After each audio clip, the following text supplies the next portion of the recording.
what you want to say, baby. When you're alone in the darkest night, maybe you can't give your ray your light. Open your heart and show your eyes that your destiny. And cry your heart, baby. The future is waiting for you. And show your eyes that your destiny.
Open your heart.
what you want to say, baby. When you're alone in the darkest night, maybe you can give your radio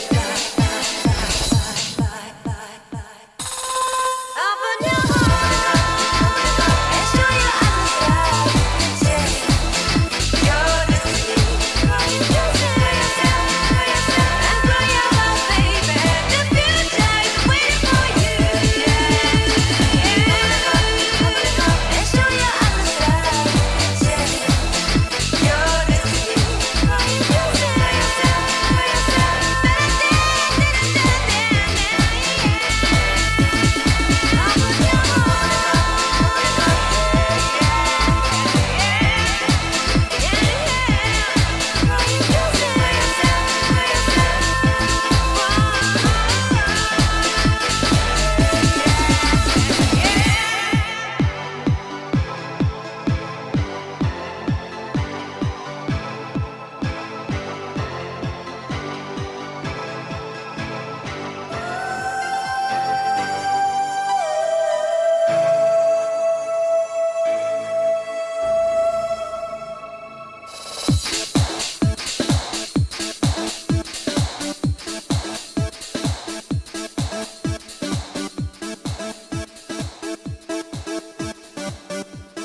what you want to say, baby. When you're alone in the darkest night, maybe you can give your radio back.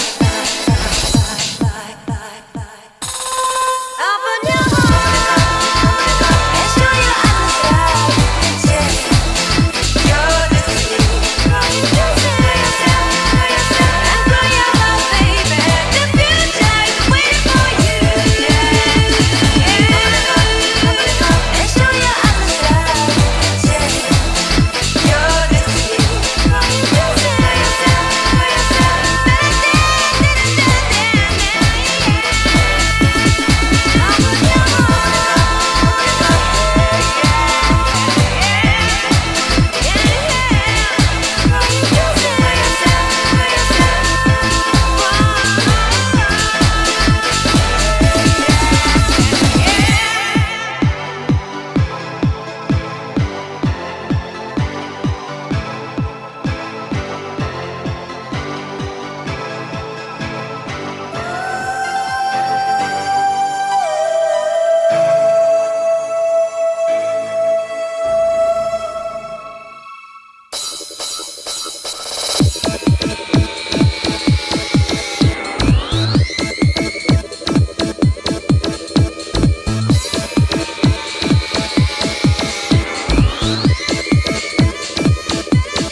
welcome to stream. It is time once again. It is time once again for TYT, right?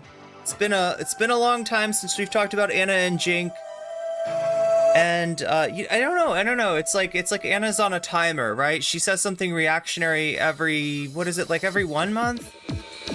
Okay, that sounded bad. I'm not implying anything like that. Like, please understand that that was not an attempt at a joke about times of the month, right? It's just like, that's the periodicity that we're dealing with TYT, which, you know, it's not just Anna, but Cenk as well. They've been shifting to the right for a very long time now, and I'm about to shift to a music that I can talk over a lot more easily, which is this music you may be familiar with. Some people say that this sounds like the Weather Channel. Maybe you grew up with a different Weather Channel than me. I grew up with a dad that regarded the Weather Channel as entertainment somehow. It wasn't, because like for most people, I feel like the Weather Channel is just the Weather Channel. You want to know what the Weather Channel, what the weather's going to be in your area? Watch the Weather Channel. They will eventually get to it, right? But my dad was like entertained by not just like what the weather is here, but what is the weather like, you know, all over the world, and what is the extended forecast, and what is the jet stream doing? Are there any stories? Are there any like special weather events? You know, what's the status of the El Nino? My dad wanted to know, and he would just sit there and watch the Weather Channel in a way that, like, I don't want to be mean. I don't want to yuck somebody's yum. If he likes watching the Weather Channel, then that's, you know, good for him.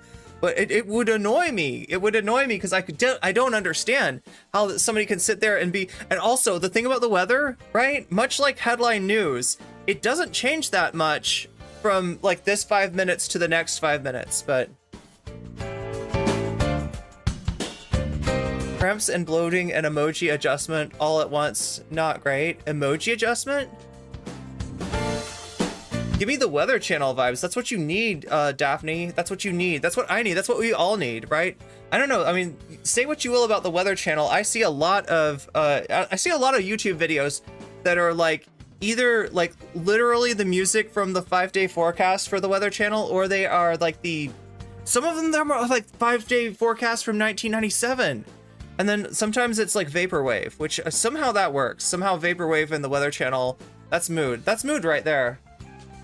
My 5G conspiracy theorist ex-husband watched the Weather Channel 24 hours a day. That's amazing. I don't understand. I don't understand. It's worse than me playing Vampire Survivor, which I feel like I use way too much. Anyway, I picked up this game, Vampire Survivor. Actually, some friends of mine were like, a year ago, they were like, check out this game. And I was like, that does not look like a good game. That doesn't even look like a game. You don't press the button. You don't mash the button to hit stuff. It just automatically hits stuff every little while. Just kind of like Anna Kasparian automatically hits the reactionary button every so often. And you know, I probably shouldn't have said 1 month. It's sometime. Maybe it's like 3 weeks. Maybe it's 5 weeks. I didn't mean to imply anything else by that. But yeah, there's a periodicity to it. A year or two ago, I read that Fox is making their own Weather Channel. The real Weather Channel is too woke. That's true. Oh my God, Shakespeare, thank you for the resubscribe. So proud of you, Irene. Mazel tov on ... all your accomplishments. Wow. Dusty Den, thank you for becoming a member. Although I should really check and see what's going. See if there's somebody else I need to thank. That would be Morbius Dragon. Morbius Dragon, thank you for the gift membership to Dusty Den, who, I wish I could say you will no longer see ads. It doesn't quite work like that on YouTube. It does work like that on Twitch. So if you're on Twitch, understand that we've got one ad break every hour, not quite on the hour, but we're gonna call it the top of the hour ad break anyway, because it's close enough to the top of the hour. That's 3 minutes of ads pumped directly into your eyeballs. Very little I can do about that, because that's the price we pay for getting rid of pre-roll ads. In other words, if you click on my channel on Twitch, you're not going to see ads the first thing, and that's a blessing. That's a good thing. The price that I pay is to have 3 minutes of ads per hour. I put them all at the top of the hour so that you know when they're coming, and that you also know that you can get out of those ads, possibly even for free. If you have Prime, you have a Twitch Prime sub. You can use that sub on anyone's channel on Twitch, and if you use it on mine, you will no longer see those ads. You can also pay $5 of eyeball ransom to get your eyeballs back if you don't like your eyeballs being sent to that dimension of ads of whatever the hell Twitch is serving you at the moment. 3 hours? It feels like 3 hours. It's only 3 minutes, but it might feel like 3 hours. 3 minutes of your life that you can get back for free. Take money away from an evil corporation, I won't say which one, and put it directly in my pocket. Something that I appreciate greatly, and you'll appreciate also not having to see those ads, as well as getting all of our lovely emotes, including weasels. If you're asking, do we have weasels? Yes. Yes, we have weasels. Irene Resin, thank you for the follow, by the way, over on Twitch. I like all the fog in England. It was foggy every day. I've flown over Ireland twice. I was about to say only one time, but it wouldn't make sense, because if I had, I would still be in Belgium, right? Like, just trying to decide whether I need to speak Flemish, French, Dutch, or any of the other, like, it feels like 10 languages that they speak in Belgium. But no, I flew back over Ireland again. But I do remember that over Ireland, it was entirely, I never got to see Ireland. I was expecting the Emerald Isle, and it was just cloudy. It was just clouds, nothing but clouds. Your power went out? Got weasels? Would it be a great poster? Yeah, you need weasels, right? And you can also weasel people if you donate a gift sub or a gift membership. Oh yeah, that's the other thing that I forgot to mention on Twitch. If you don't have Prime or $5 to pay an eyeball ransom, there's still hope for you. You might be gifted a sub by somebody very generous, and that kind of thing more likely to happen if you're active in the chat, because when you're active in the chat without a sub, you're kind of flexing the fact that you don't have a sub. So if somebody's looking to do a good deed and help out a friend in need, they will see you as that person, and possibly do their good deed to your benefit. But yeah, more likely to happen when you're active in the chat. Also German, also Walloon was apparently its own language. Oh, they speak German there too? I should have just used German. No, my German's terrible. My German is a joke. Like, I thought that I took German for, like, let's see, 2 years in junior high, 1 year in high school, and I thought I was pretty good at German until I met a German and tried to talk to them in German. They looked at me in a confused way and asked if we could please just speak in English. It would be much better if we were to speak in English, because yeah, my German is apparently incomprehensible. I think it's my pronunciation as well as I had this weird German teacher, right? And I don't know what's up with this, right? But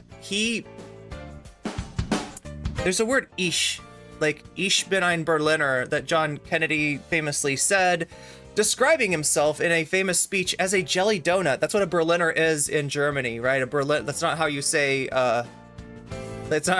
I'm from Berlin, right? But that's what he was trying to say. But it's ich, right? It's usually pronounced like ich. I guess it depends on what part of the country you're in. My German teacher taught us ich, like Dutch. Like, that's how you pronounce that word in Dutch. That's not, I don't know. Maybe he thought he was teaching us Dutch. King Leopold was a Walloon, so the Walloons out there, hope you like birds. Oh my god, all kinds of birds in chat, right? But mostly weasels. Does anyone know how to speak Pig Latin? I think I used to. I learned different ish than, well, like, is it ish? It's the right way to say it is ish, right? Or ish. We're slating off TYT again. Apparently, like I said, this happens every so often, right? That Anna feels the need to prove her bona fides, yeah. She's got to prove her bona fides to the right wing. She's got to show that she's a true intellectual dark web, what do they call it? She's a heterodox thinker. CH is pronounced K, as far as I'm concerned. So wait, my German teacher was right? Because when I said ich, I got a strange look from Germans when I would say ich. I took French in elementary school, high school, and 3 years of college. I can understand and I can read, but I don't want to hear a Southerner try to speak French. Homodox here, that right? Ich liebe dich. That's my German. Respectable. In Austria, they say it with a k sound, but some places they barely say it and it sounds like ich. Oh yeah, I see what you mean. That the whatever that consonant is, it disappears slightly. My second German teacher was open to ich and ich and ich and each. Each? I've never heard each before. Yeah, each is a new one for me. What is that? I'm sure your American accent just sounds funny to them. I don't know. I mean, if it was funny, they would like encourage me to speak more, and they'd get a lot of laughs out of that. I'm sure. I always wanted the American accent to be like alluring and maybe a little bit sexy, but I don't think it is. Like, I don't know. Is there a country where an American accent is like hot? What's up, Carlos? Was tun die Leute? Ich weiß nicht. I mean, your American accent influencing how you speak another language?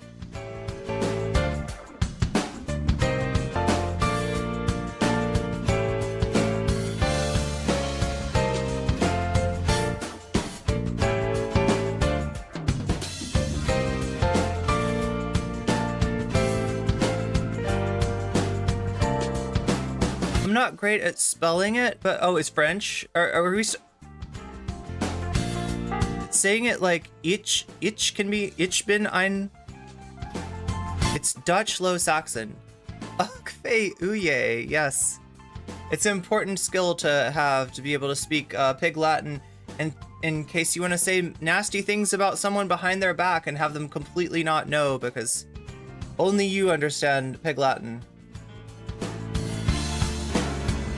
To everyone else, it's a mystery. Okay, so I gotta do a maneuver here, chat. And I'm hoping it'll work out, right? Let me see where my... Oh my god. YouTube is apparently taxing, yeah. Taxing my CPU, taxing my memory. We know why that is. YouTube's got a special disdain for a certain software that I use to make YouTube more user-friendly. They don't like it. I won't even mention what that software is because I'm on YouTube and I don't want to give them a reason to hurt me in the algorithm. But what we're gonna do, you're gonna hear the music disappear right about now. There it is. Music is gone. Let's see if I get my okay. So my CPU just went from like 91, now it's at 38, 48, 58, 50, 39, memory is at 43, 27, yeah. Whoa, it's bouncing all around there. Like, what is even going on with my computer? Yeah, it's like stable at like 40% now. We cut the CPU usage in half just by shutting down Firefox, and now I'm gonna try to bring it back up and hope that everything is cool.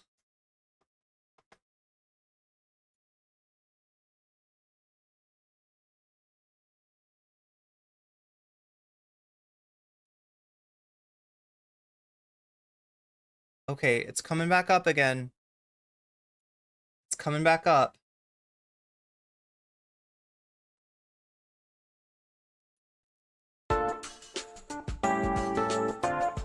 96%, 79%, 66%, 47%, 42%, 51%, 62%, 70%, 80%, no, 75%, 64%, 51%, 41%, 39%.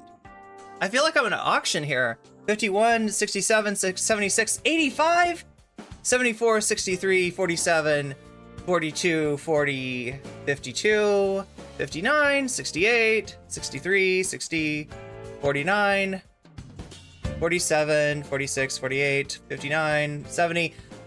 Come on, stabilize, stabilize, stabilize. Memory is at 51%, pretty stable. I think we're doing okay. I think we fixed it. And I didn't get an ad pushed on me, so that's important too. That's really important. We're stable, we're good. Okay, that was worrying me because I knew there was like only that I had to do that after I came on stream. Otherwise, we'd lose our music, and we don't want to lose the music in the midst of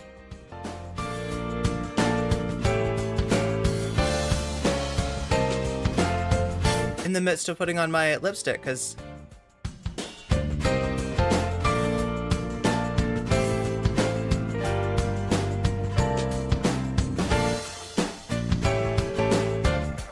I feel like the worst thing with lipstick is when you put it on and you don't have sufficient hydration, like you can feel it, like you don't notice until then that your lips are kind of dry, but then you put the lipstick on and it's like, oh no, oh no. And then you want to get a drink. And of course, getting a drink is a great way to get the lipstick on your, well, this one doesn't have it, but oh no, sneeze time. I'm sorry, chat. I apologize for the sneeze. But yeah, we're gonna be talking about TYT today. I feel like I have a few other things on the agenda too. And as always, I like to start out by asking for your assistance, your help, even in boosting the thread on Twitter. That's right, I posted this stream on Twitter just to let everyone know. No! Sitch and Adam are going after foreign man in a foreign land? Oh my god, chat, I've never been so tempted to stream snipe.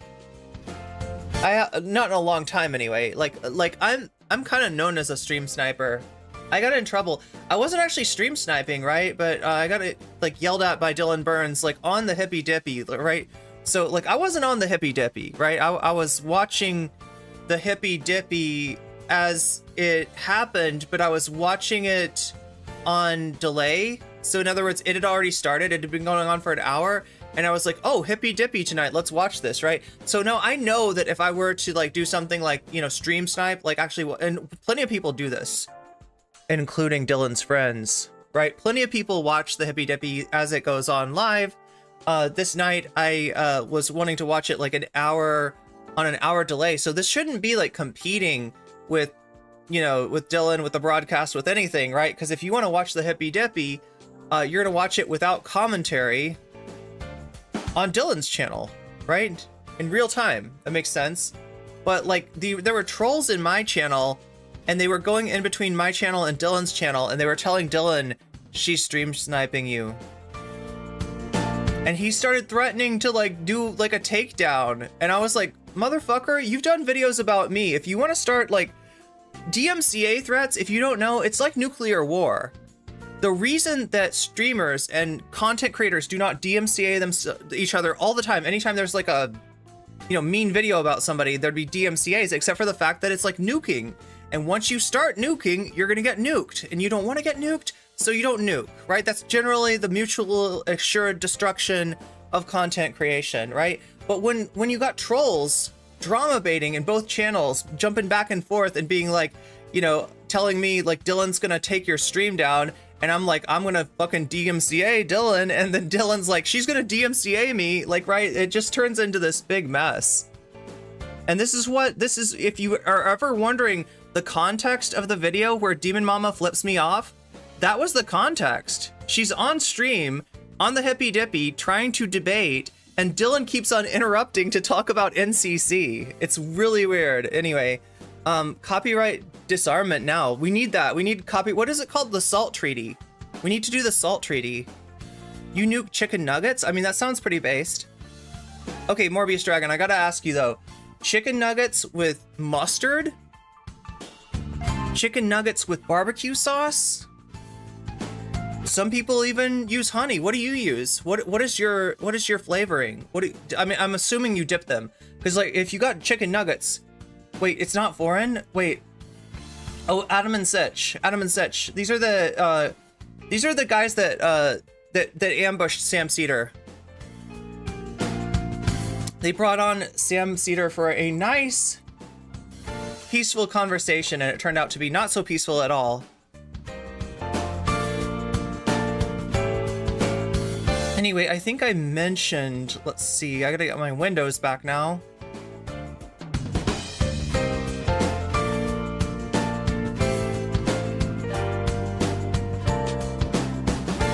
Let's add that one back.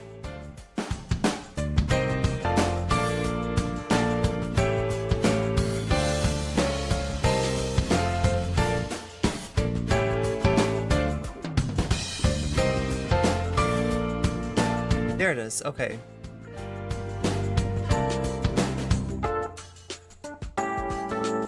Let's switch over to the Twitter window.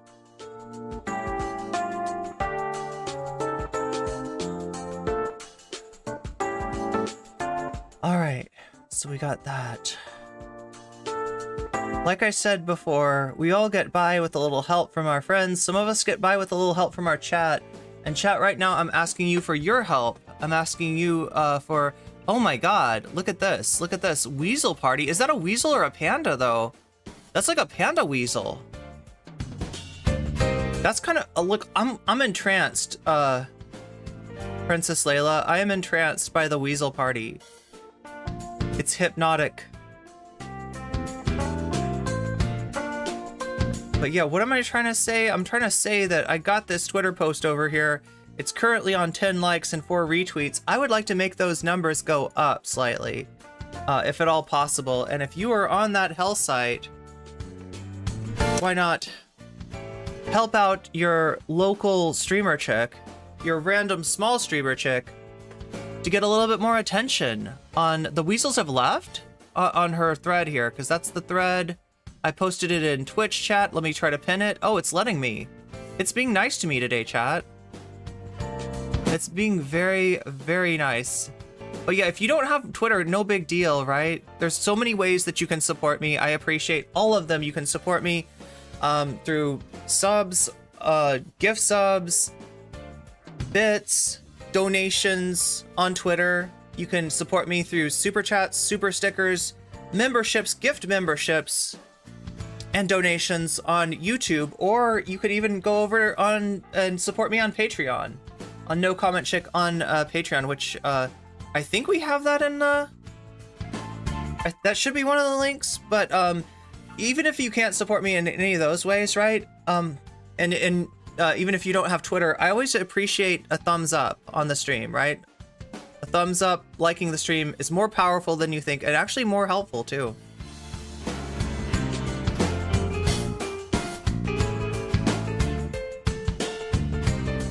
Carlos called, oh, yeah, should we get into that? I don't know. We talked a little bit about the Midwestern Marks literal, I mean, it's MAGA communism, right? We got more MAGA communists joining up, saying hello, becoming part of the party of MAGA communists, the most ridiculous meme philosophy that unfortunately actually exists. We might get into that today. Got a lot to cover. I appreciate you booping the like button. I appreciate the like button. The likes are more powerful than people think. If all you can do to support me is hit that like button, that's a like that I appreciate greatly. So understand, I appreciate all the support that people give me on Twitter, on YouTube, on Twitch, and elsewhere.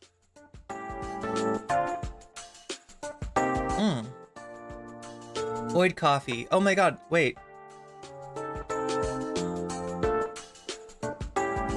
How am I drinking void coffee and not making the sound that is associated with... Oh my god.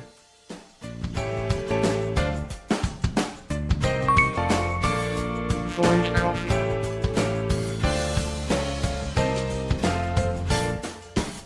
Oh my god, that's so good. You appreciate the aesthetics. Yeah, the aesthetics of the... Wait, do we have that on YouTube? Does YouTube have void coffee cups? Or is that a Twitch only emote? I need to check into that and try to...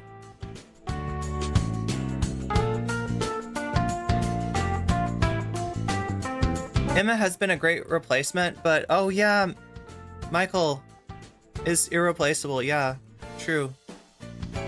True that.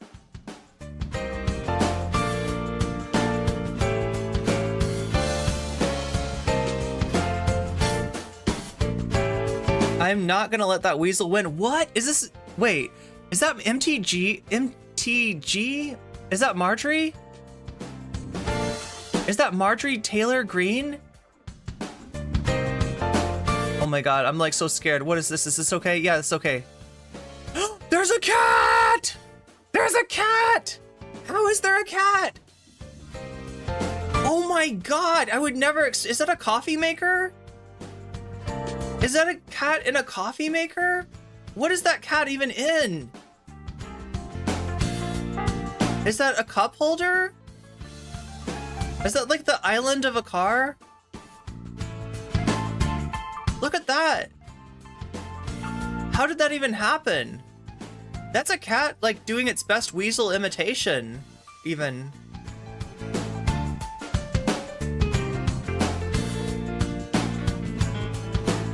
But yeah, I'm giving you a little bit more time if you want to. If you want to be a part of the party, you will show up right now. What is this? Oh no, that's cute. Oh wow. I feel like that cat was going for something else, but it like landed in the comfy... Oh my god, what is this called? A beanbag. This is a beanbag chair. Like the cat like landed in the beanbag chair and kind of decided it would be okay to take a moment of rest. Do you know what I mean?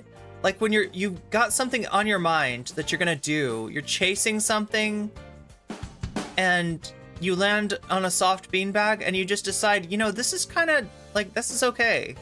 Like I can take a second here and just chill. That's what I need to do. That's what I always need to remind myself of. You can always take a second and just chill.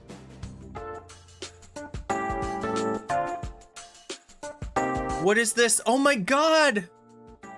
Ah!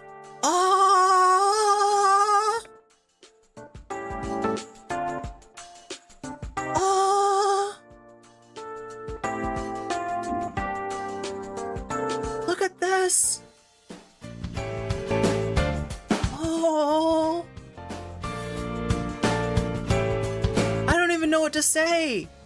For once, I am truly living up to my name, right? Which is supposed to be ironic, right? I comment all the time. I comment too much. Some people would like me to shut up, but that's not gonna happen. That's not gonna happen, right? As long as I've got my void coffee, I will never shut up. Unless it's something like this. This is worth shutting up for. The cuteness. If it fits, I sits.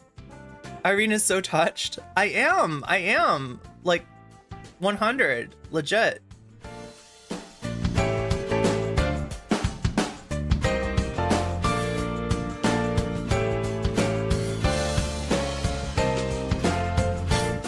Okay, sorry. These are just... Oh, wait.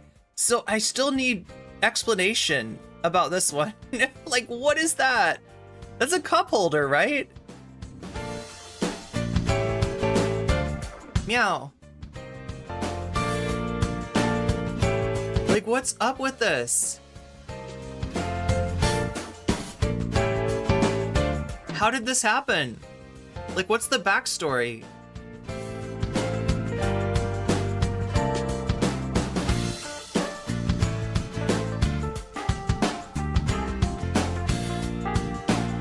Aww.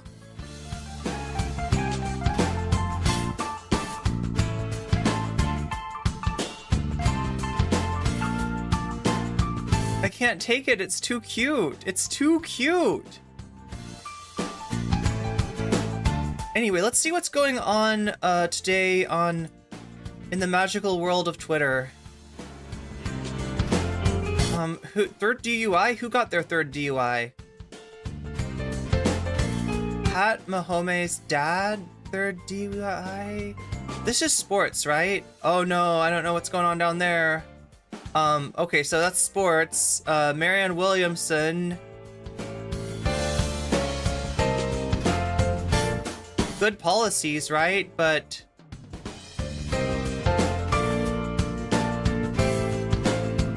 saying the right things, but not really having any chance to. When was this?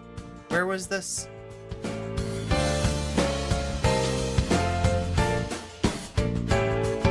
This must have been New Hampshire, right?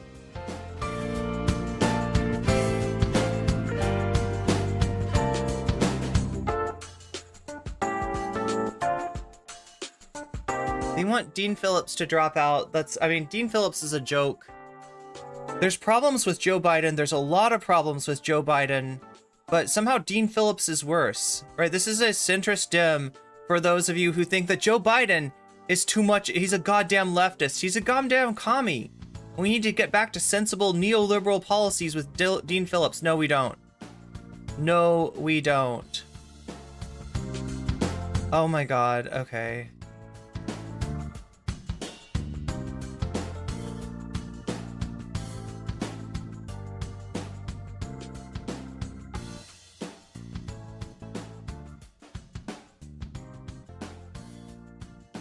Okay, Shane Gillis. Okay, so this is a story. This is a comedian who was fired for Saturday Night Live from Saturday Night Live because some of his jokes were just literally slurs. I don't know a lot about the context.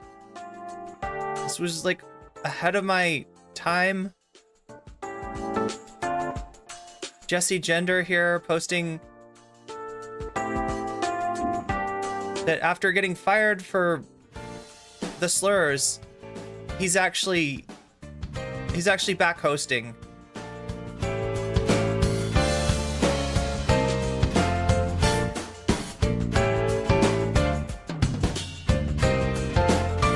But because this guy, got canceled, literally, got kicked off the show, not canceled, but lost his job over, let's see, somebody posted, yeah, there we go. Okay, so what was the context? Here we go. Gillis's addition to Saturday Night Live as a featured cast member was announced on September 12th, 2019, along with Bowen Yang and Chloe Feynman.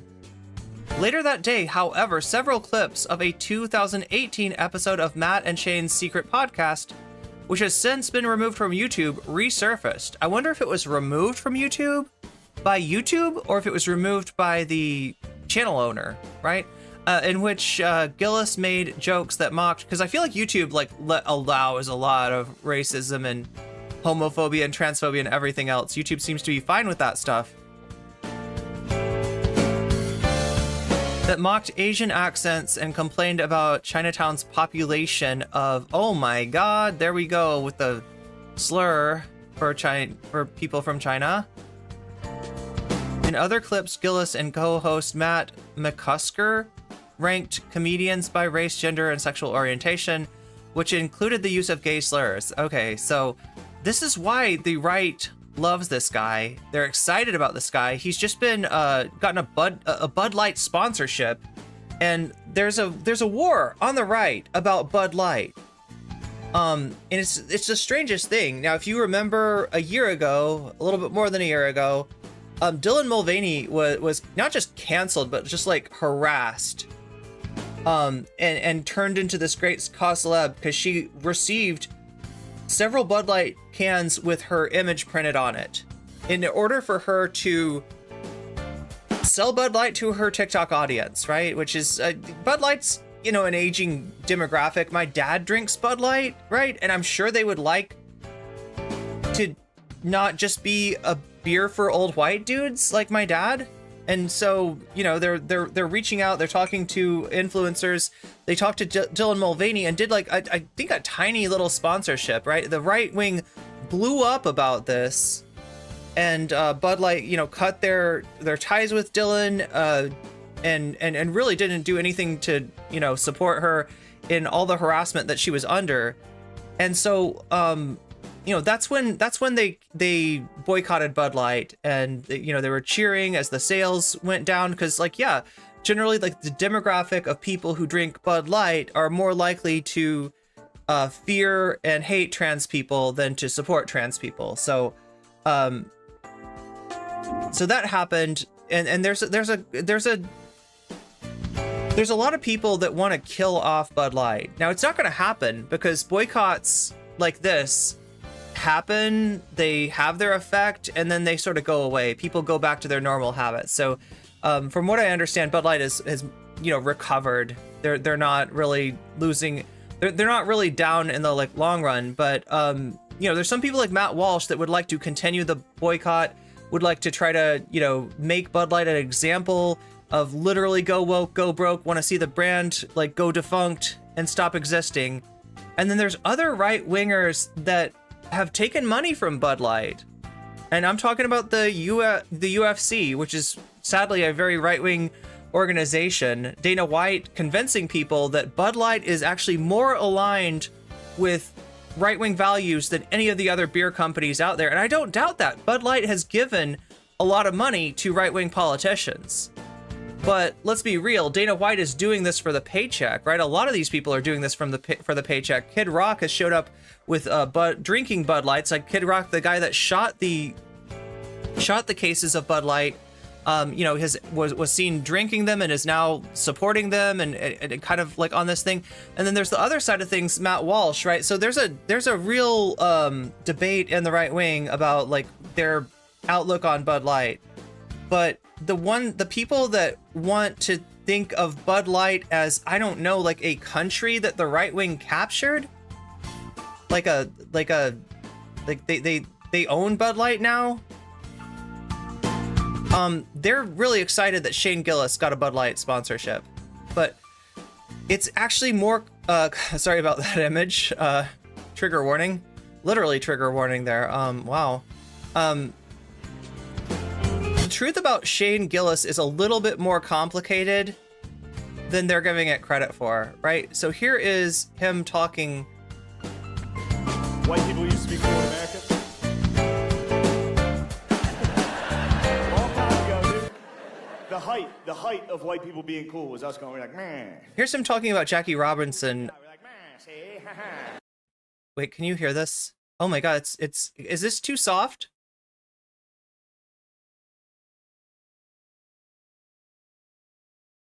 Can you hear this okay? White people used to be cool in America. Long time ago, dude. The height of white people being cool. Why did he get fired from SNL? Because he was using slurs on his podcast, right? So they hadn't even hired him yet. They hadn't even done anything with him. And something came out from a podcast where he's using a word that starts with C to describe Chinese people, and it's not Chinese, right? A one syllable slur, right? So and then some homophobic slurs as well, right? That's why he got fired from SNL in the first place. But the truth is a little bit more complicated. Is this loud enough? I heard Nikki Haley made an appearance on SNL. Yeah, a kind of surprise appearance from what I've heard. Nikki Haley is the candidate. She's kind of gone full anti-Trump, and it feels like it's a little late. It feels like she should have done this earlier. But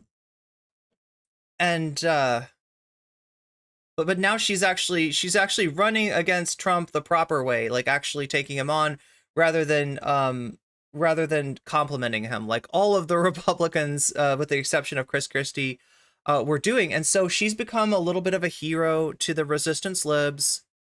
They would like to see her stay in the race as long as possible, embarrass Donald Trump, maybe even win the race. That's probably not going to happen.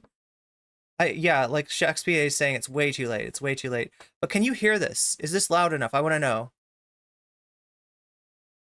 Do I need to boost the volume? Okay, I just have to remember to unboost the volume, but we'll add the gain because Twitter clips are so quiet. So much for Twitter becoming a video platform. Was us going like, man. That was as cool as we got. We're like, man, see, man.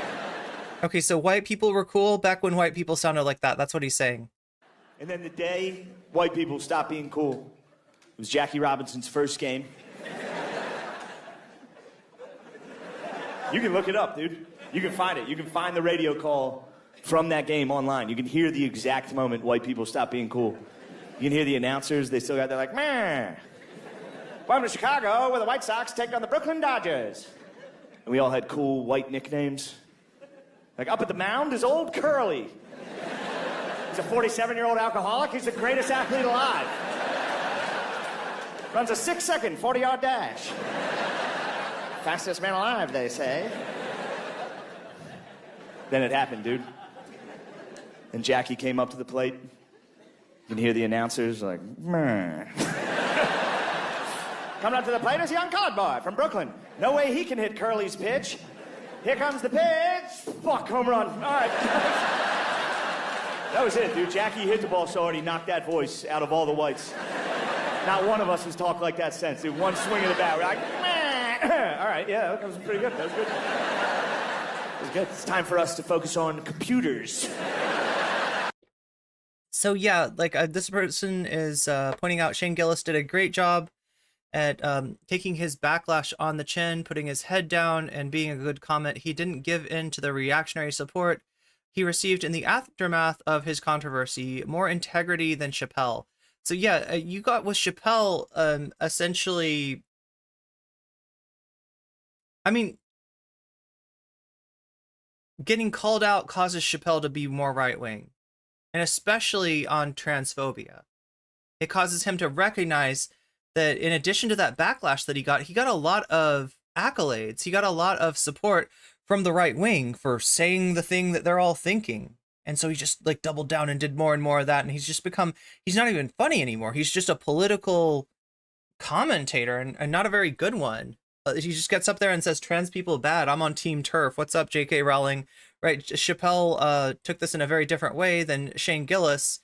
And obviously the stuff that Shane Gillis said, I don't know the context of it, but I don't know how you can contextualize like referring to white people, referring to like, you know, Chinese people using a slur, using gay slurs. Like, I don't know how you make like a straight guy using gay slurs like okay. So, you know, that's, but you don't have with Gillis the kind of doubling down that you did with Chappelle. Now, I'm not the only one to be talking about this right now. Apparently Hassan is on this too.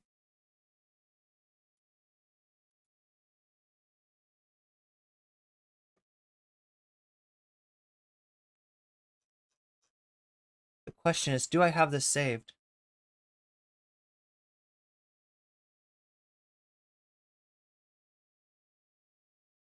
No, but I have that. Oh my God, we're gonna have to.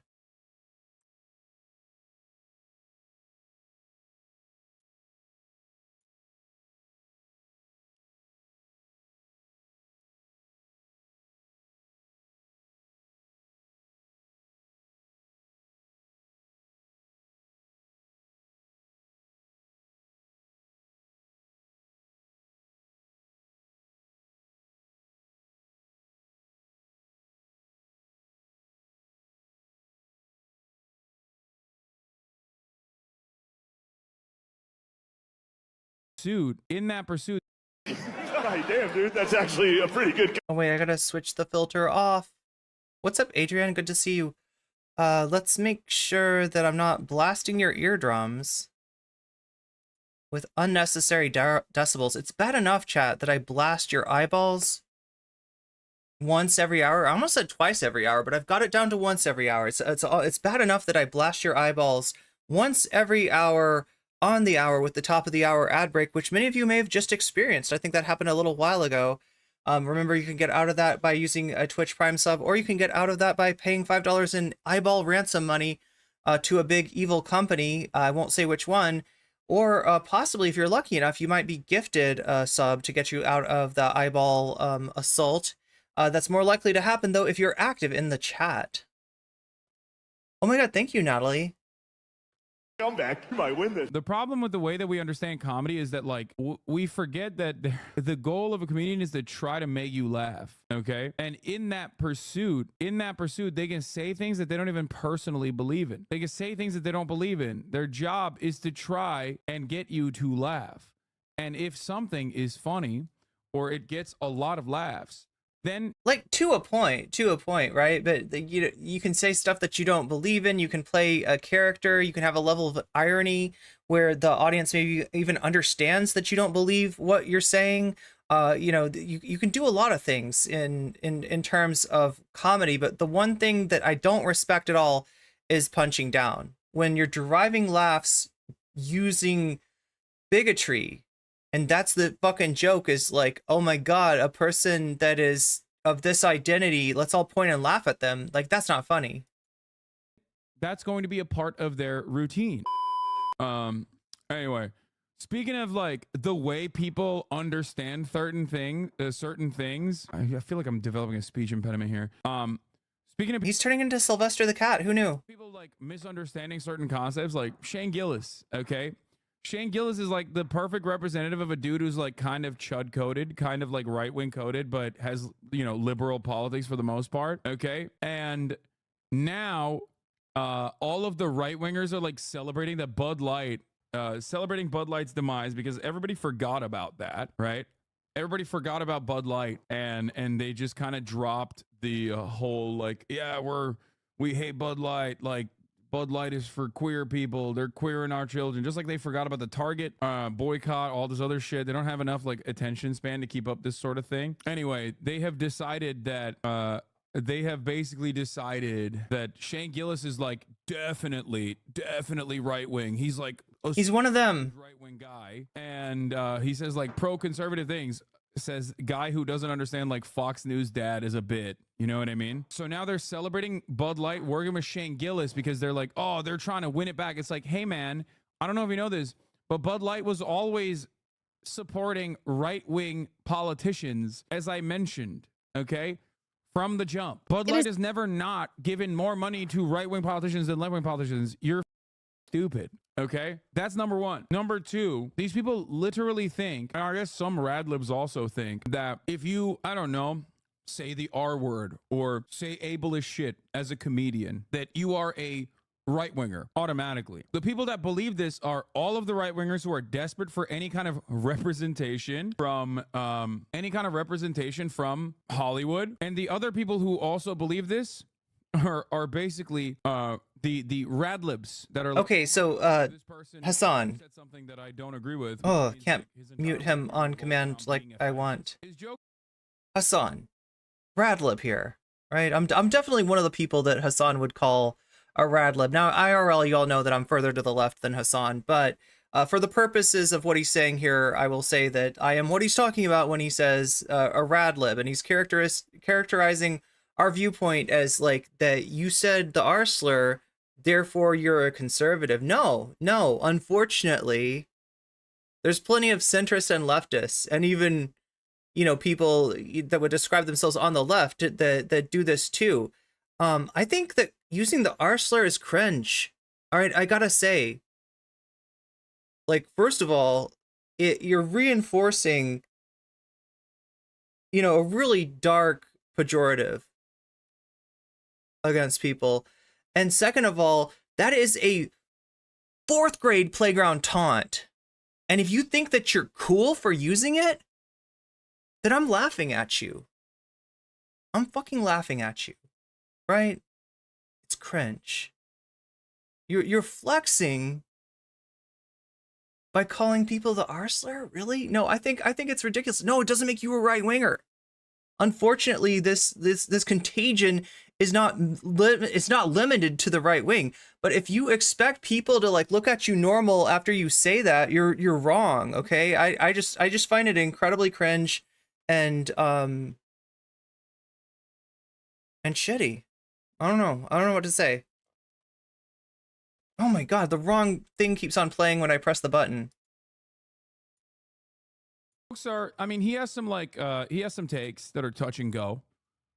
Yeah. So he's right that right wingers are taking this kind of thing, and it's not just the R slur. Remember, like what he got kicked off of SNL for was calling Chinese people a slur, and what were the anti-gay slurs that he used? I don't even know, right? But yeah, it was more than that. But that was in 2018. It's now 2023. Like, far be it from me to say that a person can't change, that a person can't grow, and that a person cannot resist the because they are like, you know, when the right wing gives love bombing to a comic that does something that they perceive as like he's one of us, right? Like you know, using the R slur or whatever, that there's money there. There's a carrot. They're dangling a carrot in front of your head, trying to get you to do something.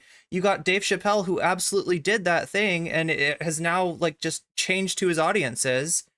And Shane Gillis doesn't seem to be doing the same thing. So credit where credit is due, right? I heard Vosh was banned. Vosh is banned on Twitch. Teddy Cool, where did you get this information? So my understanding of Vosh and Twitch's Vosh was banned on Twitch for talking about a desire to turn the country of Israel into glass. That was a long time ago. That was years and years ago. They then unbanned him, rebanned him again for saying the C slur. That you know, this is not the C slur that I talked about with Shane Gillis, though. The C slur that describes a salty, savory snack, a salty, savory, crunchy snack that might really go well with like a New England clam chowder. You might even crumble this kind of snack into a New England clam chowder, if you know what I'm talking about, right? He got banned for saying that word about white people, and then I think he was unbanned. That's my understanding. If there's more to the Vosh story, if there's more to the tale, if he's banned again for some reason, because he hasn't been streaming on Twitch, like as far as I know, in a really long time.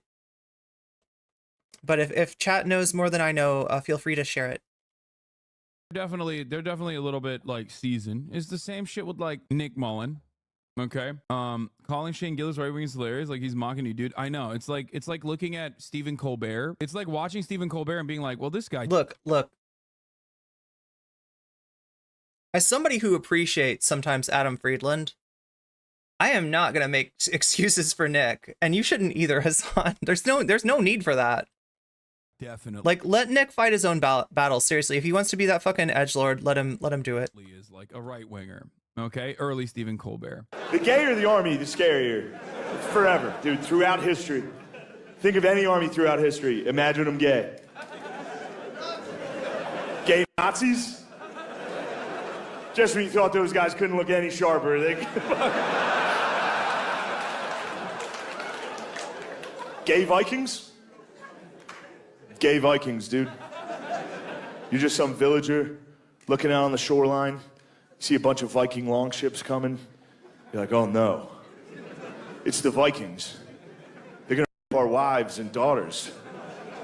Then they pull up their rainbow flag on their boat, and you're just like, oh. Oh, that's way worse. Dudes with Down syndrome.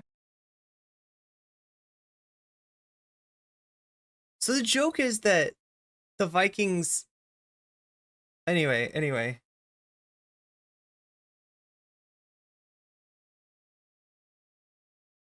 Such a, like, thinking that this is like inherently a right-wing joke is so... Yeah, the people in the people in the Third Reich that were gay got, like, you know, got purged and killed by Hitler. So that's, I don't know what kind of joke what kind of territory we're on here. Just like there were no gay soldiers in the Continental Army, shit, boys tell themselves.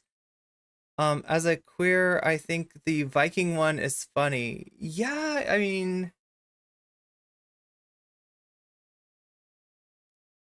like, the joke is that, like, okay, so like you're the wives and daughters are gonna get essayed, and then but it's like, even with the hoist up pride flag, and now these people on the shoreline realize they are gonna get essayed, and that's worse. That's the joke. So I don't know. Stupid. But yeah, it's literally, you're right. Hassan is a bi is correct. It's literally because Shane Gillis said one slur and got kicked off of SNL before making an appearance. You say I one. believe it was 2 slurs, right? And it's like, okay, look, 1 slur. What is the slur? Did they call somebody like, you know, the G word, which isn't like a racial slur. It's an economic and political slur. I guess you could say. Do they call somebody like what slur are we talking about, right? There's like a difference. Like if you're talking about, oh my god. Okay, anyway, let's get through this somehow. It's odd because on the one hand, like conservatives are voluntarily admitting that if you say slurs, you're automatic. It's not right wing. Like Hassan's got a point that like this kind of shit does not make one right wing. It isn't limited to the right wing. It's not a great way to build solidarity in your movement. Like, right, if you're saying this shit in your org, then you really are making an org that's kind of inaccessible to a lot of people, and a lot of people aren't going to feel comfortable you know, hearing that kind of shit. Like I think we understand that, but also let me point out that Shane Gillis is not a leftist, and he doesn't have an org, and there's not, this isn't like coalition building, this isn't like, you know, direct action or anything. This is a comic, like just, you know, doing what comics do. A conservative, like conservatism is Ernst Rome was anti-femboy. Oh god. About saying slurs, which is a position that I hold. I'm supposed to say that, and conservatives are supposed to say that's not true. It's about free speech. No, motherfucker. They literally are like, no, dog. If you say a slur, okay, you're automatically a conservative. No, I've mentioned this a million times over, and I don't even think he was it that he like said a slur, or was he was doing like, and he was doing. Hassan is so hot, says Rage Weapon. I do think he looks better. I do think like, wait, I'm trying to remember. He changed something up, and for a while I was not feeling it, but I think I'm feeling it again. Asian bits, okay? He was doing like classic, like, I'm trying to be like Hitler Persona 3'd Ernst Röhm himself. Nick Mullen ass shit early on in his career, as did an entire. Yeah, okay, so I was right. He did shave his beard. Yeah, and like I feel like when he first had shaved it, it was like completely, you know, clean. When he was completely clean shaven, I wasn't feeling it, but now that he's grown back like enough of the beard, I'm okay with it. Of comedians. Yeah, the mustache without the beard, I wasn't really like, I wasn't about that. But this is all, you know, this is all just subjective. Okay. And the reality is, when you're doing it on a podcast, if it's not funny, it's awful. And if it's awful, you're towing like a very, Here's my take on it, right? If it's not funny to the person that you're making the joke about, then you kind of suck. Am I wrong? Anybody want to challenge me? You're free to disagree with me, chat. This is not the kind of chat where like I'm enforcing any kind of ideological purity, least of all on takes about comedy and jokes, subjective. But I mean, that's kind of what I think, right? If you make a joke about a marginalized group and they find it funny, then you know that's probably a good joke. But then remember, like, you know, no group is monolithic, and isn't the mustache without the beard Hank Pecker? Kind of. Yeah, he's too Hank Pecker. When he's clean shaven, it's too Hank Pecker, I think. Rule of thumb, if you're not laughing, it's probably racist. Not even gay, but I guess I'm fucking gay adjacent. Gay adjacent. Wait, can we make that into a portmanteau? Agacent? How do we do this, chat? How do we combine the word gay and adjacent? Gay adjacent. I think it's got to be gay adjacent, doesn't it? If you aren't coming from a place of solidarity, it's not funny. Yeah, and like he's going to go into this in a second too. If you're not, like, you got to be almost like, you got to be close to a community to know that community well enough to make a joke that's actually funny. Because if it's only funny to people who aren't that identity, then I don't think, I think that's a comedy failure. All you're doing is punching down then. If you know that community, if you've hung out with those people enough where, you know, you have a sense of that audience and can make it, that's what joking is from. It's like a common frame of reference, and then somebody finds something funny, makes a joke, and people laugh, right? That's how comedy's supposed to work. But if you're leaving out the group that it's about, and like everybody else, not everybody else, but like like other people are like laughing, and like the joke is like, haha, aren't they weird, right? That's a little different than a joke where it like indicates that that community. There was an issue with Vosh, right? That he made a joke about, can I say this on stream? I don't know if I can say the kind of Skittles that I'm talking about, but there's a joke in the trans community about a certain blue or red pill, depending on the era that you transitioned, where it's compared to Skittles, and Skittles, which might have an effect on like the size of the girls, right? The size of the pillows. I can't say the word, right? But it's Skittles, right? And Vosh was making a joke about like estrogen as being something that like kills your libido. And to any trans person, they know that HRT generally has like two main components, which is, sometimes more, right? But two main drugs that you'd be on. One that would be an anti-androgen. That's what quote unquote kills your libido, and it doesn't do it for everyone, but it can lower your libido, right? And then the other one being the Skittles, the aforementioned Skittles, right? The estrogen, right? Is and he was like, his joke was that like taking estrogen kills your libido, and it just doesn't. That's not the thing that, like, if you knew the trans community a little bit better, Vosh, you would have been able to make that joke, but you don't. So maybe you shouldn't be making the joke, right? That's a perfect, I feel like that is like the best example. I hate to, well, I'm always doing it anyway, but Vosh is just like one giant object lesson. I feel like, and like how not to do, yeah, you got it, Robert G. You got it with the calculator code right there. I used to do Skittles in middle school. We're not talking about those Skittles though. Those Skittles come in many different colors. We're talking one about a kind of Skittle that's generally blue, like a light blue sort of small tablet shaped pill. Anyway, does that make sense? I'm not doing that to just like Vosh bad. I just like, that's he's a good example of a joke that could have been funny if he'd been a little bit more familiar, and if the joke should have been about spironolactone or something rather than. You're basically towing like a very fine line. If you go to that area, if that's what your like bits are going to be around, you have to be really funny. If it's not funny, then it's racist. Okay? So he was up for SNL, and they found like his old or they found his like, yeah, Grey Knight. If anything, it would have the opposite effect. It would, increase the libido. Memes about Asian people or whatever, and they were very upset, and SNL dropped them. Sounds like it stems from women don't like sex stereotypes. I mean, I'm not saying, but like, yeah, wouldn't be surprised me if that wouldn't be the first time that Vosh said something misogynistic. For hiring him, which is fine. I mean, he had a lot of banger sketches. He had a lot of banger sketches before this, and since then. Can't speak about his other stuff, but as a developmentally and learning disabled person, some of Shane's bits about Down syndrome were actually pretty wholesome and really humanizing. I don't even know his bits about Down syndrome. This is the first time I've heard it, but bow flag on their boat is just like, I'm nervous already. Where is this gonna go, right? I don't know. I feel like a lot of people, I feel like in some ways, like the fact that the R slur is the most like contentious, as far as like a lot of people are like legitimately like, no, that's not a bad slur. That's not a bad, you won't get banned from Twitch for saying it, right? That's a slur that's like normalized and accepted, unfortunately, in a lot of places. And so that's an indicator right there that maybe ableism is the kind of bigotry that is the most accepted, the least recognized, the most okay, the most safe to use. And I don't think that's a good thing.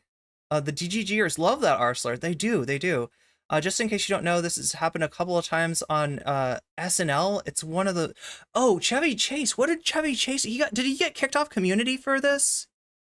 What is the deal? Chevy Chase is like legit racist, right? Like Chevy Chase is like made people uncomfortable from what I've heard. oh.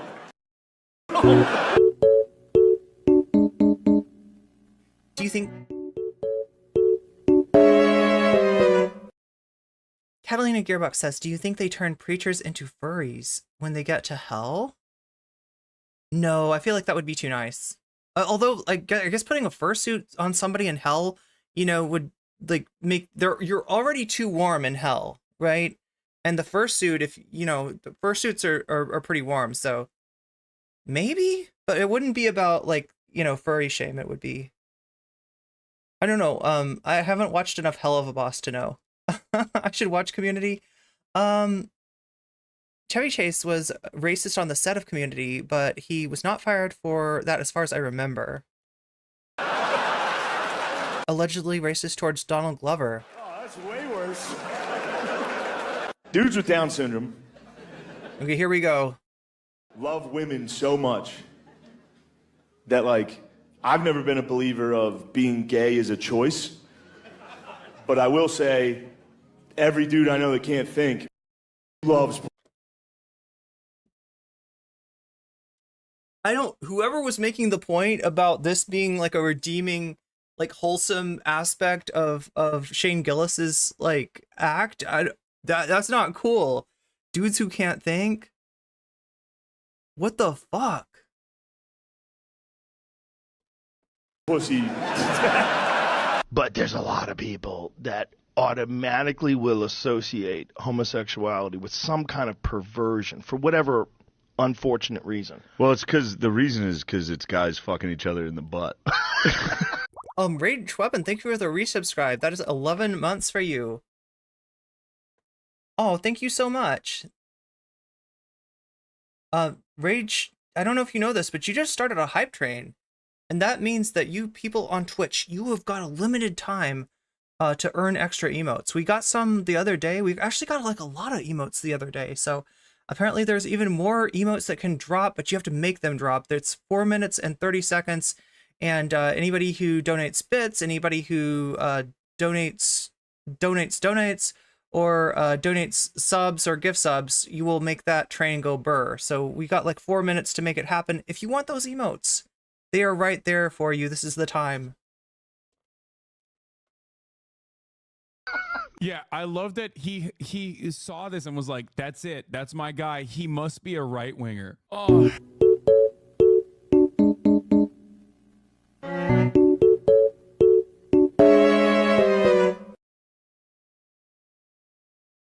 I think that there's... Look, okay, so that doesn't make you a right winger.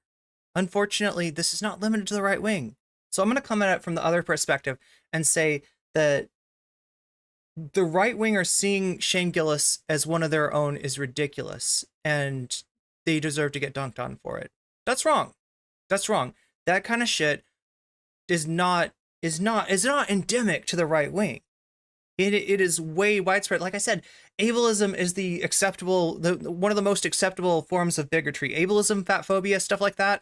It, you know, doesn't get called out. It's you know, it's at least a argument, right? If somebody does it, whether that's a problem or not. Somebody even in chat is saying that, like, what's the difference between using the R slur and calling somebody an idiot, right? That's a, you know, something to be said. I think that there's something to be... I feel like my take on that is it makes me think twice about, you know, using like words like idiot, but that's just me. Like, right, I'm not going to police somebody else on their language for a word that's commonly used. I think that the R slur is a little different, though, in terms of the directness of which that is making a pejorative out of a group that gets shit on enough already, right? With you know, idiot, it's a word that would have been used in what, the 1800s, so you could say that that's a little less direct, that's a little historical. I get your point. I slightly disagree, though.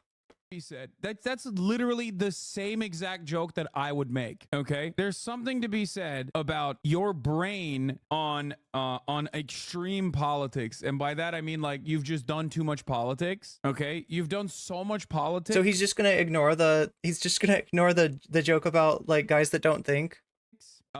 You have no Anyway. way of like discerning through context or nuance. Yeah, or exactly, Raven. or if someone is trying to make a joke or not, or you just automatically go, oh, he's like saying something that's anti-gay. He can't be like being sarcastic, can't be making like a classic like, yeah, you're dude in the butt, like classic Hassan looking at a good joke and taking credit for it. Look, how about this? How about when you're criticizing somebody, Because most of the time when you're using like either of those words, you are not like your problem. Like, okay, so if somebody's like not smart or missing something or not like quick to the uptake or something like that, is that like a criticism of them as a person? Does that make them a bad person? Generally, what makes somebody a bad person is being an asshole. Yeah. So use that, because half of the time when somebody's getting called like a you know, a name that has to do with their intelligence, the intelligence doesn't have anything to do with the real criticism. I just wish that we could get to a point of like people saying what you mean, right? A lot of like not being ableist just comes down to saying what you actually mean instead of speaking euphemistically. Wait, what? No. It's just like conservatives look at this and go, oh, he's homophobic. He's homophobic. Okay. That means he must think like butt sex is gross and disgusting. He's homophobic. That means he's with us. And Radlibs kind of do the same shit too, where they're like, oh, dude, this guy, comedian, 100% bad guy. 100%. He's a bad guy. He must be right wing. I have categorized him as a right wing guy. But anyway, Shane Gillis bit about his uncle who has Down syndrome. I've always loved this bit. I will say, I don't know if you can tell by looking at me, I do have family members with Down syndrome. It almost got me. Okay. But it nicked me. Bit of a day walker myself. It's funny when you bring up Down syndrome, you can always tell who's never been around it in their lives. You know what I mean? Like if I tell people, if I'm like, yeah, I have family members with Down syndrome, people that have never been around it are always, Oh, like Down we missed the hype train. Better luck next time. syndrome's the fucking end of the world. Like, oh, are they okay? Are they doing okay? It's like, they're doing better than everybody I know. They're the only dudes I know having a good time pretty consistently. Sorry they're not on fucking Adderall and anti-anxiety like the rest of us. They're on Capri Suns. For the record, this is what I always say. Anti-Gonzo, you're absolutely correct. Turns out jokes about people are funny if you actually have experiences with them and you humanize them instead of being like, haha, lol, look at Down syndrome people. Aren't they weird? Okay? That's the whole point. That's what good comedians do. That's what they do. They get it. I mean, we could get into discussions about like the kind of like bigotry that comes with like positive comments on somebody, like saying that somebody's happy is not like is not like a bad thing, you know, but you know, at the same time, like, you know, if you made the joke like, you know, yeah, you know, some people are racist against black people, but it's probably because they get dunked on in basketball. Because you know how black people can dunk the basketball really well because they're really good at, like, you know what I mean? It's like, I don't know, like that. Look, I'm not black, so I don't feel what that feels like to be in that kind of space where somebody's making a joke that like sounds like positive, but is just kind of like still operating on the stereotypes. So, you know, whatever. I will say that it's better than, you know, somebody like outright like, you know, making fun of what Hassan is saying, like, you know, oh, aren't they weird? Like, you know, it's not punching down like as much as a lot of that kind of humor. They develop a decent understanding of something that is like, Sometimes the same person tells good jokes and bad jokes. That's true. You came up with that one pretty quick. That's right, because I'm embarrassed by my inferior. No. the norm in a sense, considering that like we do have a relatively ableist society. And instead of punching up, you just like you just develop a nuanced view and you break it down and you explain it in a funny way. That's it. And it's great. It's cool. But he's you know, he does definitely. Okay, so I got a question, chat. Christy Z, you asked a really good question. Should we stop saying crazy too?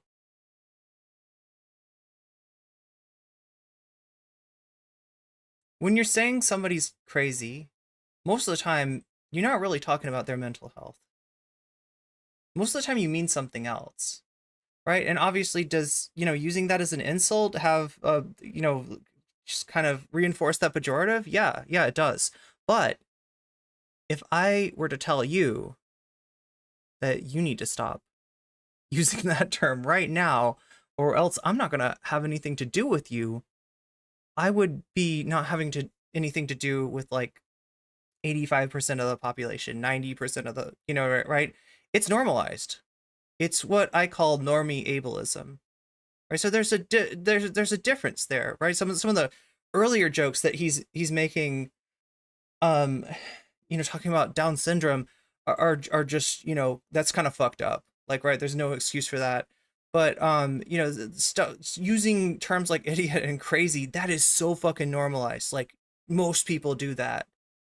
And so my take on it is like, I feel like this.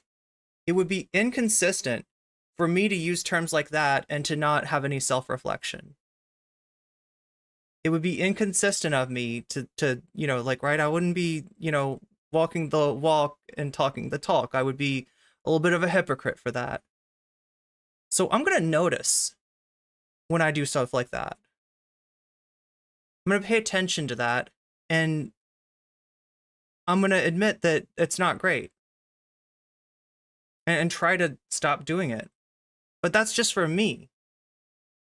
On normie ableism, the best thing that we can do, rather than, starting fights like all over the place, anytime somebody engages in a really common kind of behavior, is to just be aware, because that's the first step. Just be aware of it. Like, why am I using this word instead of actually saying what I mean? Because I'd like to speak, like I'd like to say what I mean, and I'd like to not reinforce like stereotypes and bigotry. But as far as like calling other people on it, shitting on other people, or trying to fight about it, I don't think that's like I don't find that to be a productive strategy. If I want like ableism to become less common over time, my best bet is to examine my own behavior. And you can take that as you may, right? It's going to start with me, because I do it too. I do it too in all kinds of ways without even thinking about it, right?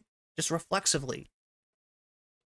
It does definitely have like bits that I would say are not my favorite, but it's so funny to be like, no, Bud Light appears to be in desperation mode. Partners with right-leaning comedian Shane Gillis. Remarkable. Gillis, who is polar opposite from Dylan Mulvaney, is popular for his gay jokes and pro-conservative takes. Gay Vikings, dude. You're like, oh no, it's the Vikings. They're going to rape our wives. And then they pull out their fucking rainbow flag on their boat. And you're just like, oh, for the record, I think Shane Gillis is hilarious. I mean, that's a low-key a joke that if somebody's gay, that they're going to like, that they're going to SA you. I don't know what, like in general, jokes about SA are not funny. Maybe they're less funny though if you're not worried about getting SA'd. If that's not a realistic, maybe that's why that joke is like strikes, somebody like Shane Gillis is funny, is because like he's not, IRL like worried about getting SA'd. And so if you don't have to deal with it, if it doesn't seem like a real thing, if it's not something that you actually, it's actually in your sphere of possibilities, that it becomes more funny. That's it. That's like he heard a bit and was like, I made up my mind about his politics. Yeah, I don't want anybody to think I'm judging them, okay? Like for using normie ableism, because like I said, I do it too. I never want to come across, even talking about things like racism, as if I think that my shit does not stink. My shit absolutely does stink. I was born and raised in a society that's based on white supremacy. Racism is in the air. Racism is in the, in the culture. And I absolutely know that I absorbed some of that racism. I try to be aware of it when it's coming through me, and I try to do better.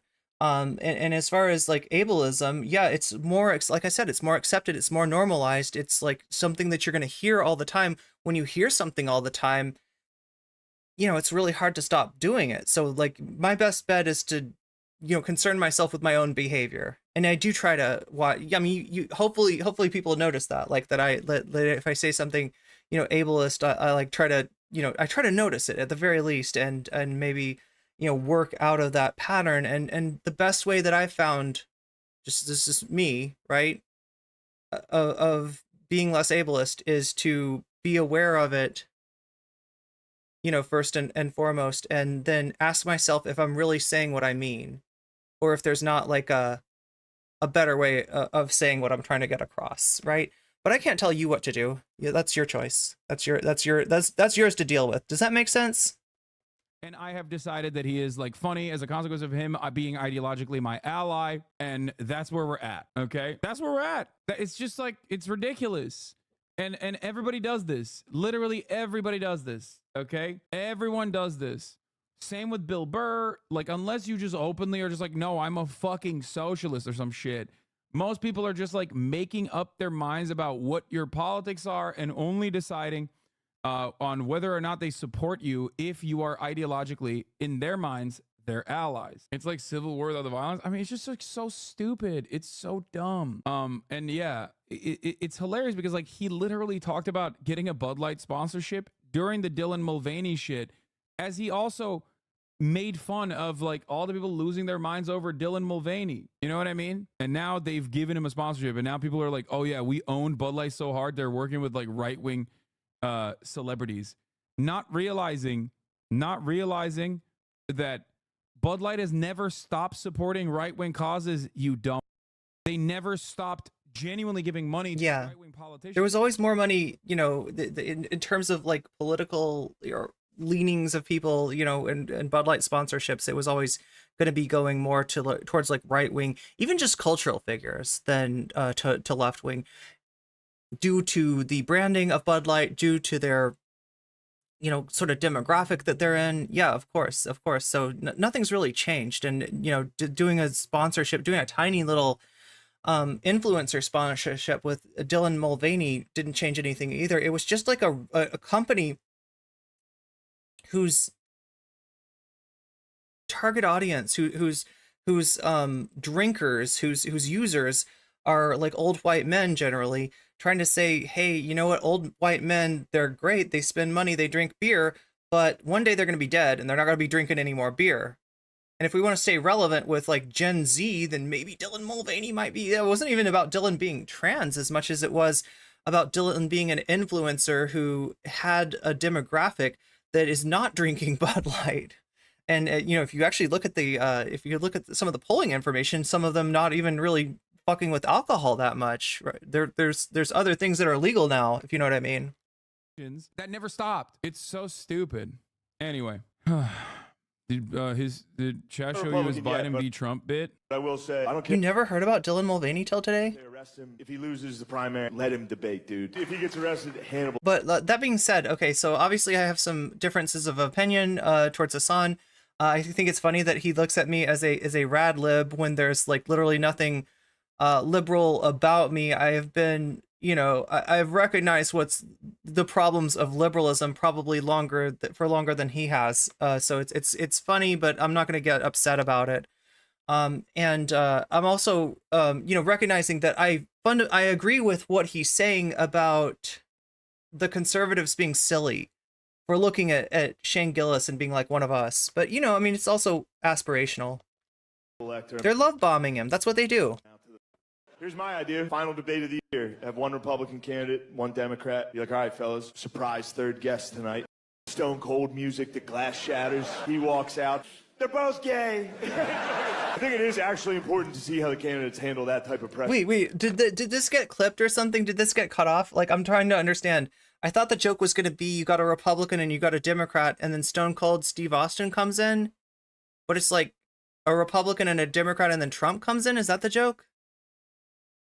Of debating with Trump. Every debate. Dude, this is a great bit. I can't believe they're like cutting it though. That so much of the beauty is like stolen from it when you actually do the YouTuber jump cuts. It's crazy. Okay, that's what I thought. Okay, so we're missing a piece. Would you take a Bud Light sponsorship?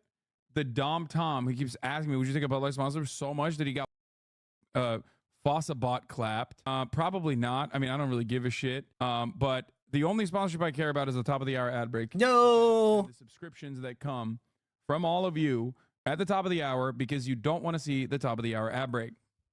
I do want a Mountain Dew sponsorship though. I fuck with that heavy. I don't really listen to I don't really drink Bud Light, but I do absolutely consume Diet Mountain Dews like there's no tomorrow. He just bullied whoever was up there. The only one who did pretty good in the debates against him was Biden, just because he had no idea what was being said. Which actually helped him. That worked out for him. Because Trump's whole thing is he tries to get in the other guy's head. Can't get in Joe's head. Joe's not in there. Good luck, dude. Biden is Trump's kryptonite in a debate. Trump tries to drag the other guy into like a shit-talking contest. He can't get Biden. Every debate he's trying so hard, and Biden's just... You're a loser. Your son did crack. Biden's just... What? Hey, damn, dude, that's actually a pretty good comeback. You might win this. But yeah, I mean, look, the problem with comedy and the way that we understand culture, this is the last thing I'm going to say on this issue. The problem with the way that we understand comedy is that like we forget that the goal of a comedian is to try to make you laugh. Okay. And in that pursuit, they can say things that Like, Hassan, I know, like, you're talking down to us right now. The goal of a comic is to make you laugh. No shit. No shit. Did I forget that? Oh, I'm sorry. I thought the goal of the comic was to, like, repeat my exact political take to me, and that was, I'm gonna laugh at... No, of course. they don't even personally believe in. God. Okay. Anyway. Things that they don't believe in. Their job is to try and get you to laugh. And if something is funny or it gets a lot of laughs, then that's going to be I mean, he's talking to his chat. This is how he talks to his chat. You can make a joke about anything. It's just that jokes that are targeting, in my opinion, as someone who's a comedy enjoyer and someone who is otherwise considered quote unquote woke. Okay. From where I'm standing, the way I understand it is that if you are trying to bring out humor in a otherwise marginalized group, there's definitely... I mean, like, overall, I don't disagree with what Hassan's doing as far as pointing out that the right wing is really jumping the gun and saying that this Shane Gillis guy is one of us, because, you know, that's not what I see. I see a comic trying to be funny that's doesn't seem to be concerned about politics, doesn't seem to be trying to embody politics. And like I said, credit where credit is due. He didn't do a Dave Chappelle where it's like, oh my God, I got fired for Saturday Night Live for saying slurs. Guess I'm a right winger now. Team Turf, right? He didn't do that. So, you know, credit where credit's due. And I do recognize that there are a lot of comedians that are fully of the Joe Rogan school of comedy, where they're doing the like repeat back my political beliefs to me as comedy, but for the right wing. Like Joe Rogan, if you've ever seen like footage from his club, like especially he himself, when he comes in there high on mushrooms and tries to do comedy, he's not funny. Like he's just not funny. He's just not doing it. So they're, you know, like ironically enough, like the right wingers are guilty of what they're accusing the left of. But yeah, point taken. As far as like somebody, you know, being ableist does not mean that they're Republican. That's true. I agree on that part. A lot of funny things you can joke about, right? However, it is a way more difficult endeavor. It is very lazy and very hacky to just like look at a marginalized group, even like people with Down syndrome, for example, and go, they're fucking weird, right? Like, look, that's... Michael S. says he did his comedy on shrooms. He does anything he wants. It's his club. Literally, like, right, he's handing out like money to struggling comics, right? So to get like Austin's a strange place. Austin is, you know, it's always been a strange place. There's even license plate bumper stickers that say "Keep Austin Weird," but it's strange, kind of in a bad way. With the new Austin is like all the Republicans that moved out of California for lower taxes and less traffic are now dealing with higher traffic and equal taxes in Austin. And yeah, it's kind of funny, but weird. He's funny live, somebody says. Yeah, I mean, I'm sure he can be funny. I'm sure he has been funny, but I think that like him doing politics, you know, I don't even want to compare him to like somebody like a Nanette. I was tempted to do that, right? Because that's what people always say about Nanette, is that like it's not actually like comedy. It's just like, you know, opinion. But yeah, I feel like that there's a little bit more art to Nanette than Rogan's just reactionary glad handing. Can we get this to move again, Hassan? I might have enabled Brett Cooper instead of Hassan. That's me telling you that we got Brett Cooper coming up next. ass thing. It's infinitely harder to draw out the humanity of a group of individuals that are otherwise not seen as like fully human as a consequence of being marginalized, right? What is it? You literally do that all the time pretending to be a hog. Yeah, I mean, I love portraying myself as a hog. Hogs have so much fun, and hog politics is great overall. Like, but we know what Hassan believes in. Okay, but the point is, like, you don't, just because you don't know what someone else believes in, or just because you think that they believe in like right-wing politics, like, shouldn't change the way you consume it. Okay, like, you need to look at the impact as well as the intent, I guess. Anyway, my point always is that if you want to be a solid comedian, okay, you can touch those otherwise like very edgy subjects. If you don't come at it from a point of like genuine understanding and humanity, then yeah, you're gonna come across like an asshole, and maybe some people will laugh because they are also assholes. But that's not gonna make a good bit. That's not going to be funny. That's it. Okay, that's it. Yeah, yeah. In other words, like you if you're making jokes about a marginalized group without understanding that joke, as like a lot of like Dave Chappelle and anti-trans comedians do on the reg, then yeah, you're not funny. You're just getting laughs from people who agree with you, and it's not humor, and it's literally what people criticize Nanette for. It's whereas if you're coming from a different place, let me put this in another way, okay? ContraPoints once said that she wasn't so much against jokes about trans people as she was against bad jokes about trans people, from people that don't know trans people, from people who don't know anything about trans people. And I mean, that's true, right? Because I think that almost, I shouldn't say any subject can be funny. There's definitely counter examples to that I think have been pointed out before. Some things are never funny, but like a lot of things you can find humor in, but sometimes that humor is going to be dark. And when you're talking about negative experiences and bigotry against a marginalized group, that's almost inherently dark.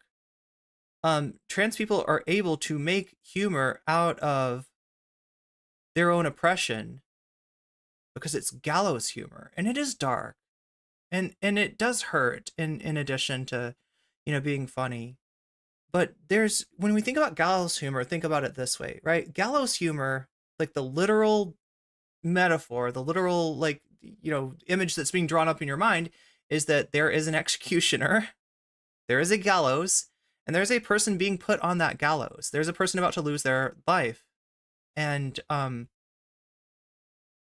some people see humor even in the darkest circumstances, and that is to be admired. But that gallows humor, to be funny, to be effective, has to come from the person on the gallows. If it comes from a person like watching from their window, it's a degree of removal. If it comes from a person watching in the crowd and cheering it on, oh my god, you're starting to get grim. And if it's coming from the executioner, then fuck that guy.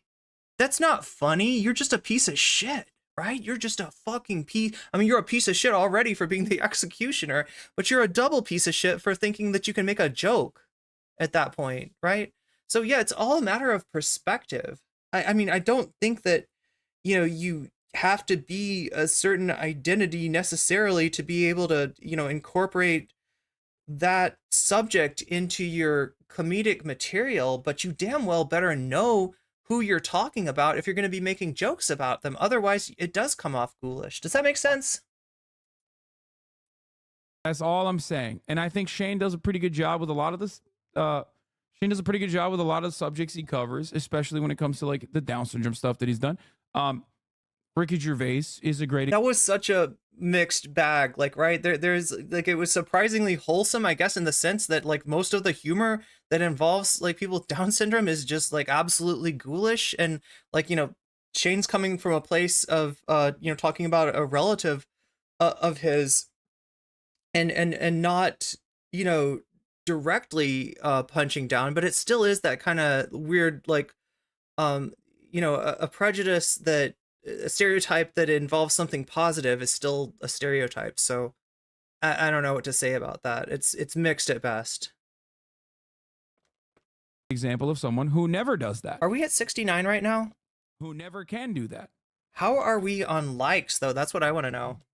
Okay, he has never spent even. Oh my God, how are we on being ready for the top of the hour ad break, which is coming at you in, I don't know, about 6 minutes. I never remember to say this ahead of time, so I'm going to try to say it now. If you're on Twitch right now, yeah, oh my God, Shaxby, thank you. 5 minutes until the ad break. So I've got the 5-minute warning for you on the ad break. That is the ad break that happens at the top of every hour. That is 3 minutes, 3 minutes, which doesn't sound like a lot, but it kind of feels like 3 hours sometimes, of your eyeballs being abducted from your head and being sent to the ad zone, not to the eyeball zone, which would be cool, right? Your eyeballs are getting sent to the ad zone for 3 minutes. If you no longer want your eyeballs to be stolen from you and sent to the ad zone, then you can get out of that for free with a Prime. If you have Prime, you have a free sub to give to the streamer of your choice. If that is me, you will no longer see ads in my chat. You will also get a bunch of cool emotes and be able to spam weasels whenever I say weasel. Whenever you hear like this sound, weasel, you will be able to spam weasels in response. You can also get out of the ad break by giving $5 in ransom money to the Twitch people to get your eyes back from the ad zone. Or if you're very lucky, you might just benefit from, and none of those two options work for you, you might just benefit from a gift sub. That can happen, that does happen, but it's more likely to happen to you if you're active in the chat, right? Otherwise, how's anybody going to know that you don't have a sub? It makes it really hard. So more likely to get those if you're active in the chat. Anyway, I've done my job. A moment of his life being relatively curious about someone who isn't just like a white dude, okay? And that's fucking boring. That's boring as hell. That's why I yell all the goddamn time about people. That's why I yell all the goddamn time about people in my community that are like, well, this guy's right wing. Don't watch him. And it's like, who cares? Who cares? Like, chill out. Okay, be normal. Ricky Gervais is the favorite comedian of all the most annoying Redditors. Yeah, I mean, he's made like decent stuff. Shaxby, where's that poll? When is that poll? When was that poll taken? In the past, it's just we're way past that point at this venture, at this juncture. Some of his jokes maybe don't come from a place of understanding, but that guy absolutely saw jokes that came from a place of understanding and went, this must be right wing. Yeah, that's what's like really stupid about. Here's my weasel from Temu. Oh my God. Hey, I'm not sponsored right now, so we can make fun of Temu all we want. No, I wouldn't take a Temu sponsorship. I like to maybe hear the perspective of the other side. I'm people too deep in. I mean, there's a difference, right? I feel like I can safely talk shit about Temu. I'm never going to be sponsored by Temu. I wouldn't take a sponsorship. Like, obviously, we like to make jokes. We like to have fun, and we like to make jokes and minimize the impact of people who are genuinely reactionary. But obviously, there's a line there. Like, there's a difference between, like, I don't know, making a couple jokes about, like, Nazis or whatever versus, like, normalizing that kind of behavior. There's nuance to it. That's it. Don't be a socialism is when. Oh my God. Okay, so yeah, I mean, like, just as like Hassan didn't know that, like, that I'd be streaming and covering him, and we would have just heard that poll. 1 in 5 young adults between 18 and 29 think that the Holocaust was not an actual event. Just posted this 8 hour. Okay, so it's not the one. Yeah, I saw another poll not nearly as recently. So that's a new one. Okay. But yeah. I mean, you can see the downside of this kind of like attitude towards humor. It depends on how you're making fun of Nazis, really. But yeah, people treating it like it's a joke or like it's a historical event which could never happen again. Some people, I think, misinterpret the idea of never again. I don't think that never again was supposed to be like a whoosh, lightning struck once and it can never strike twice. thank goodness that this event is in the past, because it will never again happen. That's not what it's supposed to mean. Never again is something you have to work at, something you have to be aware of. And it's the reason that you should try to be aware of you know, potential genocides before they've gotten, you know, their stages of genocide, right? It's a process. It doesn't just like happen overnight. And even those early steps in the process of dehumanization and you know, which could you know, appear in the form of jokes that are you know, taken to be like, oh, that person's joking, right? And they want you to think that they're joking because it's a dog whistle, and the joke's not going to land until it lands, right? And that's, you know, a classic fast recruitment technique of you know, starting things off as jokes, and then, you know, once people get pulled down the pipeline, they stop taking it as a joke so much. I feel like the ADL and other interests use stats like this to justify right-wing settler. Oh yeah, no. And that's the other thing is like, does never again apply specifically to the victimization of like of Jewish people, of groups that have been you know, experienced genocides, or does it apply to all, you know, identities going forward? I think the latter is, you know, obviously my answer. No joke type dude though, because everybody likes to laugh. And if you are you know, making AC, are you? Oh no, I shouldn't ask where you are. Never get any information that reveals your location. I want people to stay safe out there. But yeah, there is definitely some rough weather coming through a lot of the country pretty soon. you're making it your global mission to not have fun and not laugh, then you're going to be an unlikable person. Okay? Okay, anyway, yeah, so like lest anybody think that I always agree with Hassan on everything, I obviously don't. I want to get to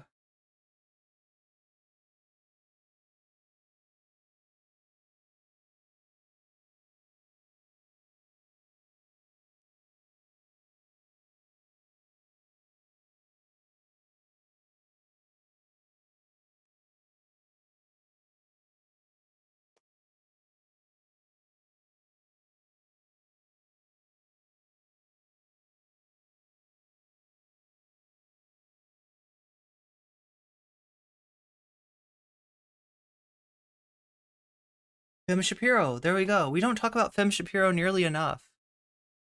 It's weird though, chat, because thinking of Brett Cooper as Fem Shapiro, it kind of makes me like, if I look at this is Brett Cooper, obviously, right, aka Fem Shapiro.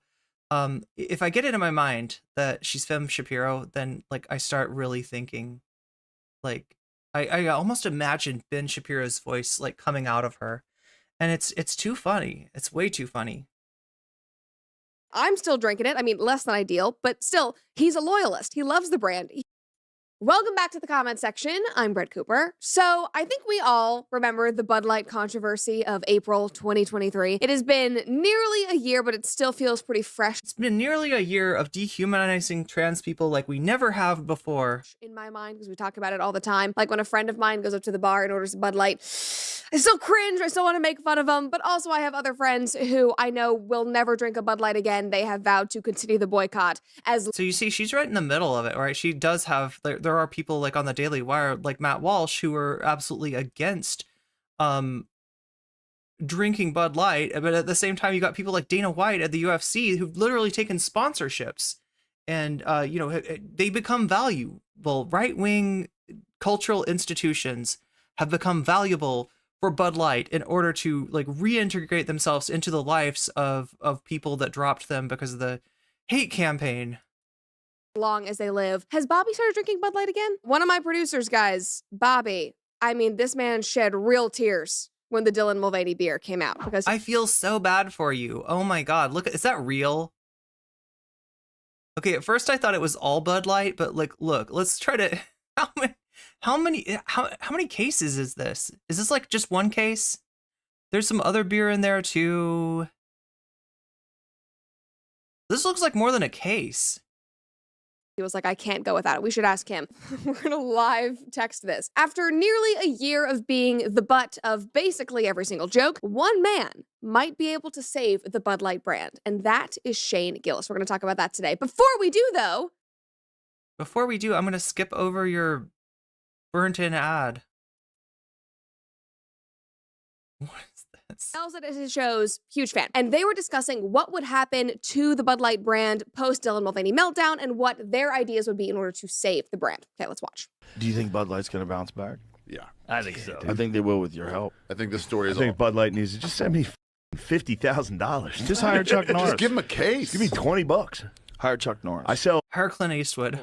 1,000 Bud Lights every weekend. Yeah. Sponsor Dave Chappelle's next tour. They should hire Kid Rock to be the spokesman. That's a lot. Kid Rock could not stay away from Bud Light. He's already been busted, right? There's been pictures taken of him. He thought he was alone drinking a Bud Light up in the mezzanine of some event, and they photographed him, right? We talked about This is the thing about right wingers. They love Bud Light. They were the Bud Light demographic. I mean, this is probably part of why there was such a big response. They felt like ownership of Bud Light, in a way that's it's kind of silly. last night. That would be Yeah. the best. We too bad. How We about could say Rock the whole is the commercial. best. The whole 30 commercial second, idea. 30-second Kid Rock commercial. Let him go fucking nuts. 1 second before the end, Shane just comes in and goes, and me. There you go. Basically, what I got from that clip is that everybody should just hire Joe It Rogan was at the UFC mansion in Vegas. to do their The UFC mansion? They have a Playboy-like mansion? Is that what's up with that? marketing because he More like Chud Light, am I? Yeah, great, and it always has been. fantastic things during a random 30-second Wait, he hired a trans DJ? Yeah, like there's so much about Kid Rock's cultural allegiance that's pretty ridiculous. clip of his podcast. Anyway. So 11% beers? Are those even allowed in the US? I have my document up, guys, where I have all of my links and all the comments that I want to read. And one of my producers just wrote in it, Bobby says, absolutely not. You heard it here. My producer, Bobby, is still boycotting. We'll see if he changes his mind after this episode. Anyway, so back to the point. After the whole Bud Light firestorm, Kid Rock was blasting Bud Light physically with guns. Bud Light fired their VP of marketing, and they got rid of basically anyone who was involved with the decision to feature Dylan Mulvaney with the brand, aka their advertising agency, where I place most of the blame because they are super lib. Their stock No, they're not. They're super trying to earn money. And I explained this before.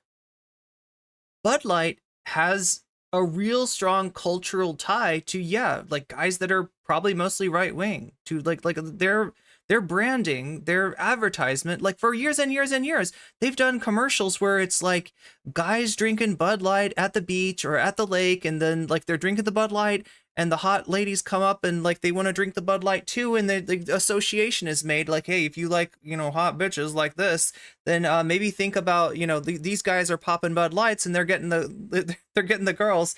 Bud Light's gonna give you Riz, right? They're like Red Bull gives you wings, Bud Light gives you Riz. Like that's essentially that's just advertising. That's just marketing. It's a company. It is made to take money, to extract money, to pay people less than what they're producing, make the Bud Light, ship the Bud Light out, sell it for more than it's worth, and keep the profit. That's what it does. It's a financial tool for the owners. That's all it is, and that's all it's ever been, and that's all they fucking care about.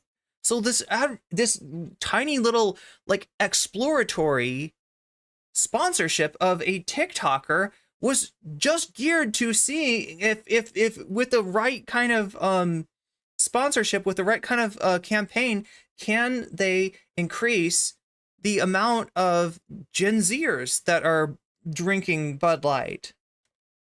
Plummeted. And just in general, things were not looking good for the company. Their public John McCain's widow is a heiress to the Anheuser. Yeah, this is the whole thing. As far as the people that own it, as far as the people that are involved, if anything, they're leaning to the right. But, this was just like them trying to say, hey, we got a bunch of old white men that are going to be dead in 30 years. Let's try to replace those old white men with some somebody that's not going to be dead. Perception was absolutely terrible. People were so angry at them because they had completely abandoned their core audience. And to my knowledge, they never— That's right, David Spade, their core audience. For pissing off 99% of their fan base, and I think that they thought that time could just heal these wounds. But that didn't happen like they expected. Now Wait, show me data. Show me, because everything that I've seen has shown a bounce back, which is what you'd expect. Nobody really changes their behavior over time, like long term, based on something like this. Tried to fix things with men and their consumers when they featured Travis Kelce in one of their latest commercials, but that also didn't go over well because he's cucked by Pfizer, and NFL fans apparently think that he's cucked by Pfizer. That's right. What was the deal? I always forget what the deal with Pfizer was. Travis Kelce and Pfizer. Can somebody explain that to me again? They also have the Tough House. What does that stand for? Dana White has a huge mansion with an MMA gym, a cold plunge pool, spa, etc.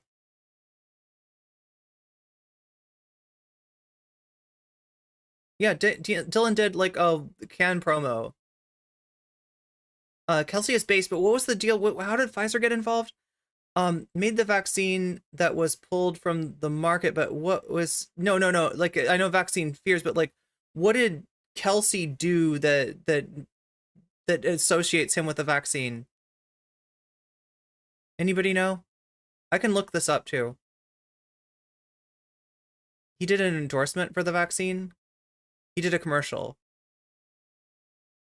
He did a spot. Oh my God, Chad. Oh my God.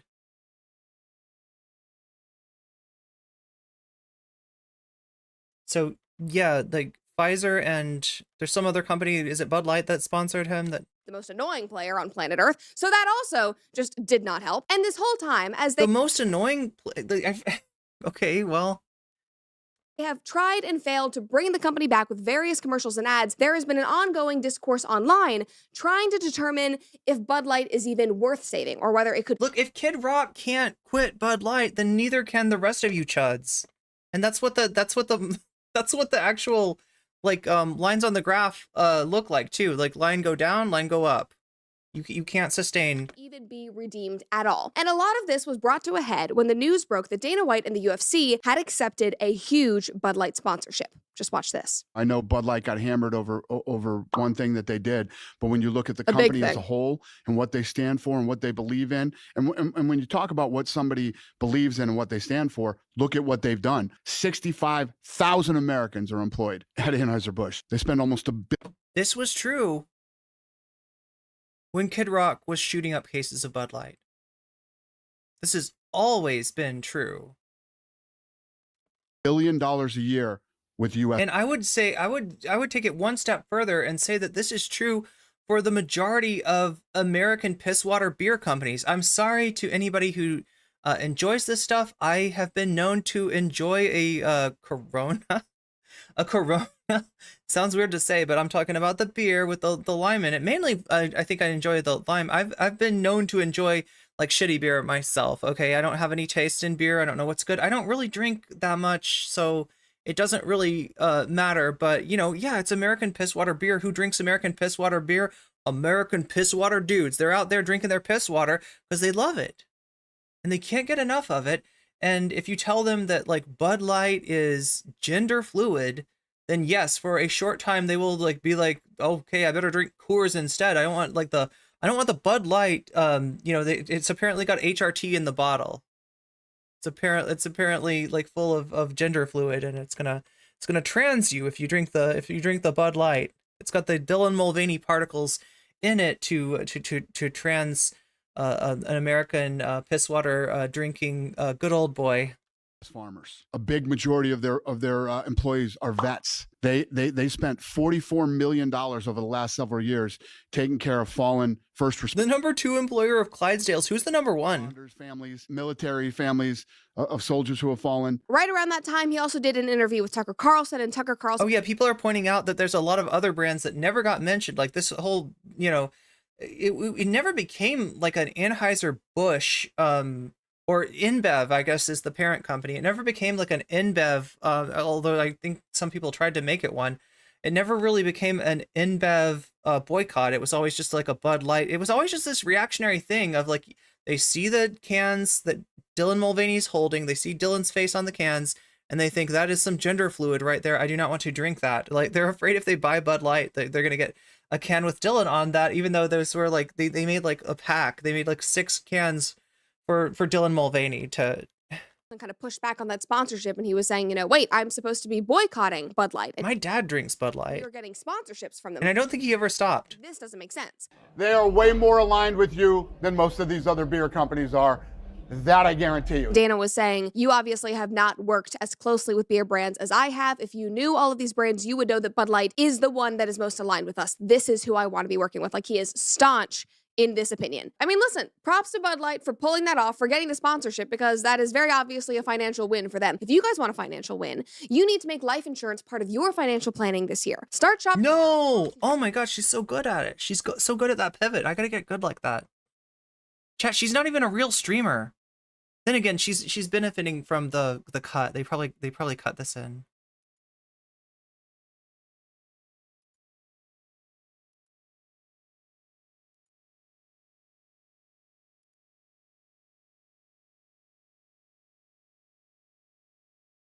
Themselves in, I won't drink it again, sorry. Somebody else had a totally different opinion and said that's what makes America great. Freedom, drink whatever you want, support whoever you want, obviously. Somebody else said his check from them must have cleared. Themselves in. People online, click the link in the description below to get your free life insurance. Were very angry that he took the sponsorship. One person said you are either gay or straight. You can't go gay for a bit and then go straight again. Bud Light did themselves. What about? In. I won't drink it again. Sorry. Somebody else had a totally different. Apparently, these people like to use the term gender. This wouldn't be gender fluid. This would be like, this would be like orientation fluid, but.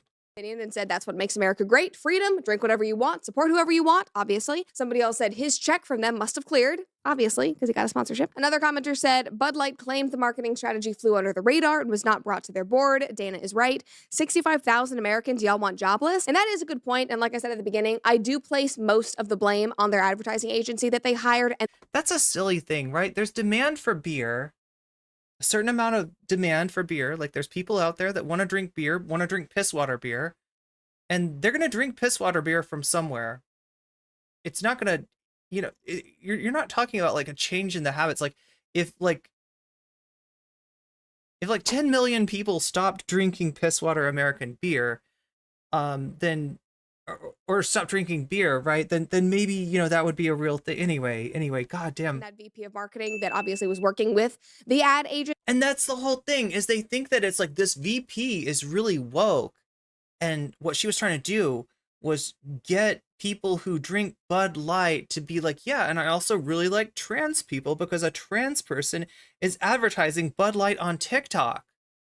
Like people who are not on TikTok, people who definitely, even if they were on TikTok, do not follow Dylan Mulvaney. They're gonna like this was like an influencer thing. To the thing that's they're influencing is people's like gender identity, rather than what they're trying to influence in reality is the drinking habits of people that might not be your traditional Bud Light demographic. Who was doing her whole spiel about how, you know, women need to be involved with the beer industry and they need to expand their audience. Like, I think that they handled the people who made the decision. The people up top might not have known. So I think that that is a fair assumption. Again, I don't know the details, but that seems reasonable in my opinion. Now, Matt Walsh was one of the biggest supporters of the boycott and has consistently reported on this story and others like it. And he says, no, they should not be redeemed. Back in December, when all of this was happening with Dana White, he said, Bud Light is the one time in modern history when conservatives have staged an effective boycott against a major corporate brand. If we back away from this victory now, it will show that we have learned nothing and don't want to win. Not going to happen. Boycott continues. He also said this shouldn't even be a conversation. Bud Light is a brand owned by a foreign conglomerate that tried to push trans ideology and is now paying the price. They don't care about trans people. They don't care about trans ideology. They care about making money, and they realize that the people that are buying their beer are going to be dead in 30 years. They need to replace those people that are going to be dead in 30 years with people who are going to be alive in 30 years. And they know that Dylan Mulvaney gets viewership from people like that was literally, and they're literally just trying to explore, right? It wasn't like an actual campaign. It wasn't anything like designed to drive like a large number of people to start drinking Bud Light. It was just an experiment, really, to see if they could do something like that, to see if doing a small sponsorship with somebody like Dylan, like, you know, you drop a pebble in the pond and you see what kind of ripples come out of that. And if the ripples are good enough, then they're going to do that more and more. It was just, anyway. Absolutely no legitimate reason to back them or let off the gas. They deserve everything that happened to them. Now, similarly, others said Dana White telling me that Bud Light is a brand for men is like pissing on my leg and telling me that it's raining. Somebody else said, also, guys like Kid Rock and Dana White need to learn that they don't have nearly the level of influence that they think they do. They really believe this whole boycott was because of them, LMAO. Show them how wrong and self-righteous they are. Now, obviously, I understand where these people are coming from, and I think that a large majority of conservatives still hold this opinion and are sticking with the boycott, just like my producer Bobby. But a lot of people in Matt's comments were also bringing up people like Don Jr., more Dana White, and even Kid Rock, who have all resumed buying and promoting Bud Light. And on that subject, in an interview, Kid Rock said that at the end of the day, when you step back and look at it, yeah, they deserved a black eye and they got one. Yes, it was a mistake. Do I want to hold their head underwater and drown them because they made a mistake? No, I think they got the message. Like, all he wanted to do was get clout from chuds.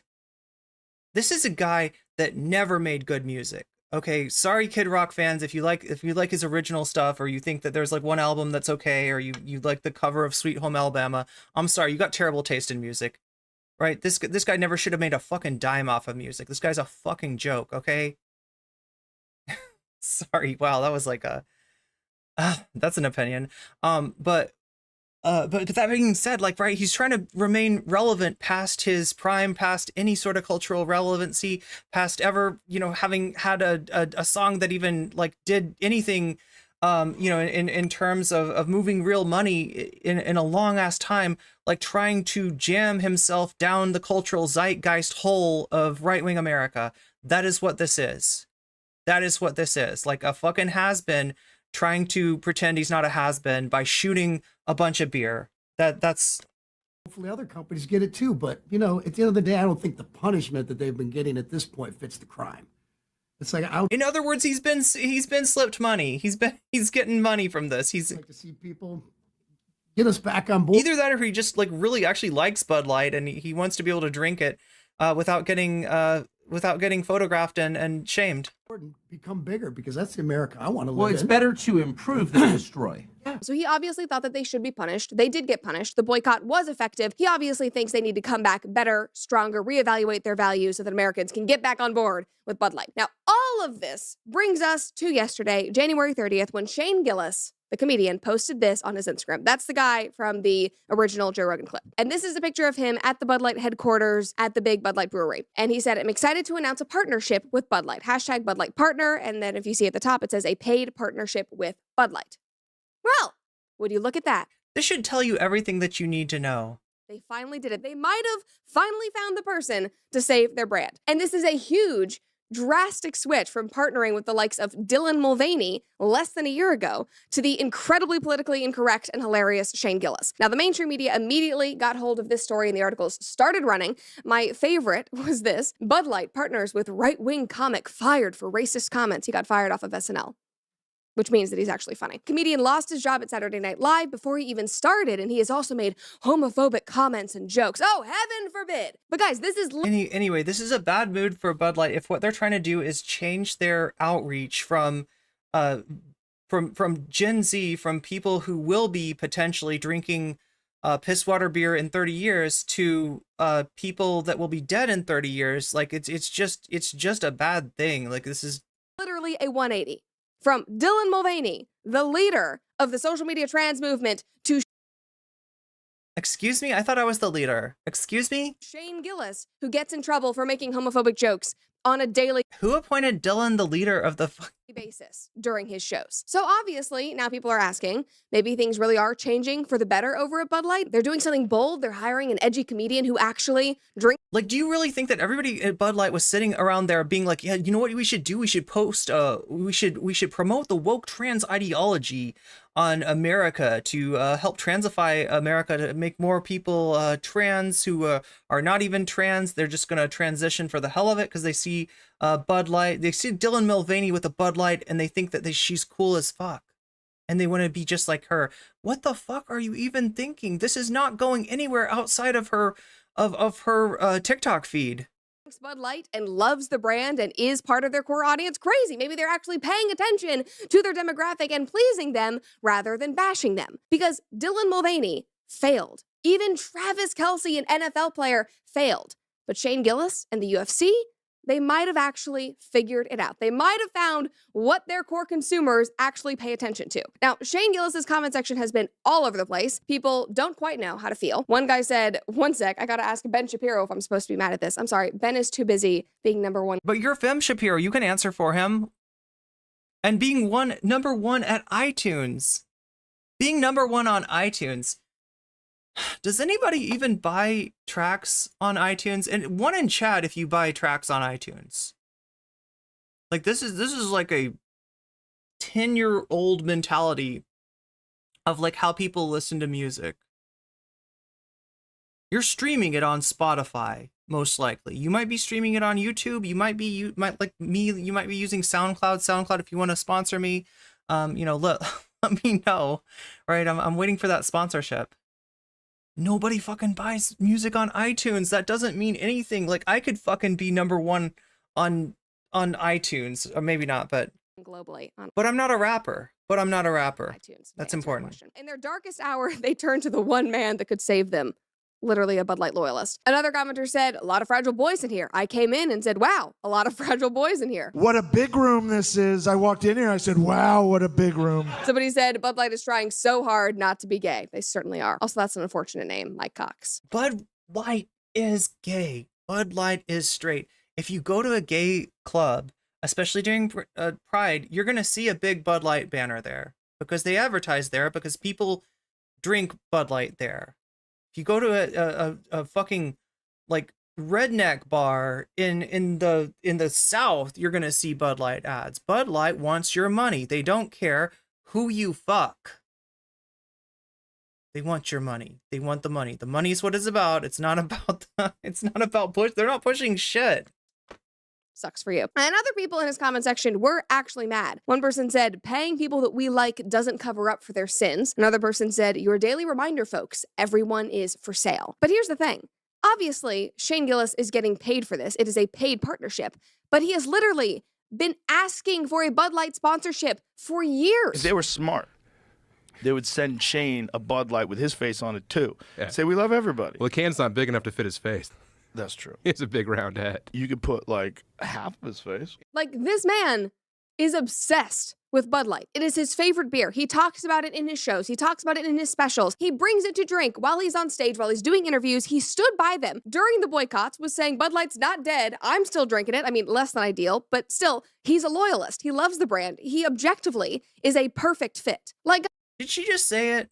Did she just say it right there? That it has nothing to do with ideology. It has nothing to do with anything. He's a comedian. He wants a sponsorship. He wants to make money. Bud Light wants to make money. If people aren't buying it and sponsoring Shane Gillis will help them get the taste of gender fluid, quote unquote, out of their mouth and make them forget about Dylan Mulvaney and think about Shane Gillis and think that they're doing something like transgressive and that they're actually drinking liberal tears rather than gender fluid, I guess that'll fucking work. But like, this is just capitalism. It's really funny what suckers these people are. Anyway, chat, I got to give you Nikki Haley because we're talking about Saturday Night Live. We're talking about Shane Gillis. So as I mentioned before, Shane Gillis, not only notable because of the Bud Light sponsorship, also notable because of his upcoming, he's going to be hosting Saturday Night Live again. Let's see. Am I searching for Shane Gillis? Let's take a look here. Hosting SNL reminiscent of Norm Macdonald. Oh, because Norm Macdonald actually was a chud. Like, Shane Gillis is just an edgy boy, like almost any comic is. After Shane Gillis was fired from SNL, he promised his audience that if he ever hosted, he would commit Persona 3 during his monologue. That's what he was gonna do, apparently.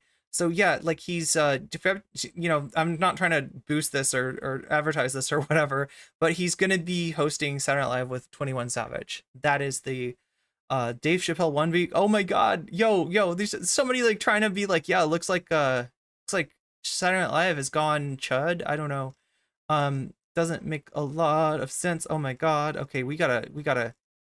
That's what's going on with Shane Gillis. Besides the Bud Light sponsorship, now I give you. Speaking of SNL, Nikki Haley.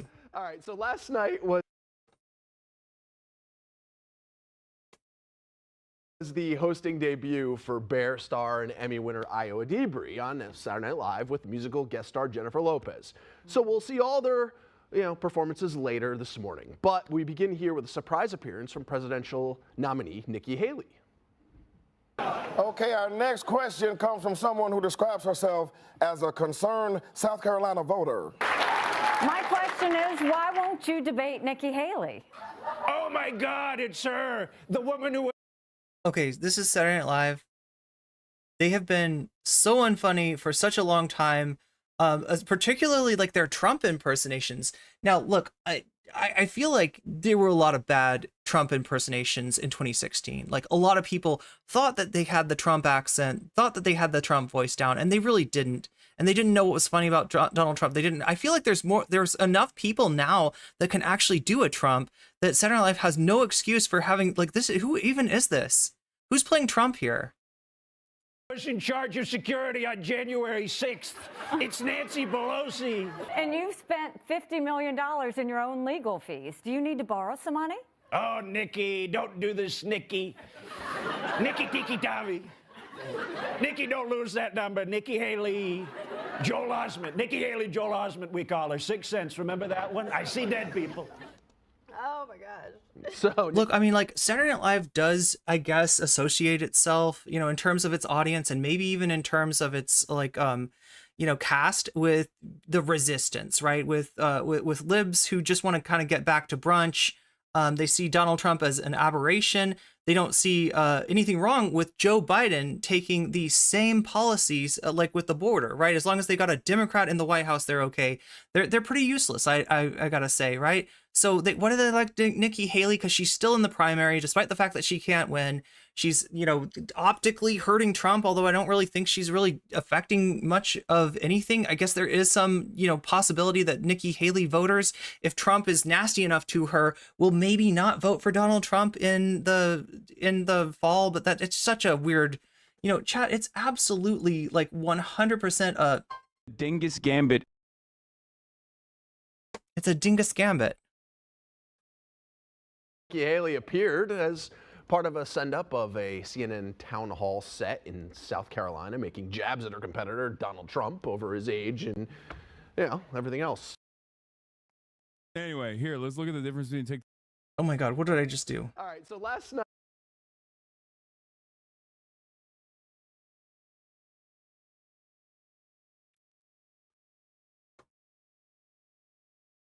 Okay, so that's the Nikki Haley appearance. Like I said, there is like a particularly with the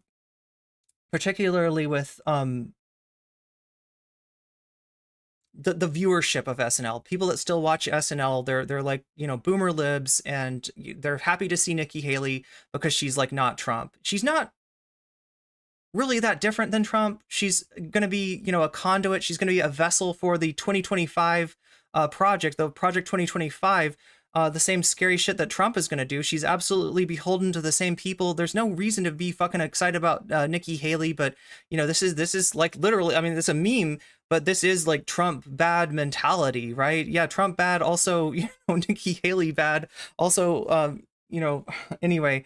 I'm going to give you over to, let's see, Hasanabi for just a short time chat. I will be right back. I have to tell you, I've got a roommate who has lost her keys, has not replaced the key, and is calling me and ringing the doorbell. If you hear that right now, that's who that is.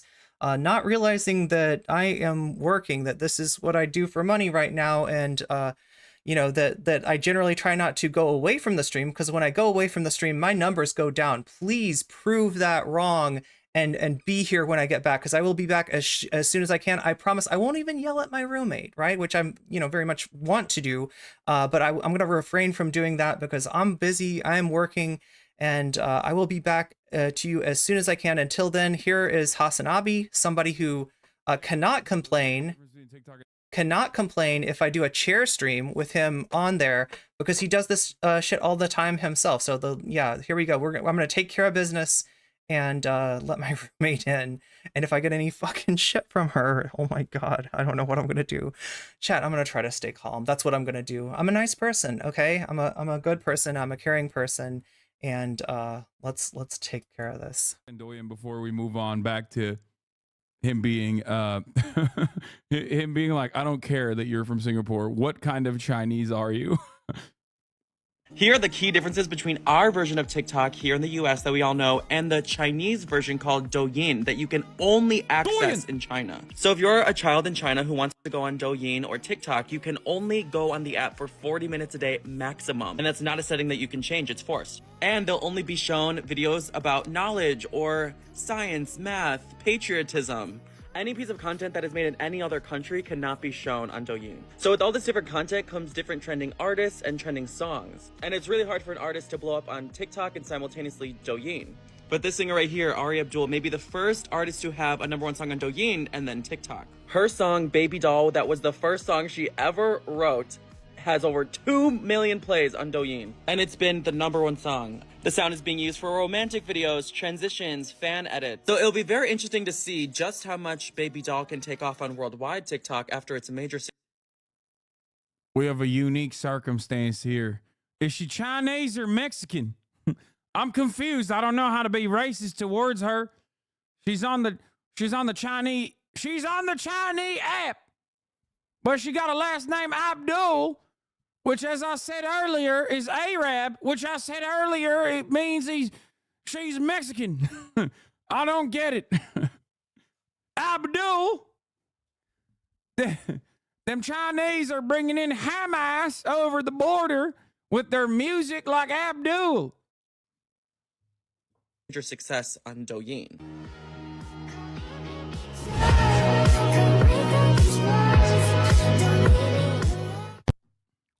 I'm confused. Dog, I got the window open. Everyone thinks I'm racist now. Yeah, God, this is why Republicans have so much more fun, okay? Because they're so dumb. They live in like the dumbest timeline, and they are so stupid and so silly, and they have so much fun. They would have more fun if they weren't terrified all the time, I guess. It's just the one thing that stops them from actually having fun is just how scared they are all the time. Her father is Palestinian. We knew it. I told you. Abdul. I think they then had a lawsuit and it was overturned. I can't remember the details. It's another the company. Biden administration that reversed those sanctions, just like, by the way, they reversed the terrorist designation on the Houthi. Oh my God. Okay, so yeah, this was a few days ago. I think this was last week actually, that they brought the big text. Okay, way much better. They brought the CEOs of TikTok, Discord. They didn't do Twitch. They didn't do YouTube. But they brought them before the committee. I mean, this has to do with the COSA thing, which if you look into the COSA bill, it's actually a really bad bill. It's a bill that is meant to ostensibly ensure the safety of children using the internet, using, these apps. And yeah, there is like, exploitation that goes on, and, stuff like that on these platforms. But the way it's written, it could also impact free speech for LGBT people, right? So it's a bad thing. Houthis in Yemen, how's that working out for them? But it was sanctioned as a Chinese communist military company. So you said today, as you often say, that you live in Singapore. I left you with racist Hassan. Well, you're about to see some racism right here, right? This is Tom Cotton, whose name, Senator Tom Cotton, like you could almost tell from his name. that this is a racist guy. But what? Just watch how racist this guy is. Of what nation are you a citizen? Chud Nation, sir. I'm a member of the Chud Nation community. Singapore. Are you a citizen of any other nation? No, Senator. Have you ever applied for Chinese Welcome to Chud Nation. citizenship? Senator, I served my nation in Singapore. No, I did not. Are you actually a Chinese spy, though? That's what I'm asking. Are you actually secretly a member? I know that you're saying Singapore, but that sounds an awful lot like China to me. So if you don't know, the thing that makes this like extra funny, and maybe Hassan said this while I was taking care of business, right? But he Singapore is one of the most free market countries that exists, right? Singapore is a ways away from the Chinese Communist Party, but it's such a weird thing to see him do he's doing like the oh my god, he's doing the McCarthy hearings, but for the CCP on a citizen of Singapore, a CEO. Who's this guy? What is he the CEO of again? Yeah, this is racism, but it's like extra cringe. It's like extra cringe because it's misplaced racism, right? Do you have a Singaporean passport?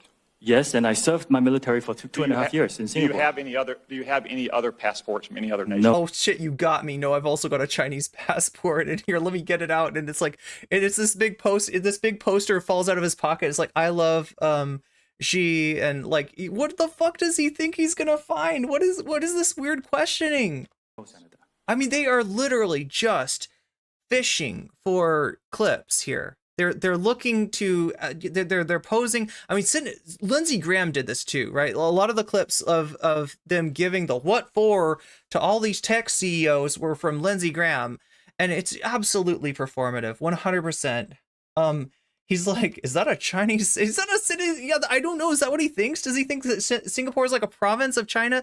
Does he think that Singapore is a city in China? Like, is he mixing up Singapore with Hong Kong? Like, what does he think? I don't get it. He's like, what do you mean? You look Chinese to me. What the fuck do you mean? What is Singapore? Like, I didn't ask you what kind of Chinese you were. I just asked you for Chinese. Right. Oh my God, no. What the hell kind of Chinese is that? This is terrible. Chinese. You sound Chinese. Your name Chinese. Is Singapore in China? What part of China is Singapore from? Tell me now. Why are you hiding? He's just being racist. He's literally like, I don't believe you. You're Chinese. What the fuck? It's so stupid. I mean, remember when I tell you, when I talk about the way that a debate is analyzed, through right-winger eyes versus like the way that you might look at a debate? You might be looking at the debate of like, who is making the logical argument? Is the logic sound? Do they, do they reference stuff? Can I check on that stuff and confirm what they're saying? Things like that, right? You're looking for a closed chain of logic generally when you're trying to analyze like who won or lost a debate. In this case, it's all about posturing, and that is the majority of what right-wingers pay attention to. So in Senator Tom Cotton's mind, all he's got to do is be a dick to this guy. Right? And if he's like, okay, you're, from Singapore, you're not from China, that, if he's reasonable about this, then he doesn't get those dick points. He wants those Trump points. He wants those dick points, and he's going to get them regardless of how ridiculous he looks to the rest of us. It's so dumb. What are you doing? Did I say, what is designing women? You look Chinese to me. You can't fool me. You can't catch a fast one off. Can't let this one slip, boys. We got them. Your wife is an American citizen. Yeah, dick points. They're like good boy points for chuds. Children are American citizens. That's correct. Have you ever applied for American citizenship? No, not yet. Okay. Did that get mentioned in chat or something? I don't got it. You won't be getting it. Time for an orange. Have you ever been a member of the Chinese Communist Party? Senator, I'm Singaporean. No. Have you ever been associated? Oh shit, you got me. Yeah, back in college, I was totally a member of the Chinese Communist Party for like are affiliated with the Chinese Communist. Why would he? How? What are you saying?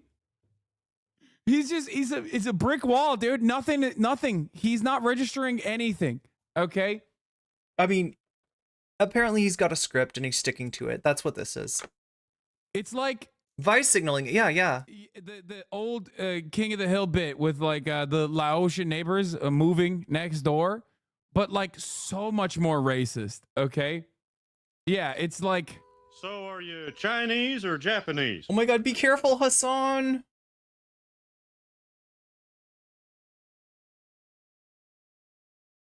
I live in California last 20 years, but first come from Laos. Okay, I gotta talk over this the entire time. You've all seen this clip before, and me talking over it means that I'm less likely to get copyright struck. He's playing way too much of this. This is not something that he's gonna get away with. Yes, Laos. So anyway. No, really? Oh my god. Okay, I gotta keep talking over it. Funny and cute. Tom Cotton, on the other hand. You know what's not funny and cute is getting your video demonetized, Hassan. You should, if you don't think of yourself, at least think of the Hassanabi industrial complex and how you are making more work for a bevy of editors. Yeah, please, God. King of the Hills was one of my favorite shows back in the day. What if they make a live action one? Do people want a King of the Hill reboot? He probably will. He's on Twitch. Well, yeah, no, he's on Twitch, right? But he also has a YouTube channel that, like, you know, essentially the business model is to stream on Twitch and to have a YouTube channel, because Twitch doesn't do shit for promoting you. He also, you know, is a weird streamer in that he's got an entire group of people that he has allowed to take his content and to upload his content to YouTube. I'm just saying, think of me covering your content, Hassan. Think of the Hassanabi industrial complex. Think of all the extra editing work that you're making. Think of my monetizations. You would watch it probably, like a live action one. Ostenox probably gets split audio, maybe. It's our content. Well, that's why I had to talk over it, right? Because that's the only thing that I know to do that might keep us from getting that copyright strike, is that gotta use the power of my sidechain, Chad. I gotta use my sidechain. They would mess up a live version. No, you want Netflix to make a live action version of King of the Hill. That would be sick. That was super quick thinking, right? My dad recently told me he really liked King of the Hill. It's one of the most interesting facts. I'm sure my dad likes it too. I've never watched it with him, but it seems like the kind of show that he would like. Looks like we survived. Well, yeah, we didn't get taken down, but what I'm worried about more is like losing monetization later on. Yeah, dude, some kind of reboot, I feel like is in line. Wait, oh my god, how much of this can I show you? So what would you tell me? So the whole thing about King of the Hill was that it was a show that maybe people that were on the center or the left watched about people that like are, you know, that we tend to think of as right wing, right? The Arlen, Texas, definitely not voting for Biden this year or any year. But like it's a lot of people say that it like humanizes like the South in the middle of the country for people that don't live there. That's kind of the function that it served, right? What would you say if I told you that there was a version of King of the Hill that was supposed to do the opposite, that was supposed to follow a family of urbanite liberals and maybe, you know, for an audience of conservative middle of the country living people? What would you say if I said that show actually exists? I'm trying to I think it's called The Good Family. Have people heard of this?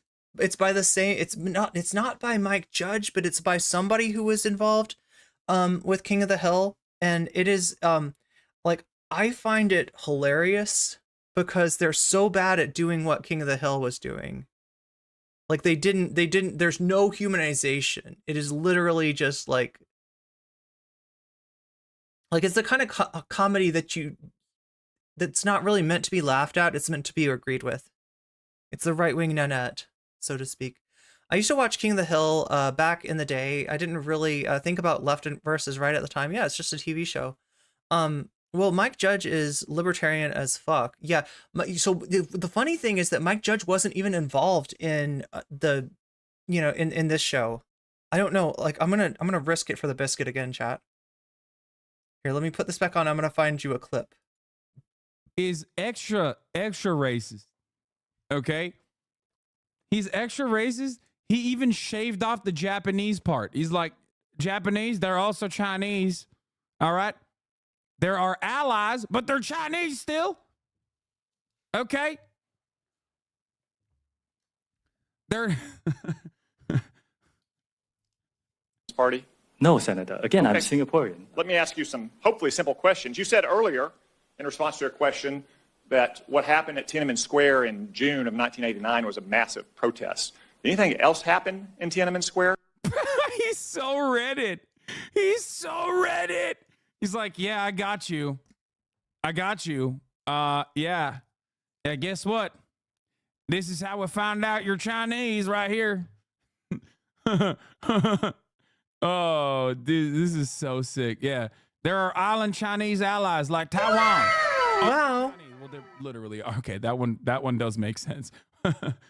Taiwan and Nippon Desu, both Chinese of island variety, both are friends and allies. Okay.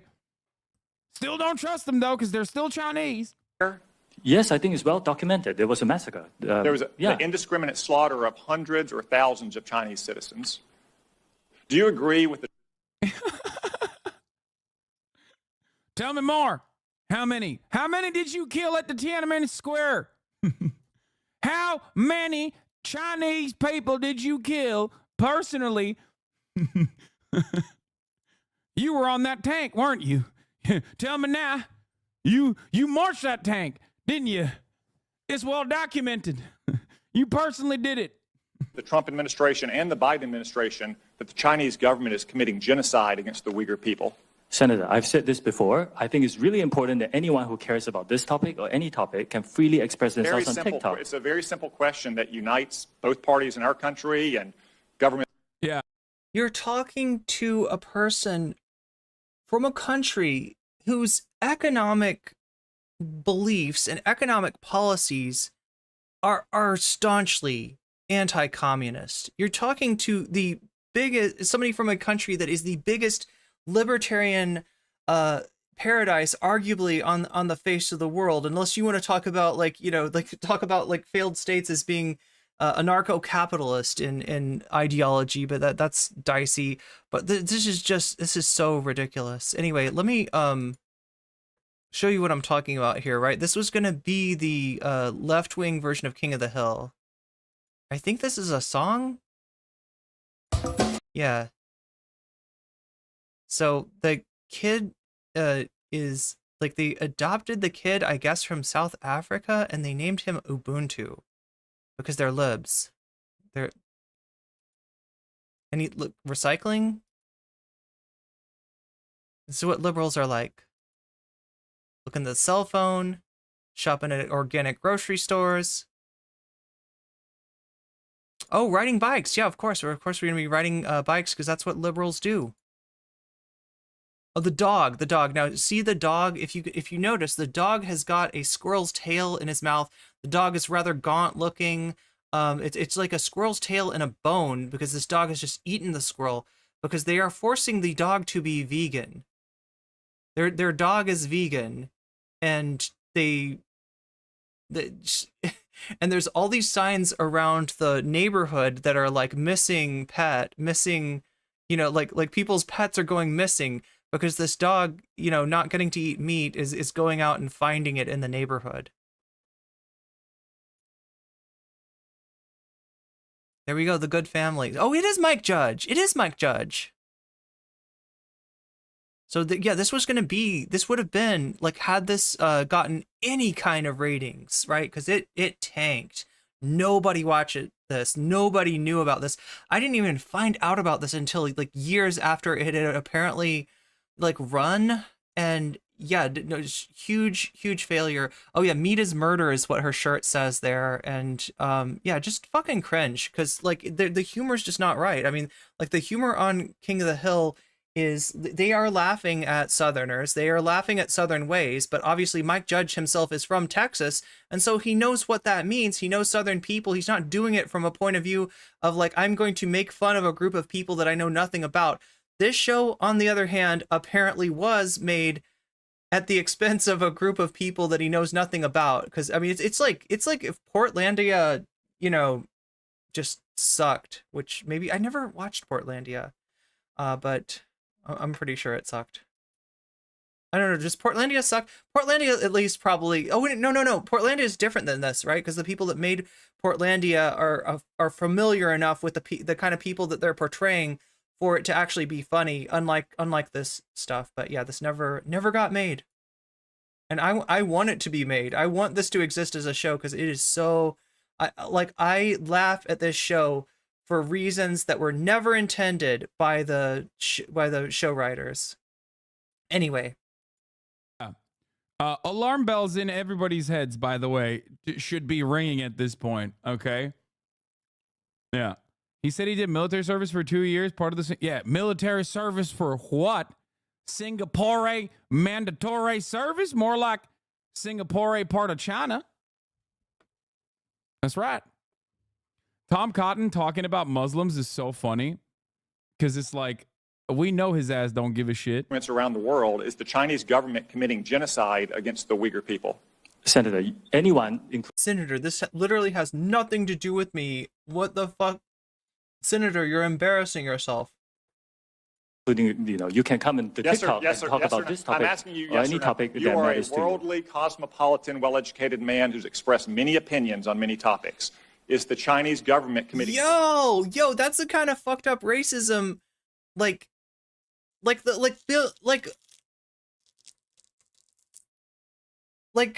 O'Reilly going to like a restaurant where mostly black people are the patrons and being like, oh yeah, you know, everyone was really well mannered. No one called each other MFers. Nobody was like, pass me the salt MF, or like, right. It's like a weird kind of racism. Genocide against. Oh, finish your alarm bell point. Yeah, I mean, dude, it should ring alarm bells in your head when like someone like Tom Cotton's talking about like you know, genocide, currently ongoing genocide against like a Muslim population, and he's not talking about Palestine. Okay. Yeah. Yeah, isn't that ironic? They're concerned about like a cultural genocide when you got people like when it involves China. But when it involves a US ally, there's no concern.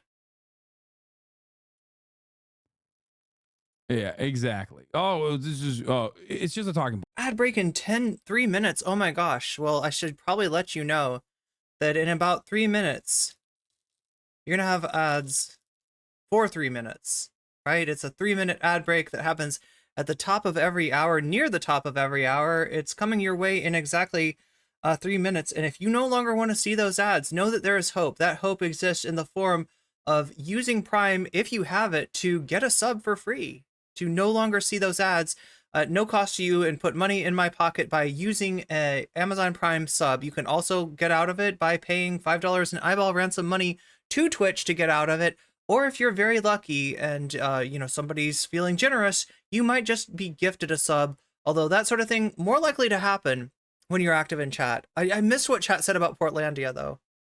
I'm sorry, chat. I've been a little bit distracted. I just want to make sure that my roommate's okay and everything. And just... point. That's it. A little bit frustrated, but... Okay, it's just a talking point. Well-educated man who's expressed many opinions on many topics. Is the Chinese government committing genocide against the Uyghur people?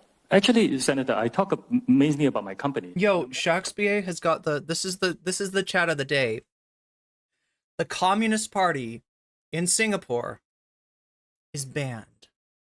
You can't be a communist in Singapore, right? Portlandia is good. I shouldn't render opinions on shows I've never seen. Although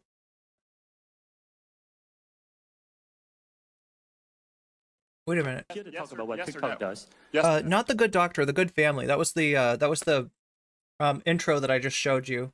Was The Good Family, a family of liberals, supposed to be kind of like the King of the Hill, but like a Portlandia version of King of the Hill. But unlike Portlandia, it wasn't funny. 1 minute now. That's right. So yeah, you got 1 minute to do something about your lack of a sub. If you're lacking a sub, I mentioned the ways that you can gain a sub. There we go. There's the ad break. R.I.P. So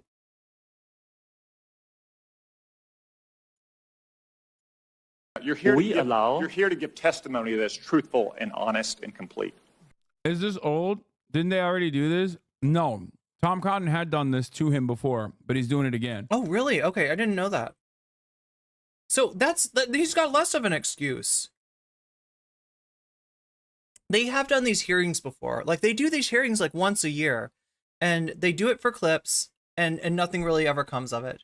Nothing ever happens. It's not, nothing changes. And if the one thing that is possibly, on the horizon as far as changing COSA is a bill that doesn't take care of the danger that children are exposed to, and also does suppress free speech for LGBT people.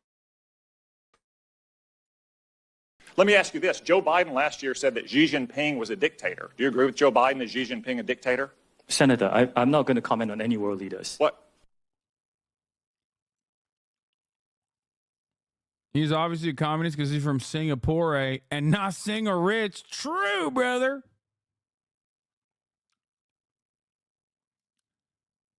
It's one of my favorite types of racism. It's like, oh, it's time to answer for the crimes of time to answer for the crimes of Asian people that have nothing to do with you just because you're Asian. Yeah, that's fucked up. Anyway. Speaking of Portlandia, not so long ago, Tim Heidecker, or should I say Bill Maher, had a conversation with one of the actors on Portlandia, that's Fred Armisen, about the political nature of the show. It's about time we listen in. Now, if you might see, does this setup remind you of any other show?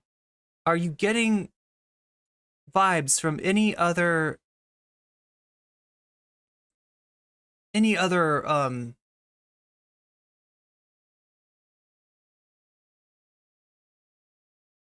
need to get some rain boots? Yeah, God. I feel like a lot of people are going to need some rain boots this week. It's a pretty bad storm coming through. Fred Armisen, aka Soft Daddy. If you've ever seen Big Mouth, he plays Soft Daddy on Big Mouth. Bill Maher vibes for some reason. Interesting. Yeah, I could see that. Look at this. We got all kinds of adult beverages sitting on the table. Really strange decor here. Mismatched decor, one might even say. Yeah, I feel like Wednesday, with the difference between Wednesday and the other show you did, which I'm blanking on. Portlandia? That's it. Which was hilarious. Fucking hilarious. What was that other show? Yeah, Portlandia. Thanks. That's a different environment for you. Yeah. That's a, hey, we're going to go out there and we're going to take pointed shots at sort of the woke mindset. What's up, Nabil? And take, because it's got, listen, I'm as liberal as anybody, and you know that. I mean, I am on. There's the angle. There's the angle right there. On the record about gun control, and I was against the Iraq War. Mm-hmm. But then when you see what's going on in Portland with the people up there and the attitude, it's almost the opposite of liberalism, which is now an orthodoxy that says what you can and can't say. And what Portlandia did was it took direct fire at that. No. Blew them out of the First of all, fucking water. It's been a while since we've done this show. So, but the show's, I mean, not that long ago. I mean, it couldn't have been more. It was a while ago. It was a real while ago. 4 years ago. Yeah, maybe 5 years ago or something. But we weren't taking aim at anything. Fred, in television time, that's yesterday. Okay, well, We weren't taking aim. We weren't like we weren't trying to dance around it. In Bill Maher, I mean, Tim Heidecker's adult boomer brain, that is very recent. We weren't trying to attack anything. We were just having a good time, and we were talking more about ourselves. Yeah. Come on, man. You Totally. don't listen. I don't want to bullshit take me. Don't bullshit me. Listen. You and whoever you're doing it. Who are you doing it with? Carrie Brown. Okay, here's the deal, chat. I need to watch Portlandia. I feel bad for having criticized it, for having made assumptions about it. I should have known better. Like, I've seen this clip before. I think I get the joke here is that that somebody like Bill Maher might see Portlandia and be like, "Oh, look at that! That's a great parody of shitty liberal people that suck. You really skewered liberal culture with Portlandia, right? You really showed them." And in reality, it was like liberals, urbanite liberals making the show. So, it wasn't meant for that. But I need to understand, I think, the cultural import of this show. Because like all I've ever heard of it from was was my sister comparing me to the show, right? And I don't know what she means. I don't know what I'd love to. Yeah, she's lives in a different part of the country than I do, and when she saw Portlandia, for some reason she was reminded of me. So I guess I kind of have a little bit of a chip on the shoulder as far as that goes, and I would like to actually be informed about what the show actually was, rather than making these assumptions of what it was. So You and her, and I raise a drink. If you drank, I'd raise a drink and toast, because what you did was you took aim and fired at a mentality and a philosophy that I think is biggest threat to our country. No. We didn't take aim at anything since the Civil War. They're just silly sketches. Like they were just like the way that we were living, and we're not taking aim at anything. Right.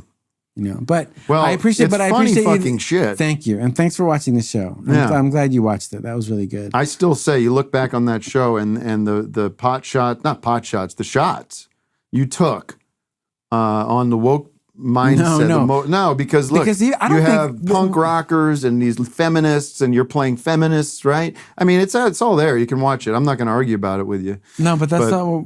We weren't taking aim at any of that stuff. So yeah, there's a larger, if you want to watch this is Office Hours with Tim Heidecker. Pretty funny show. I recommend it. I recommend that you check it out, especially if you hate Bill Maher the way that I hate Bill Maher. It is a pretty good parody of what he's doing. Now, chat, lest you think, because I feel like we're like, oh my God, we're 3 hours into the stream. I would normally get to the main subject by now. I should get to the main subject. I'm not trying to hold out on you. I'm not trying to edge you. I did get that little bit of derail, having to take care of my roommate and make sure that she's able to get in. But let's move on to the actual content. We're talking about Anna Kasparian. We're talking about Cenk Uygur, and we're talking about a moral panic against migrants that is going on right now. If you remember 2016, the main issue that Trump is known for was migration, was the notion that he was going to build the wall, was the notion that it was a free-for-all down at the southern border and anyone and everyone's coming through, and there's like terrorists and drugs and bad, all this bad stuff's coming through. They're not sending their best. You remember all that, right? That was Trump's thing. Now, he has moved on to bigger targets. The right wing has moved on, not bigger targets, he's moved on to other targets, right? The right wing has moved on to other targets. They spent the last year shitting on trans people, but they're back with a vengeance on this stuff, because this is an issue that Biden has refused to say anything proactive about, right? With Obama, you had ideas like the path for citizenship, the path like the Dream Act, or the ideas like the Dream Act, right? There was some fight back, there was some pushback on issues of immigration, and Biden has absolutely given up on that, to the point where he's caved in to Trumpian policy and basically offered to give them what they wanted under Trump, what Trump was unable to do, and actually pass legislation to that I think is draconian and actually flouts in a lot of ways international law, as far as how refugees and asylum seekers are supposed to be treated. And that's not enough. That hasn't done anything. They don't even want this thing passed, right? They want to be able to yell about the border. Trump made sure that all the Republicans knew that he did not want them to vote with Biden. He did not want them to take that W that Biden was handing them. And so they won't even pass that act. So, yeah, this is, now shit's bad. Shit's grim. You've got no help from Biden. You've got a lot of Democrats, especially the Biden, what do they call them? Biden confidants, Biden surrogates. Yeah, the people that are going out and speaking in favor of Biden's re-elections, basically agreeing with him and be like, yeah, there's a real problem at the border and Joe Biden wants to fix that problem. And isn't he a great president for that? Completely reversed their policy since the Obama era. And they feel like this is just a group that they can and will throw them under the bus. And it's creating a moral panic. It's creating a free-for-all, not at the border, but a free-for-all with the amount of demonization that's able to go on towards immigrants. And it's dangerous. And it's likely to, it's likely to get people hurt and killed. You'd think that at least Anna Kasparian could not grift on this particular issue, but chat, sadly, you would be wrong on that. Because much like Joe Biden and the Democratic Party, Anna Kasparian is more than willing to throw people under the bus when it comes to this.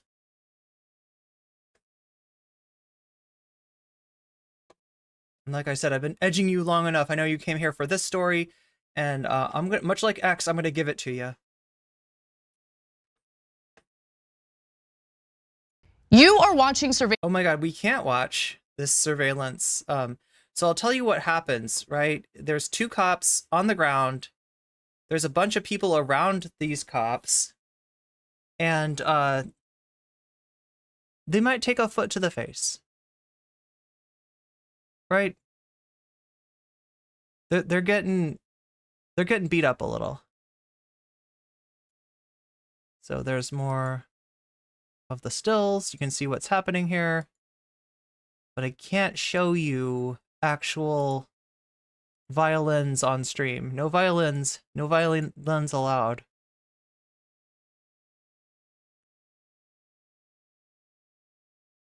Now what this is an incident, right?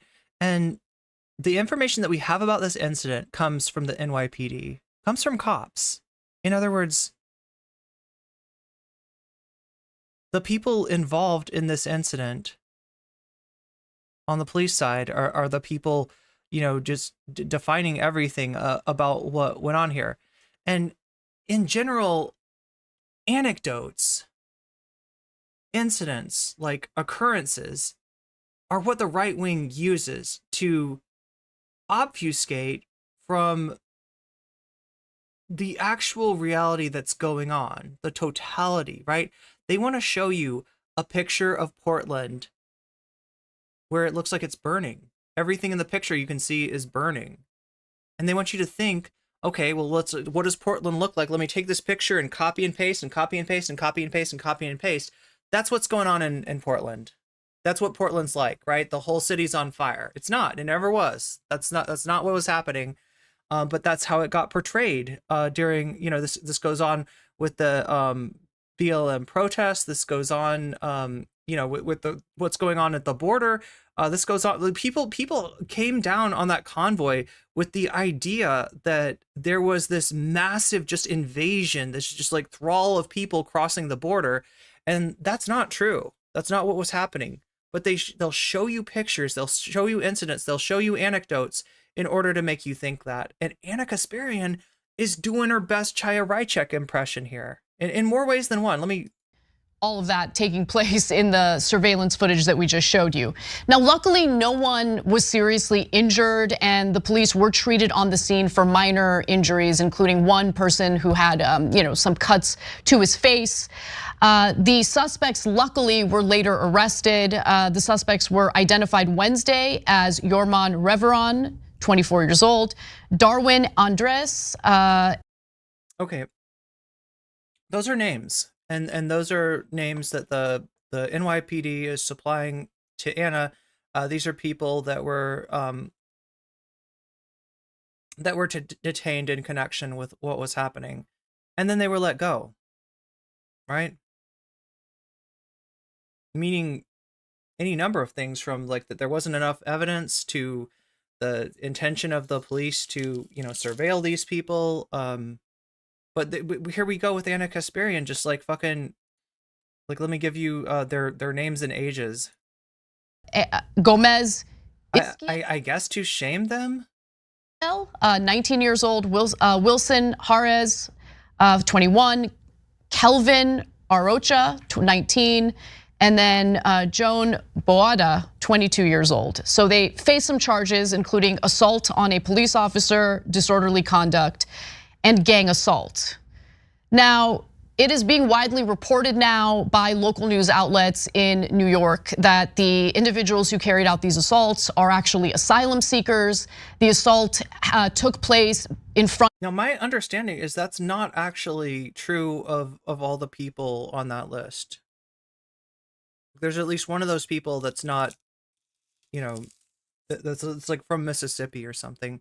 Anna doxing these 19-year-olds should be illegal. Yeah, she did say Juarez instead of Juarez. Yeah, it's these are people that were detained or arrested, not convicted, and the NYPD is still investigating and going over evidence.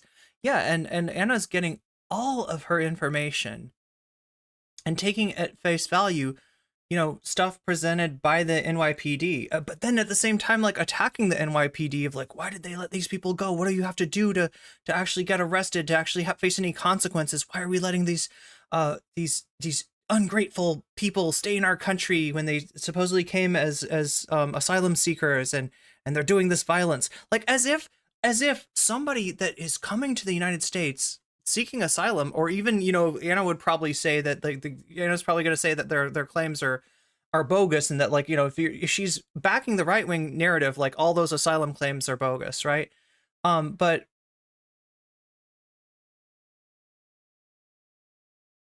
gang assault, yeah, that's right. Terrible on crime and homeless people. Yeah.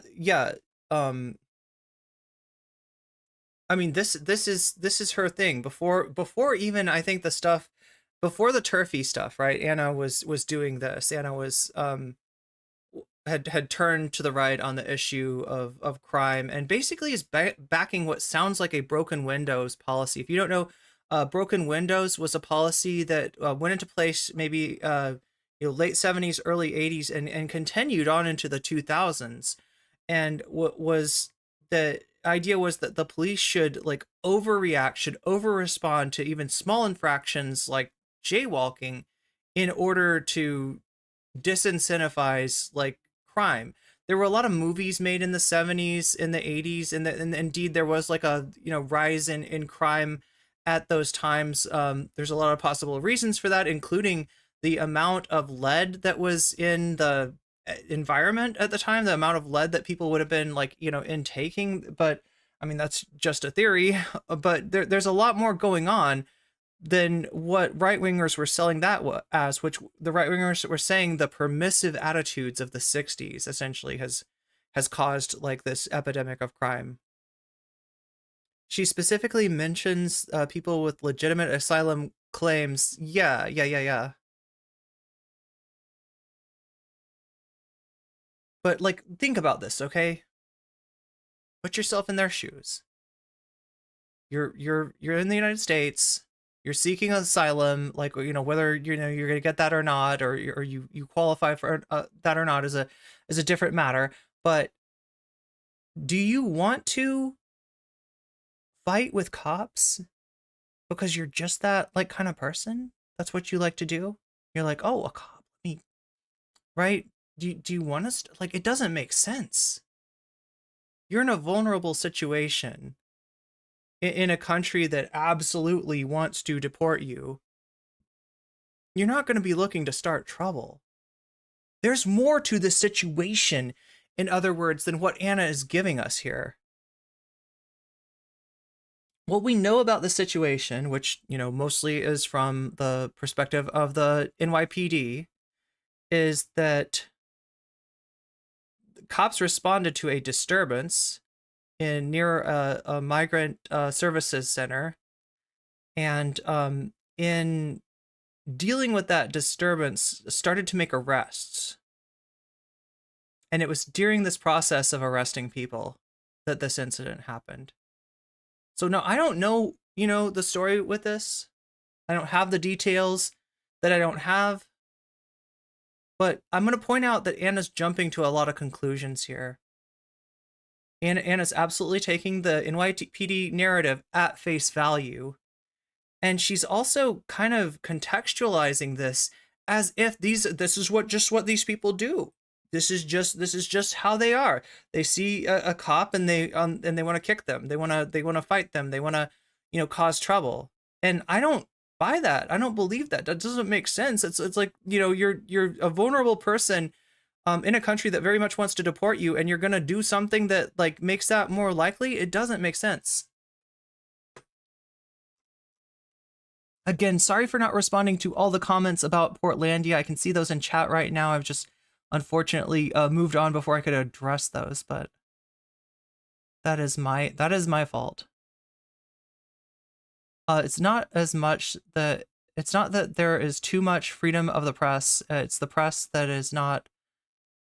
It's that the press is not biased or fair by default. That they are a for-profit enterprise with biases and incentives. But anyway, I think there has to be more to the story, right? Now, I'm not gonna tell you I know what the context is. Unlike Anna, right? I'm not gonna jump to I'm not gonna jump to any conclusions. But it sounds like a situation where like migrants were being harassed by police, and it's in Times Square too, which is famous for, you know, the kind of police intervention to sanitize that area for tourists, to sanitize that area for wealthy people. And, you know, like I said, I'm not gonna, you know, jump to any conclusions, but it sounds almost like a unarresting situation, like a situation where unjust arrests were being made, and you know, if there was intervention by these people, it might have been related to that. I took a small step, and their conclusions were of a migrant shelter, and there have been increasing scuffles with migrants between one another for the most part, but this is the first time that we're seeing surveillance footage of them literally attacking cops and being kind of brazen and emboldened enough to do something. They got emboldened. They got brazen, right? They were like, hey, the New York City, you know, government is so lax here. We can just kick the shit out of cops, right? No, nobody fucking thinks that. There's something more to this story, and the context that Anna's supplying doesn't make sense, and it's also going to contradict something like that she says later, right? She does make the point that that migrants do not do like more crime proportionally than citizens, right? That's a myth. That's a, you know, bigoted lie that gets spread a lot around. That's not actually a thing that happens. But do you see how she's characterizing them? They're brazen. They got a little too emboldened. We got to let them know who's boss. We got to get tough on crime with Cop Kasparian, Klondike Cop Kasparian. Here we go. Something like that. One of them already had a criminal record. Reveron has 2 pending cases in Manhattan for assault and robbery. He allegedly attacked a loss prevention officer at a Macy's department store during an alleged robbery, and also alleged. That shouldn't happen. That shouldn't happen, because loss prevention officers should not be fucking engaging in scuffles with like suspected shoplifters. Like that's allegedly punched and bit a Nordstrom Rack employee in November. Yeah, Cosmopolitics. Unfortunately, Anna's back on her bullshit. I don't want to get ahead of myself here because I have Sisyphean Task, are you psychic or have you seen this video before? Yeah, you're right on. Cue the whining about bail reform. Here we go. a whole argument that I'm about to make. But let me just say attacking a loss prevention officer means they probably beat the shit out of them. this. Considering the lack of resources for my Wait, you mean the loss prevention officer probably beat the shit out of them? Right, Nabil? Yeah, okay, that's what I thought you were saying.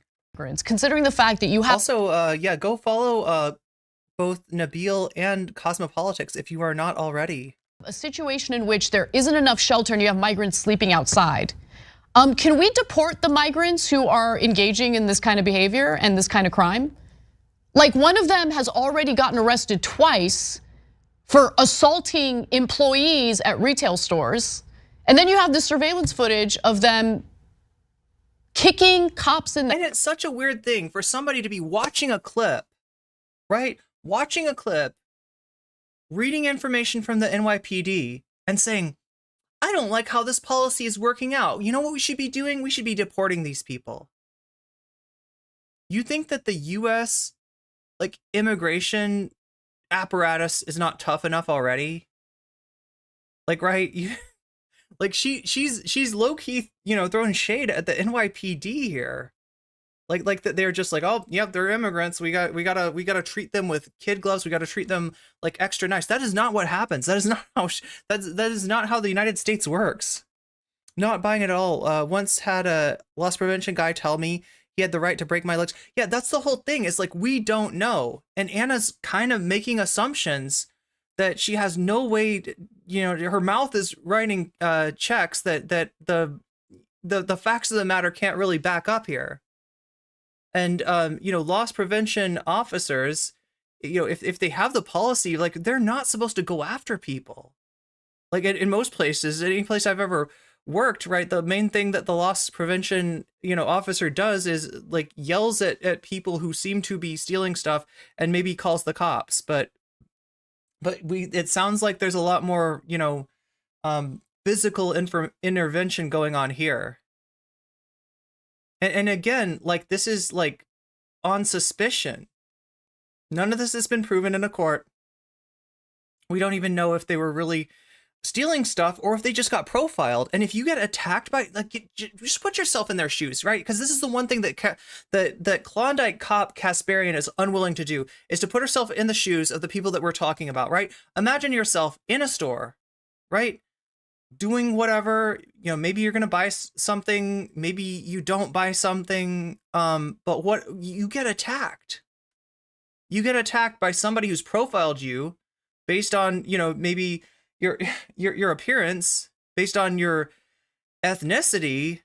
Like, it has gotten in their mind that you are stealing stuff from the store, and you're not. Like, what would you do? If someone, and you don't even know these are loss prevention officers, are like, they don't dress in a uniform generally. You just get attacked by some random person in a store. Are you gonna fight back, or are you just gonna be like, yes, hurt me, do whatever you want to do, because you might be a loss prevention officer, and I don't want to, like, what the fuck? Anyway, ahead as the cops are trying to detain another guy. What are we doing? So they get arrested, and then they're let out. You even talked to Anna about this? Wow, Cosmopolitics. Well, I can only imagine what that conversation was like. No bail, because it's New York City, of course. Okay, this is no bail because it's New York City. Liberal cities, way too permissive. They're just letting the criminals run wild, and that's why nobody's safe. And she's like literally backing up a bullshit narrative that's spread far and wide, and that's getting people hurt. And especially when you scapegoat migrants, when you scapegoat, asylum seekers, right? You are gonna get people hurt. There is a lot of anger already. There's a whole convoy full of weirdos, like, headed, or I think they've already made it down to Texas, right? There's states like enabling their National Guards to go and back up Greg Abbott's Gestapo, and like, shit's bad. Shit's bad enough already without Anna Kasparian, right, from the home of the progressives, adding her voice to the Legion of Chuds. Listen, I know we have a giant left-wing audience, and I love you guys. Please don't give into and I love you guys. Wow. Some knee-jerk reaction to provide cover for these people. Oh my God, who's doing a knee-jerk reaction though? Who's jumped to conclusions where they don't have like who's taken the NYPD at their word?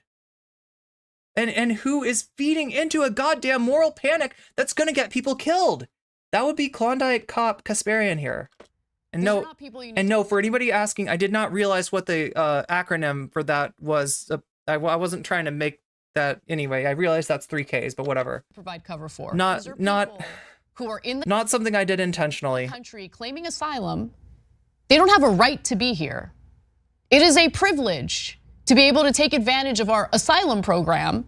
And these ungrateful immigrants are not are too brazen. They've been emboldened. Like, right? We gotta lower the hammer and let them know who's boss, right, Anna? Able to claim asylum, claim that you're here because of whatever reason. I don't know exactly which reason they gave for their asylum claim, and you get to have your case adjudicated in front of a judge. But if you're causing all sorts of chaos, and if you're okay, so take note of everything you're saying. She's saying like brazen, causing all kinds of chaos, implying that they're ungrateful. Like they don't appreciate the privilege that they're granted, and like listen to what she's gonna say later, because she's gonna try to pull this back. She's gonna try to have it both ways, as much as she is feeding into. And let me just show you. This is a good time, the goodest time as any for me to wheel down to the comment section on TYT. Okay, somebody talking about the Chaz in Seattle, talking about BLM protest in Minneapolis, talking about like bail. So, Chud. TYT, are you finally realizing this? We Republicans have been warning you about this for years. Assault on a police officer is a bail eligible offense in New York. Anna, okay, so there's one pushback, right? With 6 comments, one like and 6 comments, right? Are you starting to see who's watching this shit? Look, I mean, I've seen TYT's like live chat get pretty bad back in the day when there were bots in there. There were bots like being like Trump. There was a whole bunch of hate watchers and stuff like that. And I think this was before they had mods even, right? It was pretty bad. It was pretty nasty in there. But it was not this bad. This is a full on. This comment section is a bunch of racist chuds. If TYT would make content like this instead of the normal divisive partisan hackery they produce, I would watch regularly. So yeah, Anna, you succeed, mission accomplished, right? Anna is 100% correct, right? This is not the TYT audience. These are not liberals in the audience, right? This is like,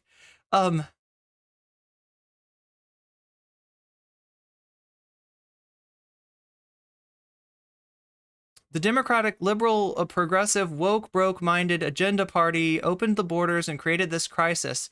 This is your audience now, Anna. Congratulations. Mission accomplished. Look at that.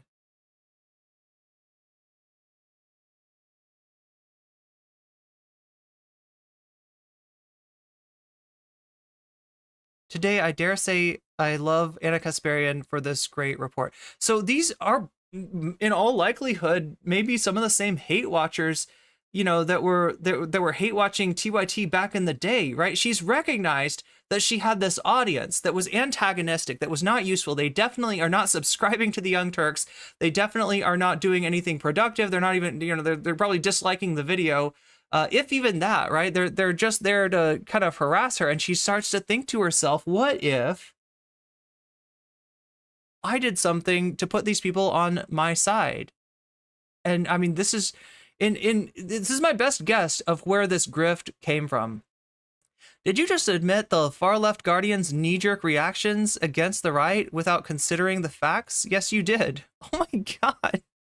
Congratulations, Anna. These are your new friends. These are your new friends. And I'm going to show you some more of her new friends later on when we look at Tim Pool.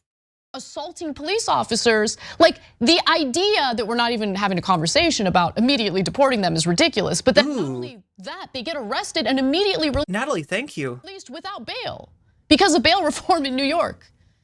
That's insane, right? Am I crazy?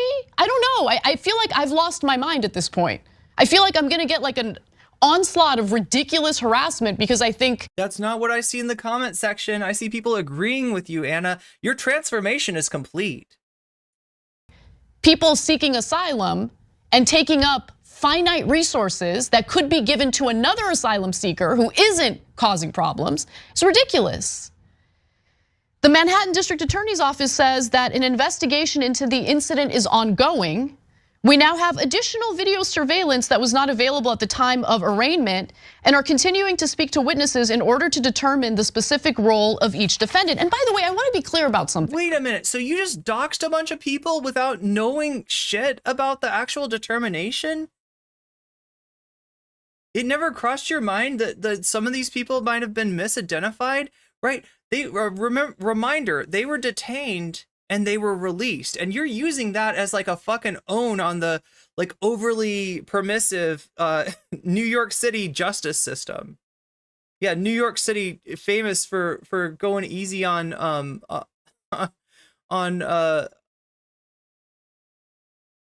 Central Park 5 vibes. Yeah.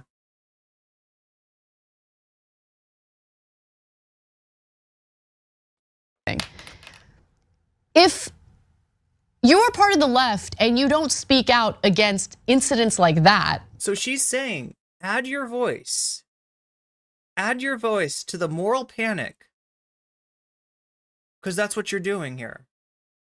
That's what context this is going on in, and that's what she's asking you to do. What it does is it allows for the right to paint a picture of what all asylum seekers are like, what all migrants are like. And as we So here she is trying to reel it back, trying to seem centrist and trying to say, yeah, no, there's some asylum seekers that are legit. The right obviously doesn't agree with that. Joe Biden's policy is literally to limit like entry, whether it be asylum or whatever, like into the US to 5,000, and that anybody that comes in after 5,000 people, have been counted that day is just going to get turned away regardless of whether they have an asylum claim or not. That is literally against international law. But go on, Anna. We know, based on studies that have been conducted previously, there's no indication that immigrant communities have a higher rate of crime. Okay, anyone who... Then why were you talking about them like they're fucking monsters? Then why do you continue to demonize them? Like Anna Kasparian from 5 minutes into the video? Meet Anna Kasparian from 30 seconds into the video, because these two people do not agree.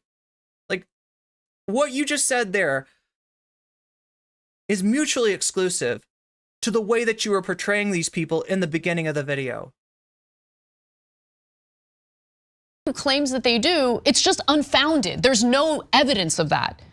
But if the left starts providing cover... Yeah, she's saying they should be arrested without... There's no trial, there's no conviction, there's no anything. And like, oh yeah, well, luckily, chat, we know that there's not like a history of racism in law enforcement, right? We know that nobody's ever misidentified because they match the racial profile of a perpetrator. We know that that's not in the United States. Never. There's no racism in our law enforcement. What are you talking about? For migrants who do commit crime and feel emboldened enough to literally assault police officers as they're trying to detain someone else, that sends a really bad message. Emboldened? You are painting a picture of people that are just like, yo, I would love to beat the shit out of a police officer if only I was in a permissive environment where I could feel thus emboldened to do so, right? That would be sick. Like, I want to play some Grand Theft Auto in real life here, right? That nobody's, especially somebody that's seeking asylum, is not looking to do that. Anna, there's obviously more to the story. There's obviously more to the story than that. What the left wants to represent. And it also... The goddamn online left, once again. ...allows for, in my opinion, the defamation of migrants who are here, who have legitimate asylum claims, and should not be treated any differently from ordinary people, especially. Oh, you mean like stuff like they should be afforded due process? Not be treated different than other people? Anna, you don't know that they don't have legitimate claims to asylum. You're jumping to that conclusion. And if you want them to be treated normally, being treated normally is part of that is innocent until proven guilty. What the fuck is wrong with you? Considering how vulnerable they are and how they're here either for safety or for opportunity. So this should not paint a picture of asylum seekers. But for those who cause these kinds of problems, there should be consequences. And they should be deported immediately. And there should be no due process. We should just deport them without even ensuring that these are the people in the fucking video, right? Like Anna, look. They were released. What do you think? What do you think that means? And in her mind, it's only one answer, one possible answer: overly permissive, easy on crime policies, the defunding of police that never actually happened, right? We're just not tough enough on crime. We got to go back to the broken windows policing policies of the 80s and 90s that don't actually work. So at least 41 people have been arrested at the Roosevelt Hotel since May. The Roosevelt Hotel in New York City has been used for migrant shelters, and apparently they've had 41 people who've been arrested. Most of those cases involve domestic violence. An asylum seeker was accused of bashing an employee in the head with a no parking sign in June after the worker basically kicked him out of the building for being unruly. The worker ended up with a 6-inch gash on his head, and Mayor Eric Adams made. So do you see what she's doing? She's taking anecdotes, she's taking incidents, and like using them to portray like a whole group of people. But don't worry, no, I'm okay with the actual asylum seekers, whoever the fuck they are. But no, these people don't deserve any sort of due process. Just deport them without thinking. Just, you know, like and this is like this is comporting, like, as much as TYT has called out the Biden administration, as much as this next story that we're gonna do, which is Jinx doubling down on his quixotic election run, presidential run, like, is in protest of Biden and how, what a weak candidate he is, and especially on issues of immigration, how he's absolutely caved. But they're doing the same thing. They're doing a weasel. Chat. They're doing a weasel. They're doing a weasel. An unannounced visit to the hotel with. They're doing a Chaya They're doing a Tim Pool. How are you any different than these people? Basically survey the situation. A 30-year-old migrant at the Manhattan hotel turned shelter was also arrested for alleged child endangerment. His alleged victim. Yo, 69 viewers, but how many likes? That's what I want to know. Can we hit that like button? Can we farm some likes right now? An 11-year-old daughter, and that's according to police reports on the matter.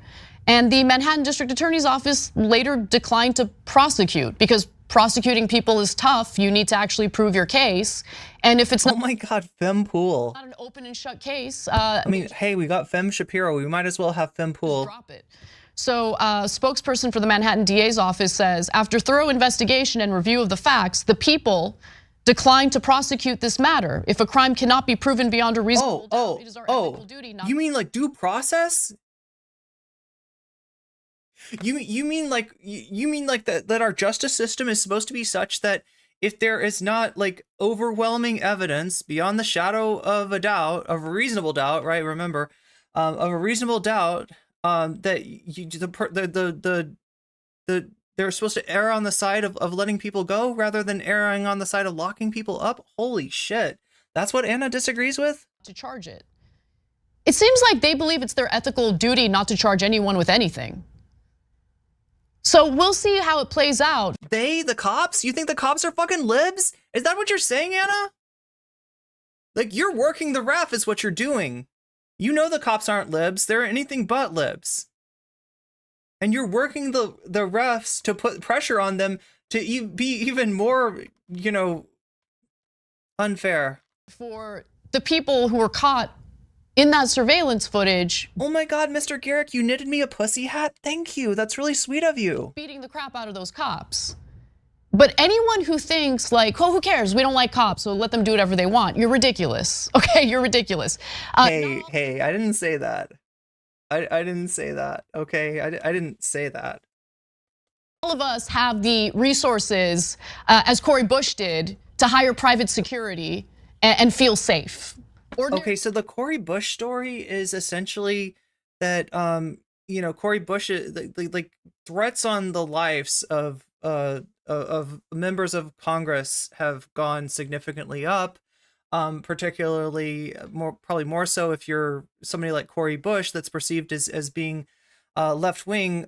Cori Bush is in trouble, is being investigated, right? It's just an investigation at this point over the incorporation, I guess, of her husband onto the security that she hired. And if you're in Congress, you're not getting protected by the Secret Service, right? You're forced to use campaign funds to fund your security. But what she's trying to do is try to say, because Cori Bush was pro defund at some point, that she doesn't, that it's hypocritical of her to hire security to protect herself from terroristic MAGA threats.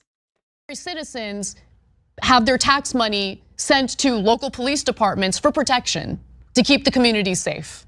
So if you have a situation in which police are getting the message that they can be assaulted like that, and then right after they're booked, they're just released without bail. I don't know. I feel like it's gonna harm recruitment efforts. Who are you actually blowing up? Or you think the judges are situation where we already have a shortage of police officers? So when you call the cops because you need them and they're unable to come because there is that shortage, don't complain about it if you provided cover for the kind of behavior we saw in that surveillance footage.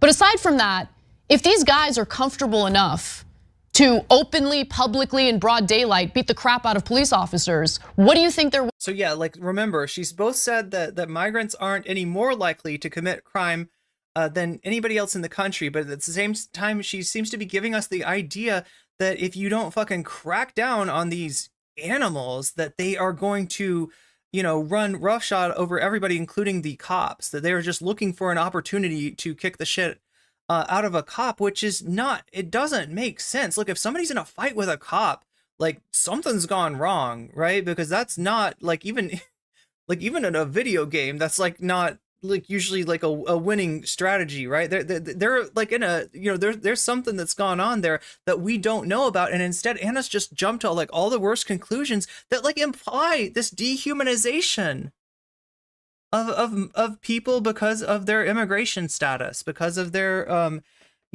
country of origin, because of their ethnicity, right? This is willing to do to ordinary people. We already know one of them had no problem beating up or assaulting retail workers.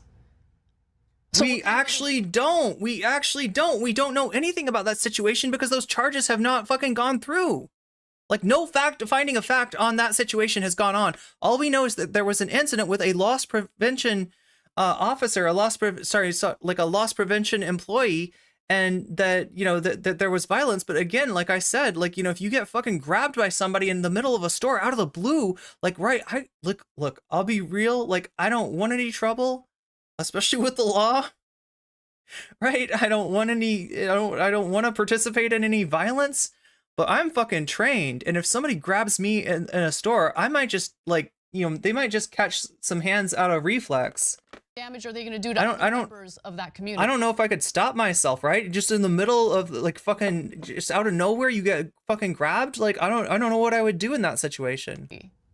How is this not stochastic terrorism? There's already stochastic terrorism going on, and Anna Kasparian is jumping on the dog pile. This is fucked up what she's doing. No, we got to speak out against this stuff, and we have to speak out against it loudly. We have to be clear that they're not representative of immigrants and migrants. But we also have to be clear that we on the left denounce and condemn this kind of behavior and want consequences for it. And if you don't, just think about what kind of message that sends to the general public about what the priorities and actual values of the left happen to be.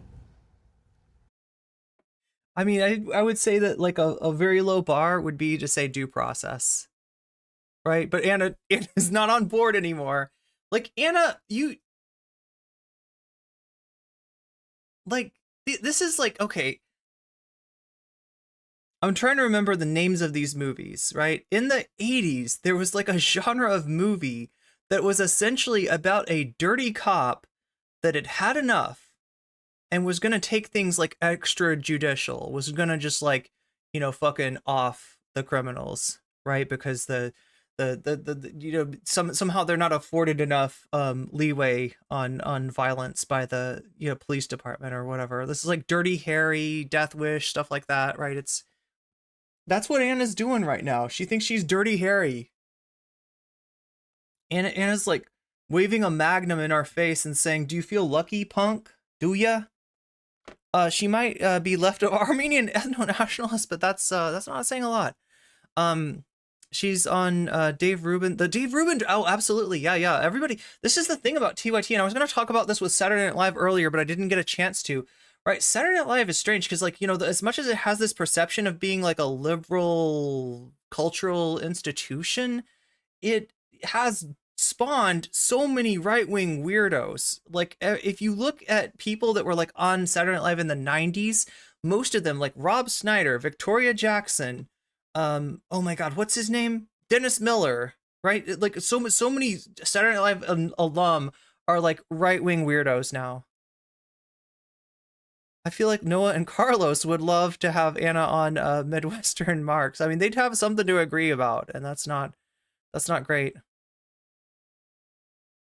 Now I'm wondering if the old platform was a grift or the current one. That's what we're left with. Yeah, Dirty Harry. Yeah, that's the.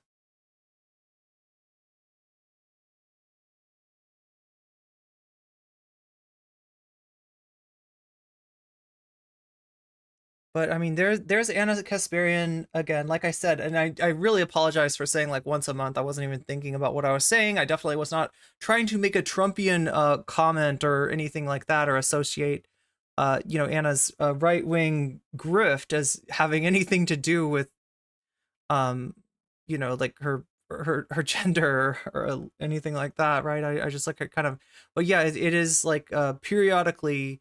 You get a right-wing take from Anna Kasparian, and it seems to be designed to cultivate the kind of following that you can see in the comments of this video. Almost like the Fragile have to do a hard right grift. Saw her at Politicon multiple times. Tinder is a right-wing platform.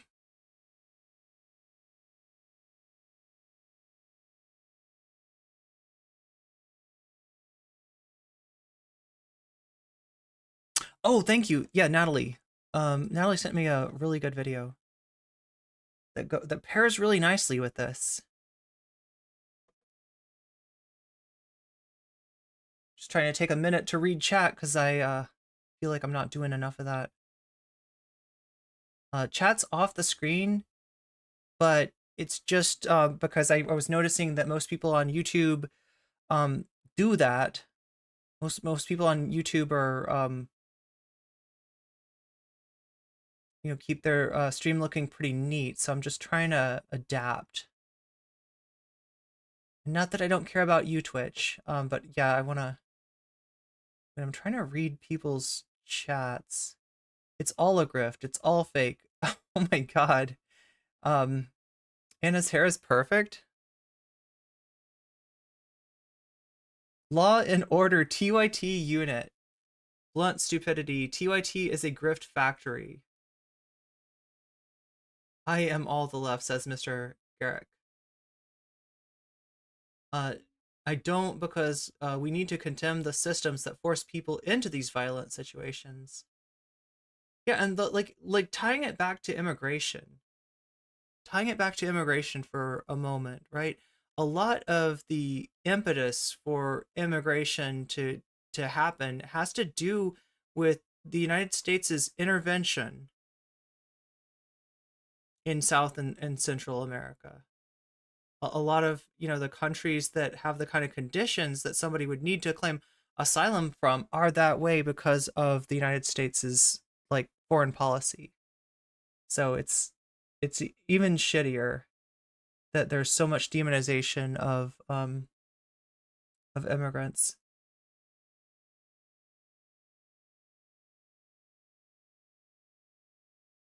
as someone who has experienced police brutality and is countersuing, I would have gotten them off my homie too. Yeah, that's what I was thinking. Like, I don't want to say that it was like an unarrest situation, but it just sounds like it. And that's the first place that my mind went to.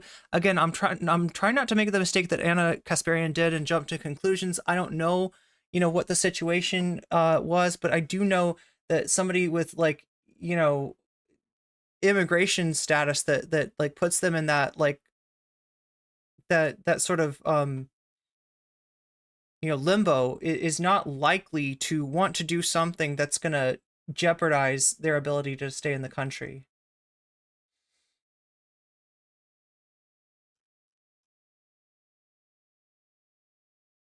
I was in top chat. Thanks for the reminder. Oh yeah, so for what FG is talking about there is that if you look on your chat, you're going to notice there's like a little it'll say top chat to start out with, right? Now what that means is that you're not seeing all of chat, and there might be like more people chatting that for whatever reason YouTube's not letting their chat go through in top chat. If you switch to live chat, you'll see everybody's, and that's what I'm switched to too. Hating on Anna is path to the alt side. Wait, what's the alt side? Wait, what is AIU?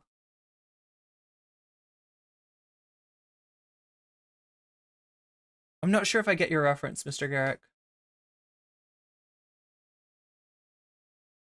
PSA, in the year 2000, Cenk Uygur voted for John McCain. Yeah, well, I mean, I was about to say it wasn't that long ago, but it kind of was. Like condemning individuals is a way to avoid addressing systemic problems. Yes, at large, we need to fix the broken immigration system first. Yeah, and that's what you're not getting from Biden. There's been a complete abandonment of that, right? Not that the policies under Obama were like especially bold or anything like that, but there was an attempt to drive the narrative in a different direction than this racist right-wing way. And Biden has completely caved on that in offering the Republicans ad break in 3 minutes. Oh my God. Thank you for letting me know, Shaxba. Now I'm always pivoting from my mods telling me that there's an ad break, so I don't get to do the creative things where I like work it into like what I'm saying. Like,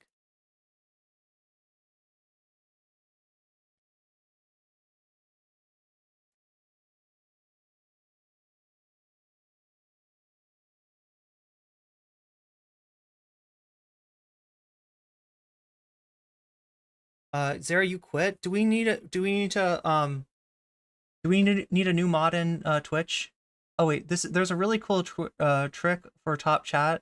You can set it, oh my God.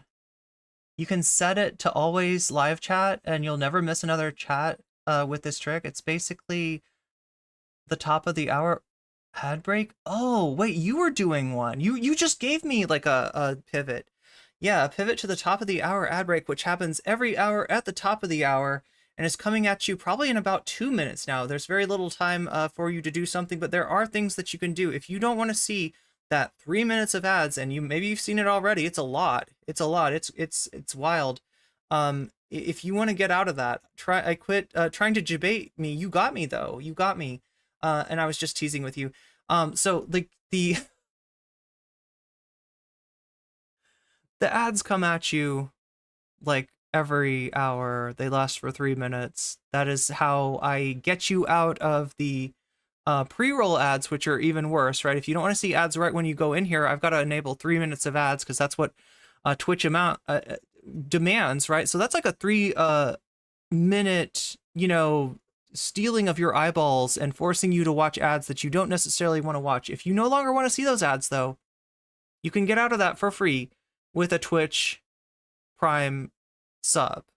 Costs nothing to you, puts money in my pocket, helps support the stream, and the stream only runs by virtue of your support. Remember, I'm not getting any sponsorships, not getting much ad money at all. So it's all it's all chatter and viewer support that keeps me afloat.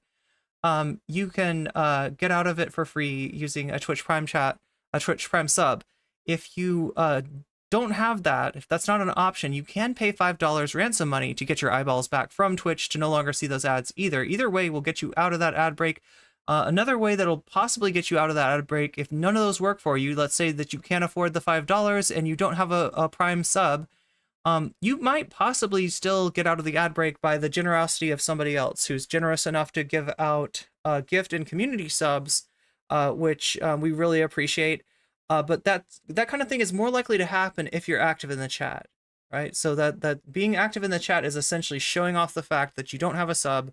And if somebody's looking to do a good deed, they might just do that good deed to your benefit. So, oh my God, Shaxby, thank you for the 100 bits. NCC Weasel Pit stream. Weasel Pit? Oh my God, that's even better than the Eel Pit.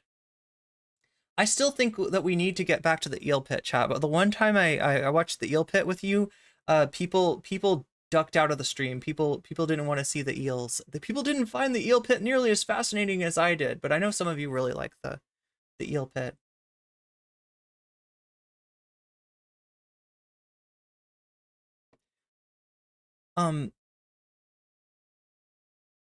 What's up, Galactic Stream? Oh, I thought I was gonna call you Stem Lord. I was gonna call you Stem Lord, but you're actually a Stream Lord. Wow.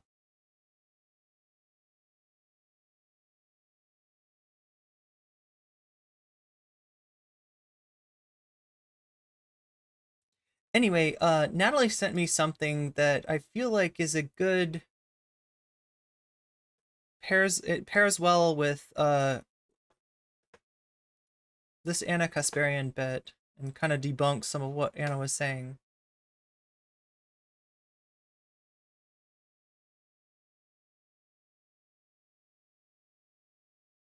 And also, you know, serves as, I guess you could call this a palate cleanser, because like watching Anna Kasparian on her right-wing grift, it's not very palatable to me.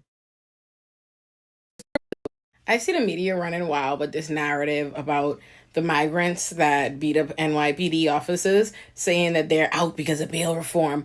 That is categorically false. First of all, they were charged with a violent felony in New York City, meaning that is bail eligible. The judge could set bail. Bail reform had not to do with it. The prosecutors asked for bail, and the judge, who was previously a prosecutor for 16 years, decided not to set bail, which should make you wonder why. What about this case is not being shown? Oh my God, I feel so vindicated. So if you don't know, this is Olaimi Olurin. Olaimi is an attorney.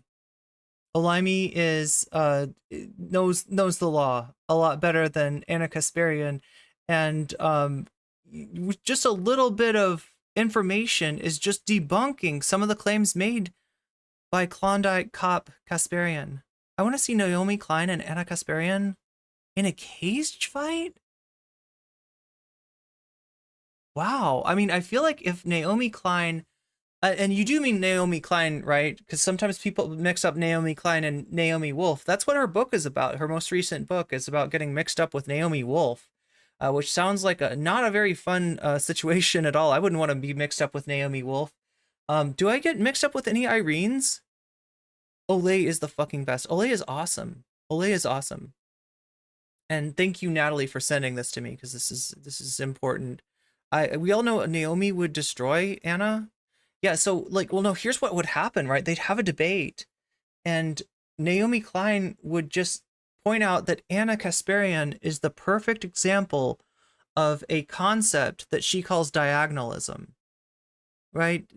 I never get to talk about this enough. Naomi Klein wrote a really amazing book and came up with this concept, or really, like, I don't know if she came up with the concept. I feel like the concept's been around, but explained a concept that she calls diagonalism.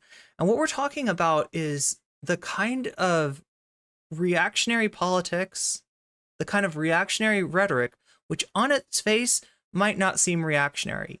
It might seem centrist. It might seem like it has qualities of both the right and the left, but somehow it always invariably leads to the right, right? Anna Kasparian is absolutely exemplifying that.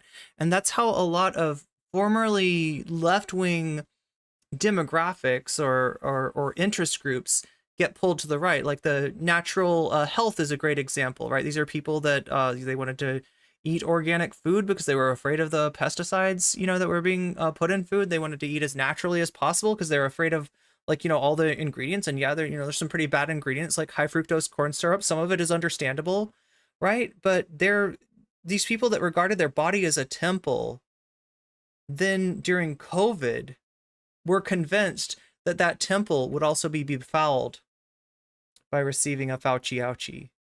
And a lot of these people became right-wing at that time. That's an example of diagonalism. There are a lot of examples. Naomi Klein talks about any time that the left leaves a constituency behind, any time that the left fails to act, in a policy way, or at least in a rhetoric way, towards the concerns of different groups, they leave them open for people like Steve Bannon, who are just waiting to try to use the culture that exists upstream from politics to try to redirect their politics to the right, and it works on a surprising number of people. And Ana Kasparian is a great example of that.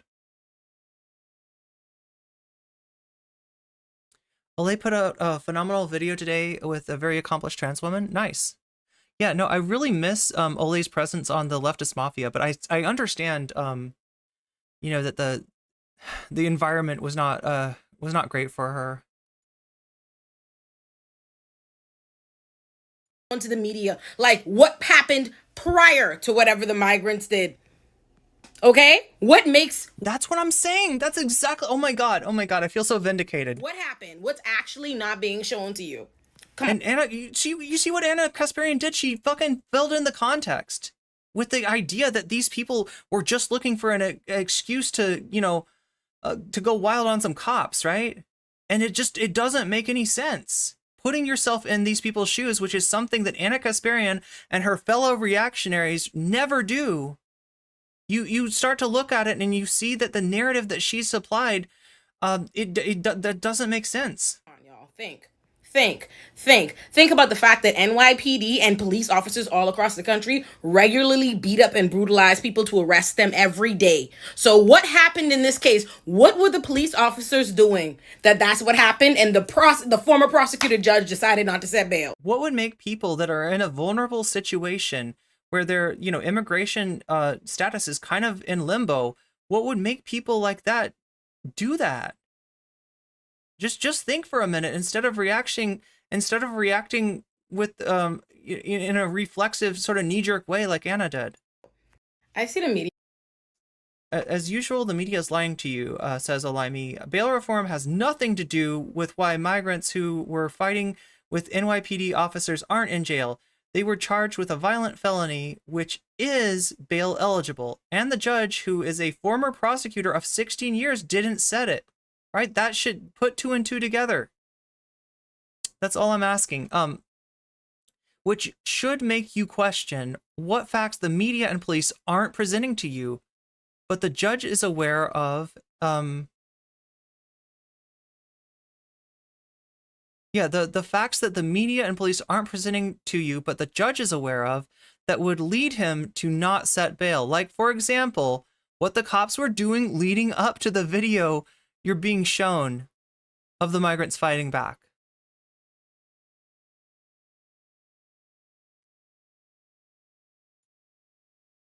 I wonder if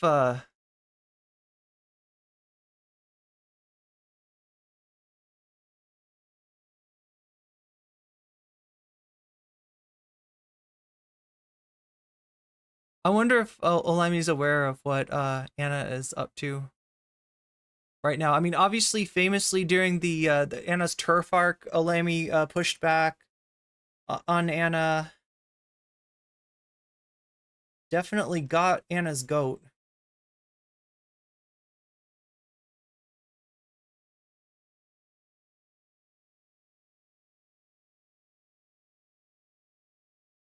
I'm trying to see if there's anything else on Olaimi's Twitter relevant to...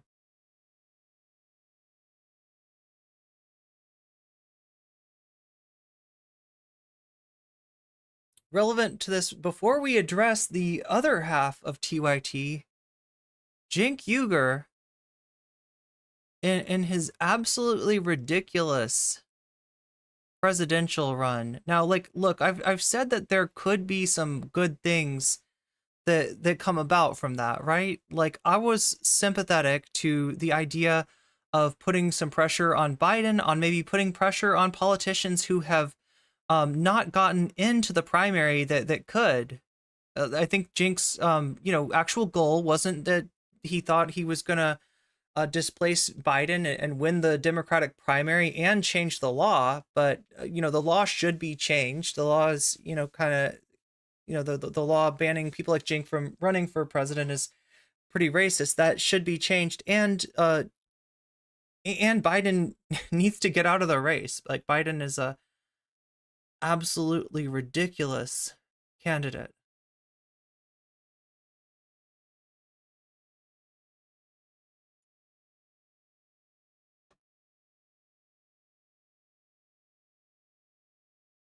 Every day, the young. But Cenk is, I don't think Cenk is the person for the job. I think that whatever the hell he was trying to do has more to do with his own self-promotion and his ego. I mean, remember, he didn't leave the network. Joining us now. He didn't take a break. He didn't do anything like that. He didn't do anything that you'd expect somebody that's running for president. And I'll be honest, like, even if you're running for president as a message candidate, which I believe, based on what Cenk said, is what he was trying to do, right? He's not a candidate that thinks he's going to win the general election, but a candidate that's trying to send a message, a candidate that's trying to encourage change. In this case, maybe more realistic candidates jumping in and running against Biden. Even as a message candidate, you got to be serious about it. And there's nothing serious about Cenk's presidential run. Is Cenk Uygur, who's currently running in the Democratic primary for president of the United States. So Cenk, it's been a while since we've talked, and I'm sure there's lots of updates. So it seems less and less likely that your primary run is going to go anywhere. So what are your plans? Are you going to stay in the race? So Les Wiseman, I just don't think that we should have a law that says if you weren't born in the country, you can't run for president.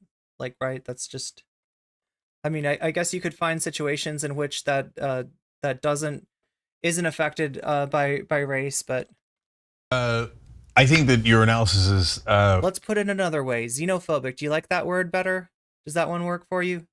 Fair. And so let me explain what's happened since, and then talk about what's the most important, which is what we're going to do next, right? So in terms. For all the people that don't have good audio, for all the people whose audio is turned way down, and I have to use gain on it to make it hearable. Cenk is the other way around. It almost feels like his mic is a little bit on the turned up side. So what's happened? Two main things. One is, unfortunately, our case in South Carolina was not expedited. That sounds like a minor thing, but it isn't. So when a case is not expedited, that means that it will not be decided before the election in South Carolina, which then likely means that the court will rule it moot afterwards. So they put you in a catch-22 you can't get out of. YouTube needs to make comment history available on mobile. Does YouTube even have? I know, wait, I can see comments, right? Comment history, but I didn't even know that was available for mods. But yeah, apparently not available on mobile. George Washington, famously born in the USA. Yes, exactly. So they're like, we're not gonna hear your case. He's just a loud talker. Until it's irrelevant. And then we'll declare. I mean, you're supposed to fix, you're supposed to regulate, you're supposed to normalize that with audio, but whatever. Clarity relevant. So is that another injustice? Of course it is, but that's normal. Right? Did they give a reason? No, they did not give a reason. And so, do we have enough money to sue in another state?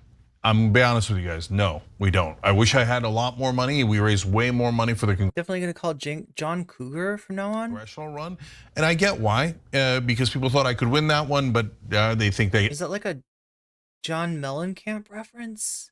I can't win this one. I totally get it, right?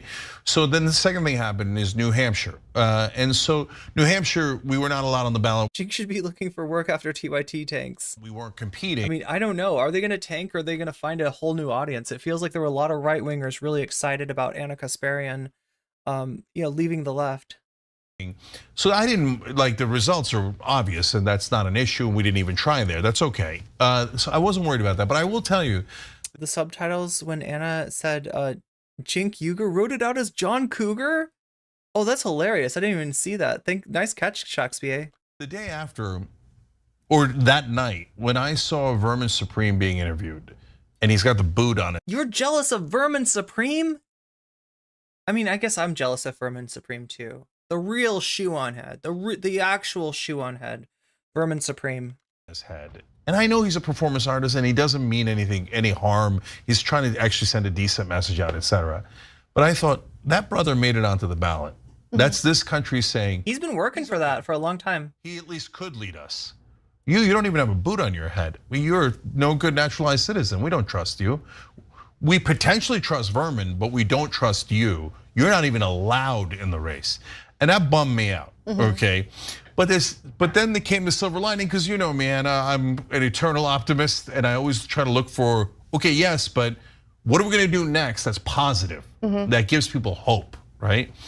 So I realized, oh my God, I'm on the presidential ballot in 7 different states. And you know, I was mad that they stopped including. That's Vermin Supreme, by the way. In the polls, right? Like Quinnipiac had me in a poll, I got to 2%. That was actually the first poll they did with me in it. That's the equivalent of 1.6 million Democratic voters saying, yeah, I want that guy to be president of the United States. And that's humbling and wonderful, etc. So I thought, yeah, but even if they're Vermin's gonna give us all a pony? They're not including me in the polls now, so what? They'll elect. But I wonder, would the pony have like a horseshoe on its head? What kind of pony are we talking about? Right, if it's from Vermin Supreme, you'd think that the pony would have a horseshoe hat of some kind. Is the ultimate poll, and I'm on the ballot in Vermont, I'm on the ballot in Texas, Oklahoma, and a whole bunch of Super Tuesday states.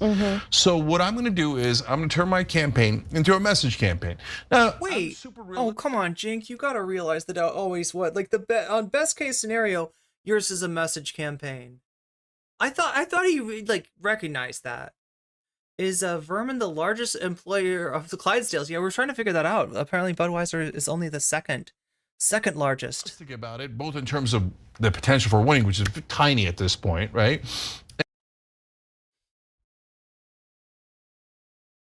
Cenk, you're not gonna win. I thought you knew that. And also even the idea of getting a message out, that's also very difficult, right? For example, they tried to write in ceasefire in New Hampshire, and it got a lot of votes, and I got a lot of votes, and then they didn't report it. They just oh yeah, we looked at some of the things that got votes in New Hampshire, including Hank Packer. Said 10,000 votes. Yeah, that's the Vermin guy that wears the boots on his head. Yeah, that's that him. Were written in, but we're not going to tell you who they were. Total. Okay. Okay. So it's possible that I came in third. It's possible ceasefire came in third, right? But it's unreported.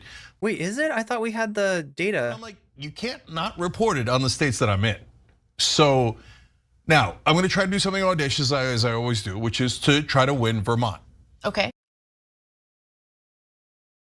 Like, I'm not unrealistic. Texas is a giant state. In 5 weeks, we are not going to be able to get our message out effectively enough, especially with mainstream media stonewalling me, that I'm going to win Texas. That's crazy. On the other hand, Vermont is smaller than a congressional district. It's the home of progressives. It's the home of progressives. Vermont want to send a message, end the war, end the occupation. Now, if I won, no one would dispute that would be stunning, and the message will have been delivered, right? And so at that point, Biden's got to be thinking, well, how much longer do I want to go with the war if I just heard this resounding message, stop the war, stop the occupation? So that's point one. There's a second point too, but that alone would be worth it. Vermont is the widest state in the nation. There's actually 2 more points as to why I'm continuing. But again, if people say, hey, you know, your chances are totally unrealistic now, so I don't want to give my heart. Okay, he wasn't even in New Hampshire, was he? Earn money, $25, $5, whatever it is. I totally get it. I mean, I'm sure he got like 3 votes in New Hampshire. I don't know. I'm the only candidate that'll ever say that, right? But if you want to help send that message, he should run for governor of Vermont. They have a Republican governor now. And you want to take advantage of this unique opportunity where one of us is on the ballot in 7 different states. I hate to say it, Cenk, but I don't know what you mean by us. But even if you mean progressives, like you're not one of us, right? You made the choices that you made. You decided that whatever lane you were in, being the home of progressives was not good enough, and you had to grift to the right.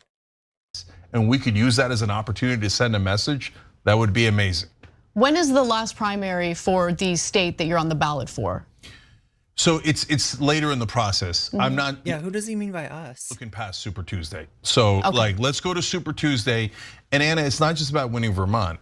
Any delegate is a delegate for peace. And any state where you get above 15%. Now in Michigan, you have to do a write-in, so that's very difficult. On the other hand, Michigan is filled with voters who agree with me. Right. So if I get to 15% in Michigan or any other state, I get delegates.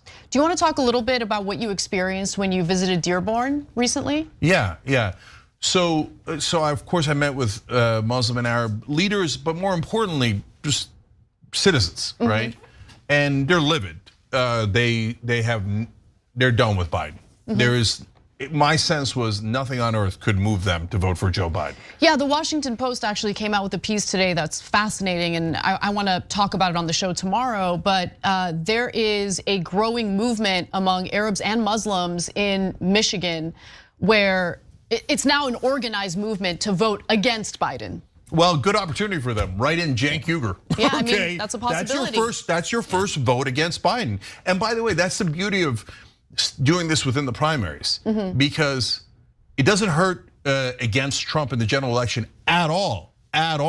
Like the idea that they always say, oh, you're taking votes away from Biden. Not in a primary. Right. In primary, you're just sending a message, especially given the fact that it is enormously likely that Biden's going to win. Then you don't have to worry about it at all. All you're doing is sending a message saying, I don't like this war. I don't want to fund it. I don't want to fund the occupation. Let's be decent and humane and moral and stand up for what's right, especially as Democratic voters and especially in Michigan. Right. So help me. Look, I do town halls every Wednesday. I'm going to do one later. Is it just me, or is it weird for a candidate for president to be discussing his candidacy on his show with his co-host? It's just like everything about this is odd. Today, right, tonight, and I get supporters and stuff, and I go, let's figure this out together. And they come up with good suggestions too, and let's go figure out a way to get our message out in Michigan, to write me in, and to vote for me in Vermont, Texas, Oklahoma, and other states on Super. Yeah, will Ben Glebe be voting for him? I'm not sure. Say that I'm on the ballot. Okay, great. So tell us a little bit about another town hall that you're going to be having soon. So that Howard Stern did it when he ran for governor in New York. That's the one tonight. Oh, that is tonight. Okay. Yeah. So look, it's also weird because he's not a real candidate. We can put up the QR code there. I think you guys have it. There Yep. it is, and it's always under events on cenkforamerica.com. So go to events on cenkforamerica.com. You always see my upcoming town hall. Okay, and wherever I'm going to be going to Vermont soon. I'm going to speak at Bennington and other colleges, etc. Okay, so but one of the things I want to explain is that every delegate. And look, if you think I'm being mean about somebody who is doing something about the ridiculous nature of a primary with no real opponents for Joe Biden, without the Democratic Party even, funding a debate or anything, like, understand that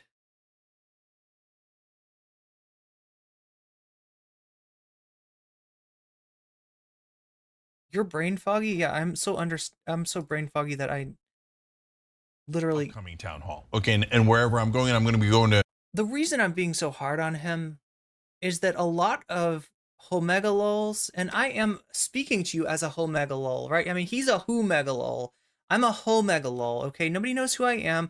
I'm your friendly neighborhood random small streamer chick, right? But like, a lot of these homegalols who run for president or run for this or run for that, like, they know that they're not going to win. They know that they don't have a chance. And all they're really trying to do is essentially boost. Like, a lot of times it's like a book that they're writing that's upcoming, and they want to be able to sell the book.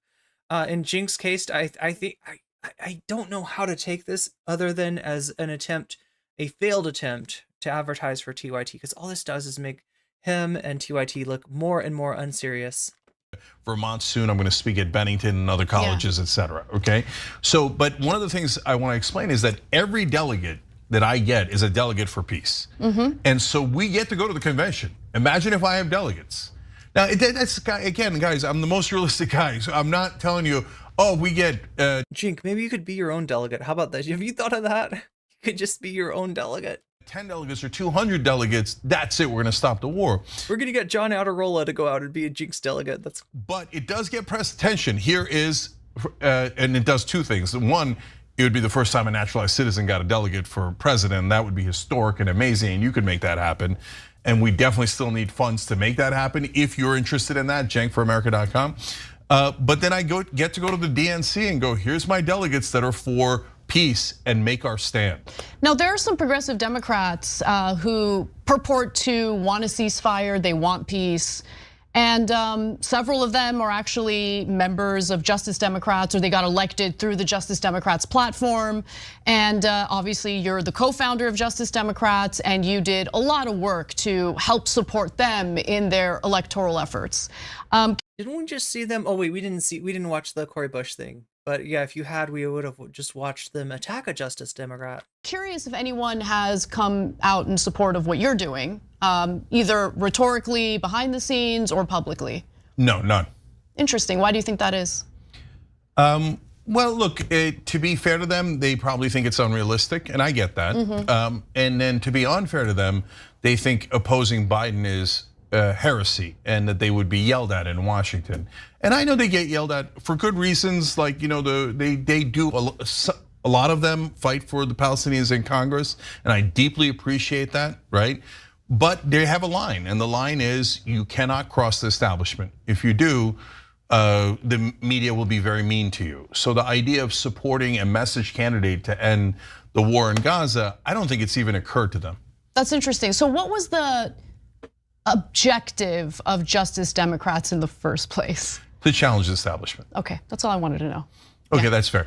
All right, now look, there's other things we can do. Okay, so I'm gonna tell you one small one, then one big one. So given this opportunity I'm never gonna get to have again of being on a presidential ballot, what I think is, well, why not tell everybody all the things that we care about and all the amazing things that would happen if you elected a strong progressive? So I'm gonna talk to people about ending corruption and ending how the politicians are draining the swamp on donor money. For our audience, that might be obvious, but when you get into other forms of media, nobody ever talks about that. Ever, right? They don't talk about it in right-wing media, they don't talk about it in mainstream media, they don't talk about it even mostly in the online media. They do talk about it, but they talk about it in a way that's safe. They talk about it in a way that they know isn't actually gonna ever become policy, because there is a consensus that the money needs to stay in politics, right? The Democrats do not want to have to be beholden to their voters.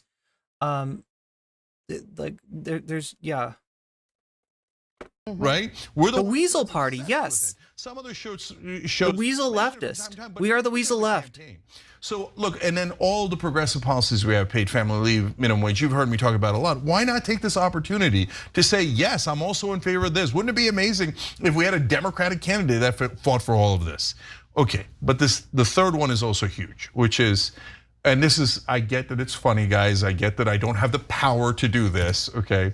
But I have appointed myself the Trump czar of the Democratic Party. That'll be great. Okay. So now, what does that mean? Well, look, why did I get in the race in the first place? Number one objective was to push Biden out so we could actually beat Trump. And you, most honest politician you'll ever meet, right? We didn't do that. We couldn't do it. We couldn't get the governors into the race to push him out, and we couldn't get him to leave on his own accord so that we could actually beat Donald Trump. So we're gonna limp into this general election with a wound. I gotta say though, like, as much as like I sympathize with this, I don't think that Biden should be the candidate. I don't know who, like, he's kind of going into this without a plan, right? Like, the sad thing is that anybody that I'd actually support, anybody that I would want, to replace Biden, is either realistically too old to run or has been blackballed by the Democratic establishment and has no chance. It's like, it's sad for me to say this, but they'd have better luck with a third party. Not that that's an easy thing, not that I've got a plan for that either. That's a very risky thing, and a thing that generally doesn't work just because of the ballot access issue and the lack of ranked choice voting, right? That becomes kind of Mustelids stink. Even their scent glands are what? They can stink even with the scent glands removed? That's amazing. My raptors eat haters. Autumn. Salty shabibos. Oh my god. Antelope, and there's nothing I could do about it. I tried and tried. And guys, part of what I'm doing here is get caught trying, right? So I'm leading by example here. And even if, oh my God, you didn't do well here and you didn't do well there and you only got 2%, etc.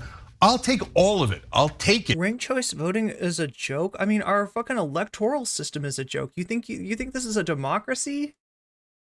You get one, realistically, like one choice every 4 years. I mean, obviously there's more, but we're in a situation where nobody's able to be involved or informed enough, right, due to our burdens of working to keep ourselves alive, to actually make that meaningful choice. And then you're left with these. Would you like the shit sandwich this time, or will you be having the giant douche? And it's a joke. It's an absolute joke. Anybody that even might make a positive change just gets shit on and gets pushed out before they can even run in the general election. And what the real primary that nobody sees is the primary of donations, the primary of money, the primary of money in politics. Yeah, everything about our democracy is a joke. Everything about our country in a lot of ways is a joke. Look at Biden's Israel policy right now, and then look at the lack of support for that policy that exists in his supposed voter base. It doesn't matter. Nobody wants this war to go on. The United States has more pull than almost any other country out there to do something about that, and yet nothing gets done. And you can hit me on it. I don't mind, as long as we're trying to do something positive in the world. Okay. And I cannot. And overall, for progressives and for the country and for Democratic voters, we've got to get to 2028. If we get to 2028, then I think we're going to be in good shape. And we've got to build towards that. But if you want to get to 2028, you can't have Donald Trump win. What do you mean by we have to get to 2028? What does that mean? That means that once this campaign is over, we have to find a candidate and build around them. It takes a long, long time. I now have tremendous personal experience in running a presidential campaign and knowing what it takes, what the challenges are for a normal candidate, etc. And how do we build towards that? So because we have to give people hope. So when you look at Biden and Trump and you look, well, okay, for example, on Gaza, well, Biden would keep killing them and Trump would keep killing them. There's no hope. Biden would continue the corruption. Trump would continue the corruption. There's no hope. Biden won't do paid family leave. Trump won't do paid family. You see what I'm saying? So that means we need our own candidate, and hopefully someone who's got less hurdles than me, and we have to prepare well in advance to win in 2028. Because there's the guys, I love you, and I don't want to give you, but I never want to give you false hope. There's even if Biden wins, the idea that he's magically going to do all these progressive policies is a pipe dream. No, it's over. It's pipe dream. No, right? The window for progressive policies has been squandered. So let's just be realistic about that. Yes, so we have to rebuild. We have to rebuild, yeah. And that sucks, but I'm honest with you and I'm real with you. We got to rebuild towards 2028. But what I'm worried about and why I got in the race in the first place, because I'm worried if Trump wins, there is no 2028. So it's not like, oh yeah, you think Biden's going to be an angel? No. Do you think Biden's going to be 2,000 times better than Trump? I don't know, right? But I do know that if Biden wins, or even if Nikki Haley wins, and I despise Nikki Haley, we're going to have an election in 2028. The only person I'm not. I'm sorry, I can't let that go. That is bad information. That is an assumption. Look, that's like an assumption that I'd expect to see from the mainstream media that you constantly bemoan, from the mainstream, left of center press, right? The idea that Nikki Haley is a substantive difference from Donald Trump is so silly. Granted, the Donald Trump is like a phenomenal asshole, and there's probably not another asshole like him in the world. He's a bit of a, he's a unique entity in the world, but that doesn't mean that the Project 2025 that is what we're worried about when we say make it to 2028, right? When we say still have a democracy in 2028, we're talking about the foundation of the system, which isn't great already, but that could be made worse if you take the civil servants that are working there right now, that are keeping the lights on, that are keeping things running, regardless of who the president is, and replace that civil service with loyalists, with like MAGA loyalists, with Christian dominionists, with people that don't even believe in democracy, that people that think, you know, that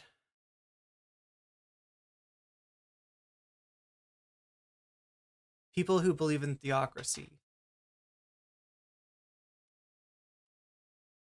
And you know how bad that can get if you've been paying attention to the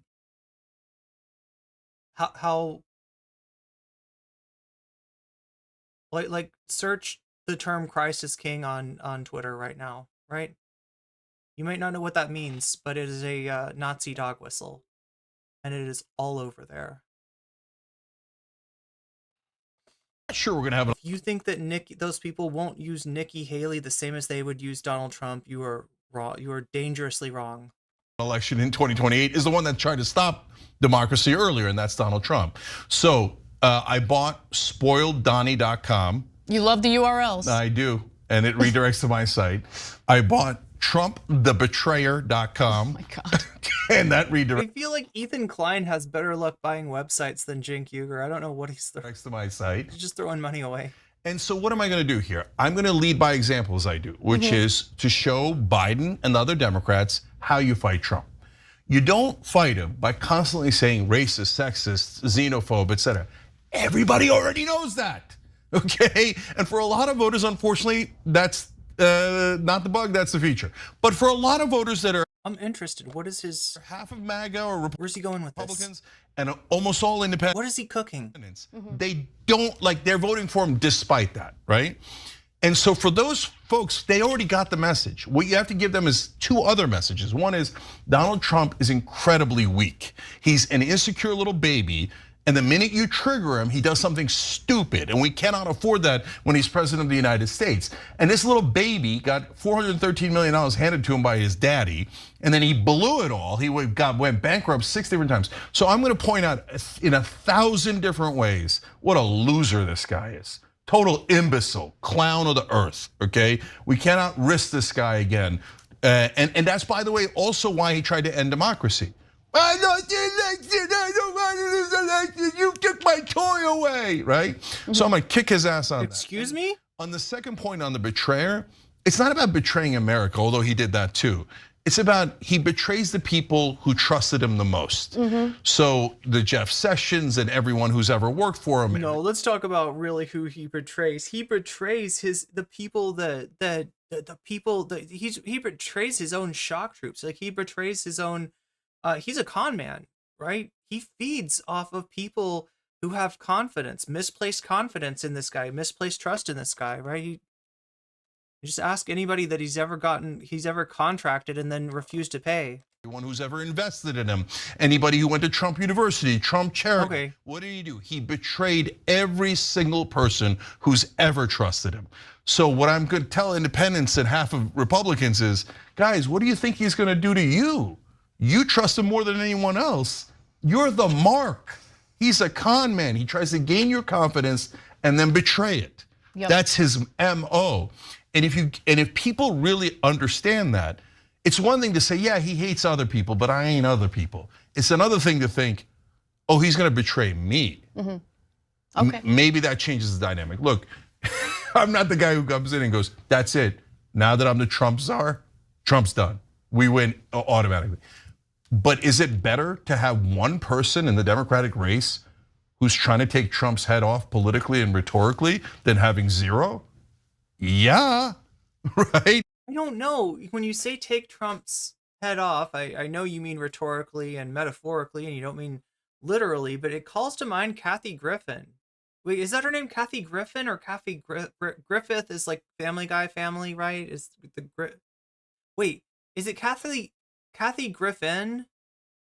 Is that whom I'm thinking? But like last name is Griffin, right? You remember the photo shoot that Kathy Griffin did with like a severed head of Trump, and how well that worked? How the optics, just completely kicked ass on that one. I don't know. It doesn't seem like. Look, I get what he's saying. On some level.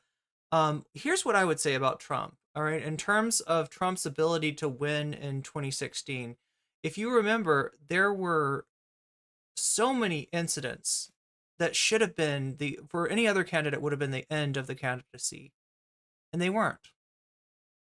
Grab her by the pee is not the end. The encouraging his crowd to do violence against protesters is not the end, right? Saying that people from Mexico are criminals was not the end, right? There's a reason for that, and it's that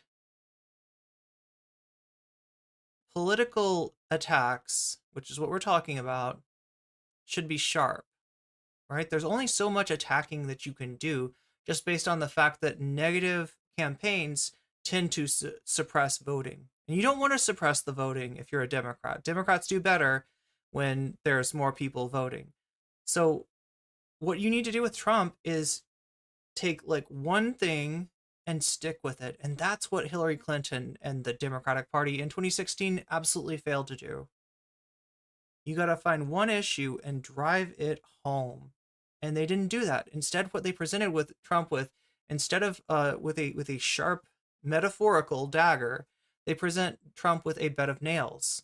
If you know anything about a bed of nails, the way that it works, it's a neat trick to try, right? Is that if you're laying on a whole bunch of nails, if you're laying on one nail, then you're going to get a puncture wound and you're going to need a tetanus shot. If you're laying on 2,000 nails, then each one of those nails is only holding up like, a few ounces of your weight. And so therefore you can sleep on a bed of nails, like in a way that you can't sleep on a single nail. That's what they need to do with Trump. And Biden doesn't know how to fight him at all and barely even does. Anytime he gives one speech a year against Trump, people are like, whoa, look at Biden giving one speech against Trump. No, I'm going to go after him 100%. So when it comes to the voting, that's about sending a message to the Democratic Party. And as also, like in terms of Cenk's like attempt to attack Trump or encouraging the Democratic Party to like go after Trump, go after him kind of on a personality sort of level, that can work, but that can also fail. Like just ask Ted Cruz, ask Marco Rubio, ask Jeb Bush, ask all the people that went after Trump in 2016 and just got absolutely cumstered. John Cougar does not get it. Disavow Cenk, Huger, Anna Kasparian, and Christian. Oh, is that I'm running, I'm going to pummel Trump to the best of my abilities. See, you say that and I don't look, I'm sorry, Cenk, but you don't have that kind of self-awareness. You don't have the ability to do that. Like, right, you would get, like, you would wish you hadn't run for president because Trump would turn you into a fucking lolcow, which is not hard to do. So somebody might be able to do that, not Cenk. All right, everyone, learn more about what Cenk is doing over at cenkforamerica.com. Cenk, thank you. Yeah, everybody go support Vermin Supreme. Anyway, thank you. Thank you, Cenk Huger. It's nice to know that you are not quitting, still at it, and still totally useless.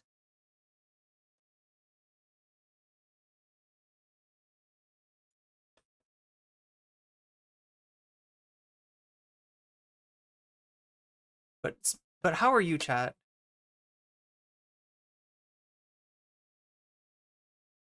You who are far from useless, how are you doing?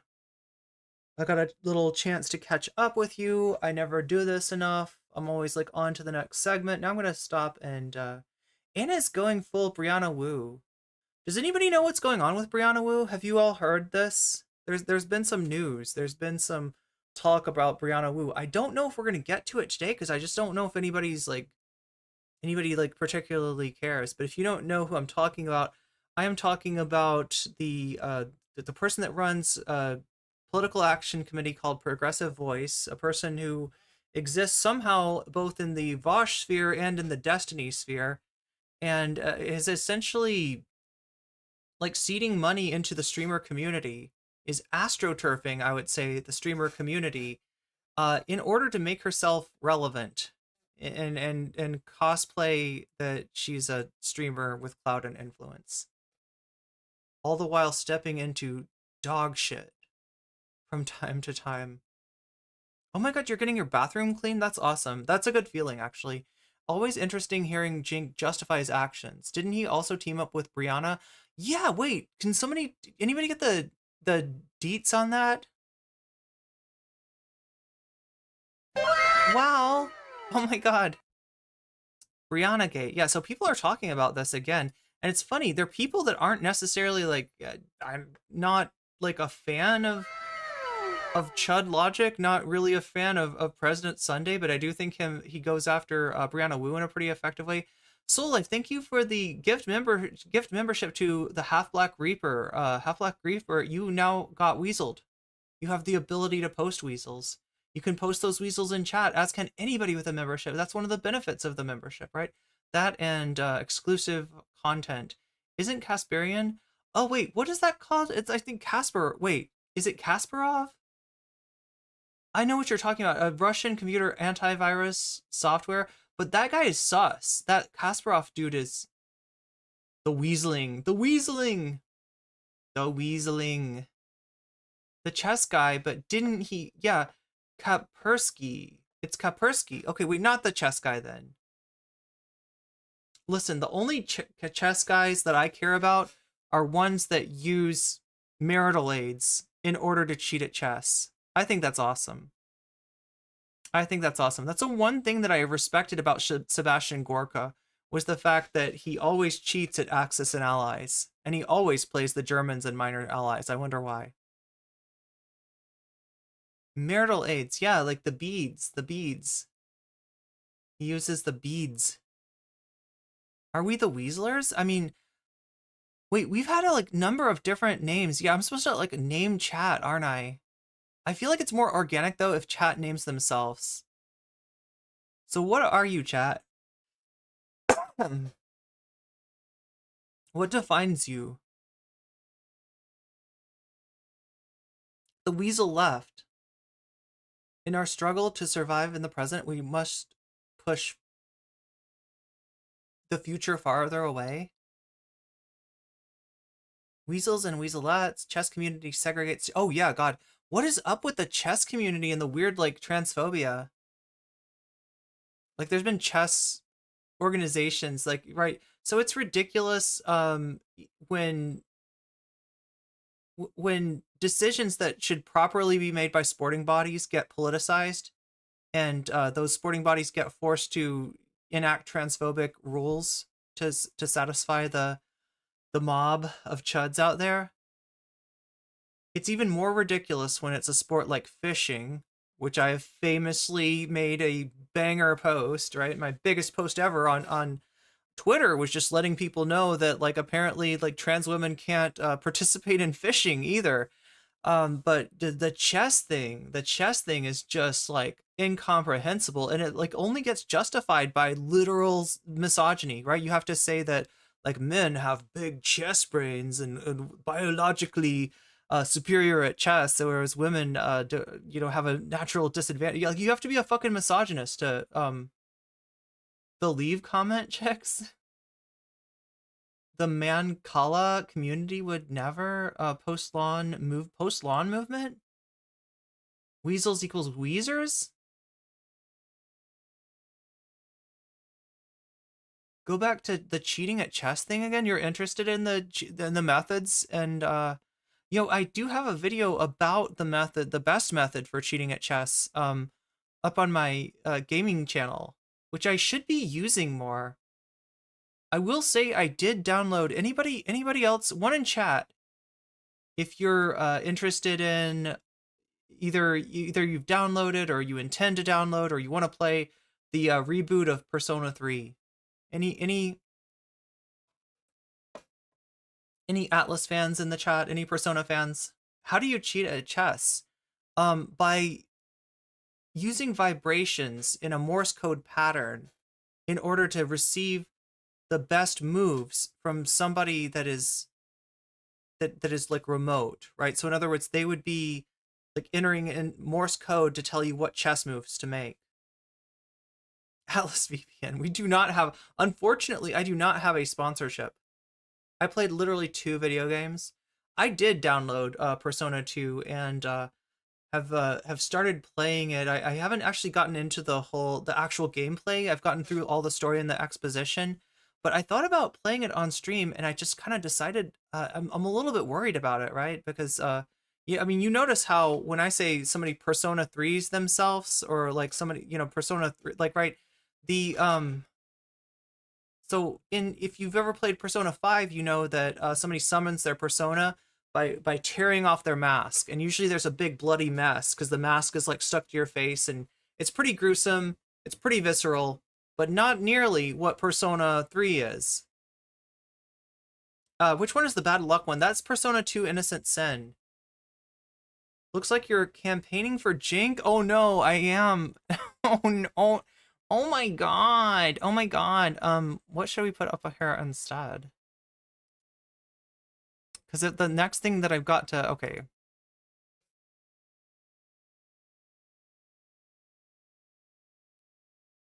But the real reason that I'm like kind of iffy about playing Persona 3 on stream has nothing to do with any urban legends like the one associated with Persona 2. And it has everything to do with the way that the persona is summoned. The time is right. Let them have it, fellas! A power that takes many forms. It might even prove to be your salvation, depending on where you end up. I mean, do you see how they're summoning the personas in this? Shadows are getting even more powerful. We need to get stronger, too. My persona represents the strength of my heart. It kind of feels like a Balenciaga ad, doesn't it? I'm always dressed in persona. And from here on, my heart will never falter. Maybe we really are like... I mean, do people see this yet? Like in Persona 5, the guns are to attack your enemies, right? You get guns and you shoot your enemies. Do I fish? You know, I did a long time ago. I have not fished in a really long time. I was getting taken along with relatives to go fishing. My persona represents Sam Cedar. Did you ever play Eve? Whatever happened to Edith Finch? No. I didn't. I don't know what's going on or what's happening. Did you play Persona 3? Oh god, that's the other thing too. That's okay, so there's another thing that sucks about this reload of Persona 3. Sassy is mentioning that Persona 3 was one of the 2 Persona games that got a female protagonist. Now, I played the first one, Persona 2 Eternal Punishment, right? You have a female protagonist in that one. But Persona 3 has a female protagonist known as the FemC. And that's the PSP version? Is that right? Persona, yeah. Some of your Persona. Working on my personal persona. Also, I'm aware of the video games. Lol. Downloaded GTA 5 and the Final Fantasy 7 remake. Have not played these yet. Did they remove the queer phobia from 3? Hey, that's a good... Wait a minute. I know about the queer phobia in 5. I know about the queer phobia in 4. Oh my god, and the transphobia too. But I don't know about what was in 3 because I never played this. This was way before like I would have been like playing these games. Royal cut it out. Yeah, Royal did change that one scene where the like made gay men look predatory. Catherine tried to cut its transphobia, and they ended up just like moving their transphobia to like a different place. They removed the queer phobia in 3. There's trans panic in 3? Oh my god, I don't even know about this. Persona 3 came out in 1642 famously, yeah.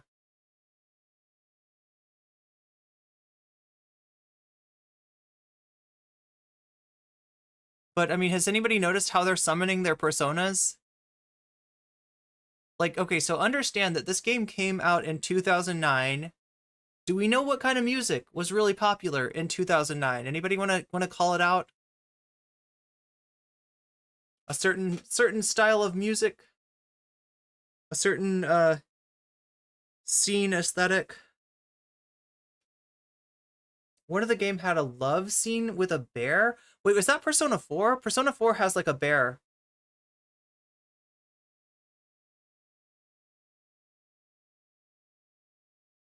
Dialing a 1-800 number? That would be cool. No, I think that's Persona 1 or something. That's Persona 1, Uncle Slayer. Igor actually calls up the personas on the phone. Like he turns over the card and he's like, do, and calls them up. And so like, hey, I've got a persona user for you. I heard they fixed the transphobia in 3R. So this is this one. My brother told me his friend was very upset about that. I didn't even know about electro, dubstep before that, before EDM. Before Add on the Way, oh my god. I love when my jokes are real. Why do the personas have phones? Yeah, right? I don't know. That one's really old though. That was like the 90s. Muse was popular. Emo, there we go. It's emo. It's emo, right? It's emo that's popular in 2009. And so the way that somebody summons their persona, and it's supposed, I understand why it is. I don't think that they're trying to be, you know, effed up in this. I don't think they're trying to be insensitive or callous. But to summon your persona in this game, you take a fake gun called an evoker and you put it to your head and discharge the firing mechanism, right? Which looks very much like a way of self-harm or, yeah. Movie Twilight was created emo music and made it popular. So yeah, much in the keeping of I guess emo aesthetics, they have the personas being summoned. And the reason they're doing that is because like the symbolism is supposed to be like you overcome your fear of death. And in this game, all the other characters, they're having to summon their personas. They're like, oh, I don't know if I can do it. Oh my god, this is so scary, right? They don't want to do it. But then the protagonist comes along and he's like an emo boy. And he's like, oh, wait, this? You know, easy peasy, lemon squeezy for our emo main character protagonist, right? Did I not explain that clearly enough? We do have an ad break coming up, as was pointed out to me by the mods. And that is an ad break that happens every hour on the hour on Twitch. You can get out of this ad break for free by using a Twitch Prime sub. If you have one, if you have Prime, you've got a free sub. You can use it on the streamer of your choice. If that is me, then you will no longer see ads in my channel, right? You can also pay that $5 of eyeball ransom, because remember, we're talking about your eyes being abducted for 3 minutes. Some of you have experienced this already.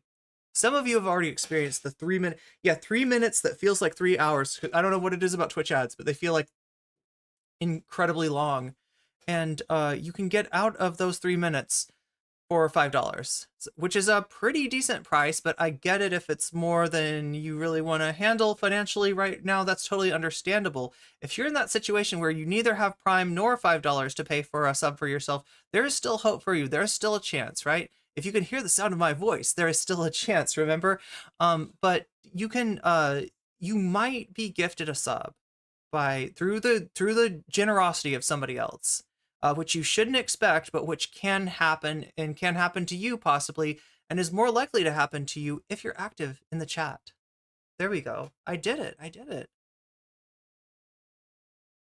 And remember, chat, I appreciate everybody who supports me in any way, you know, whether it's through subs on Twitch, through memberships on YouTube, through super stickers, super chats, what have you, through bits on Twitch, or even if it's just by hitting that like button, right? Because that thumb is more powerful than you think. Like one thumb by itself doesn't really do much in a thumb war, but if we put all our thumbs together, then we can win. We can win. And by win, I mean, like, make me so damn relevant that the debate bros have to pay attention. It's possible. It's possible with your thumbs, right? And yeah, I just wanted to say I appreciate all the support I get, even if it is not monetary in nature. It helps out still.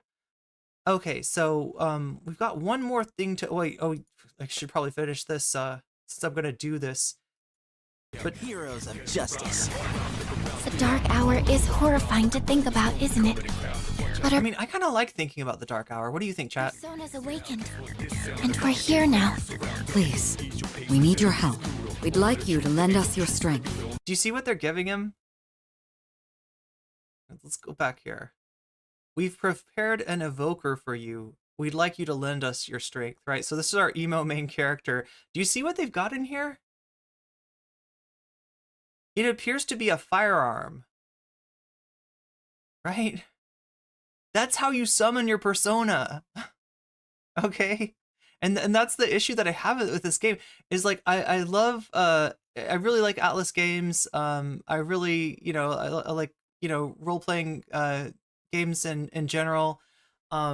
Especially this series, but like I never want my stream to become something that is going to be something that I have to put a fat content warning, trigger warning in the stream title, just because like, right, this is like, for me it's really clearly like a metaphor for not being afraid of death, right? For like, accepting your fate or whatever, right? That's the literary metaphor that's going on here. But because of the similarity to self-harm, I feel dodgy. Yeah, it's Hello Darkness, my old friend, right? Your strength. All right, let's head inside. Are you ready, leader? I mean, it's not a real gun, so they don't actually harm themselves, but it's like, it looks, And there's the ad break. No mercy. Do it. Leave it to me.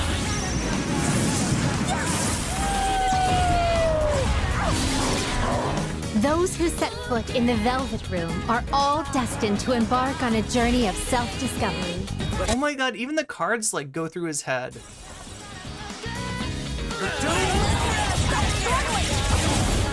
Justice wins again. Mission complete. I feel like the small boxing gloves always look weird to me.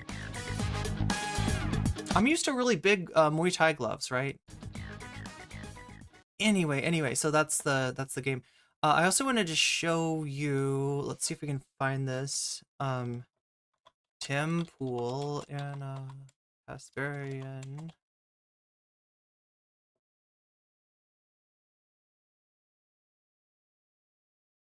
Oh no. 6 months ago, Tim Pool goes full creep. Yeah, so when she does this stuff, it gets noticed, right? It gets noticed by people like me, and it also gets noticed by people like Tim Pool, who's very excited. The story from scnr.com. Very excited about. Shout out to our good friend, Anna Kasparian. She has called for the asylum seekers who attacked police to be deported immediately. This story's wild. I believe it was 5 criminal aliens She's gonna eat sushi with the boys. mercilessly beat a couple police officers and were released immediately without bail. Is MCR emo? I feel like this is a controversial discourse. And I sit back and I put my feet up and I go, well, okay, what's the problem? You got what you voted for. Well, anyway, now Kathy Hochul is saying they should be deported. And Anna Kasparian said they should be deported immediately. I love the asylum seekers. I didn't know Kathy Hochul, the governor of New York, that we used those terms here, but I suppose if it's true, it's true. Kasparian was discussing a mob of asylum seekers. I wonder, is that on purpose? You see what he's doing though? For Tim Pool, he's already he's already swallowed the pill of dehumanizing these people. Right, so to call them asylum seekers, like it's the kind of laugh that he would have if you said peaceful protesters. In his mind, protesting is antithetical to peacefulness, and unless we're talking about the Freedom Convoy or the Brooks Brother mob or some other right-wing AstroTurf protest. Dreamers. No, they all can. Does he have a beanie on his weenie? That's a good question. I am seeking asylum. Thank you, But- even if they're here illegally. I'll tell you how I take it. It's like taking the asylum seeker, the left likes to say, and then saying was a violent mob that brutally. Anna was absolutely not concerned with optics on this.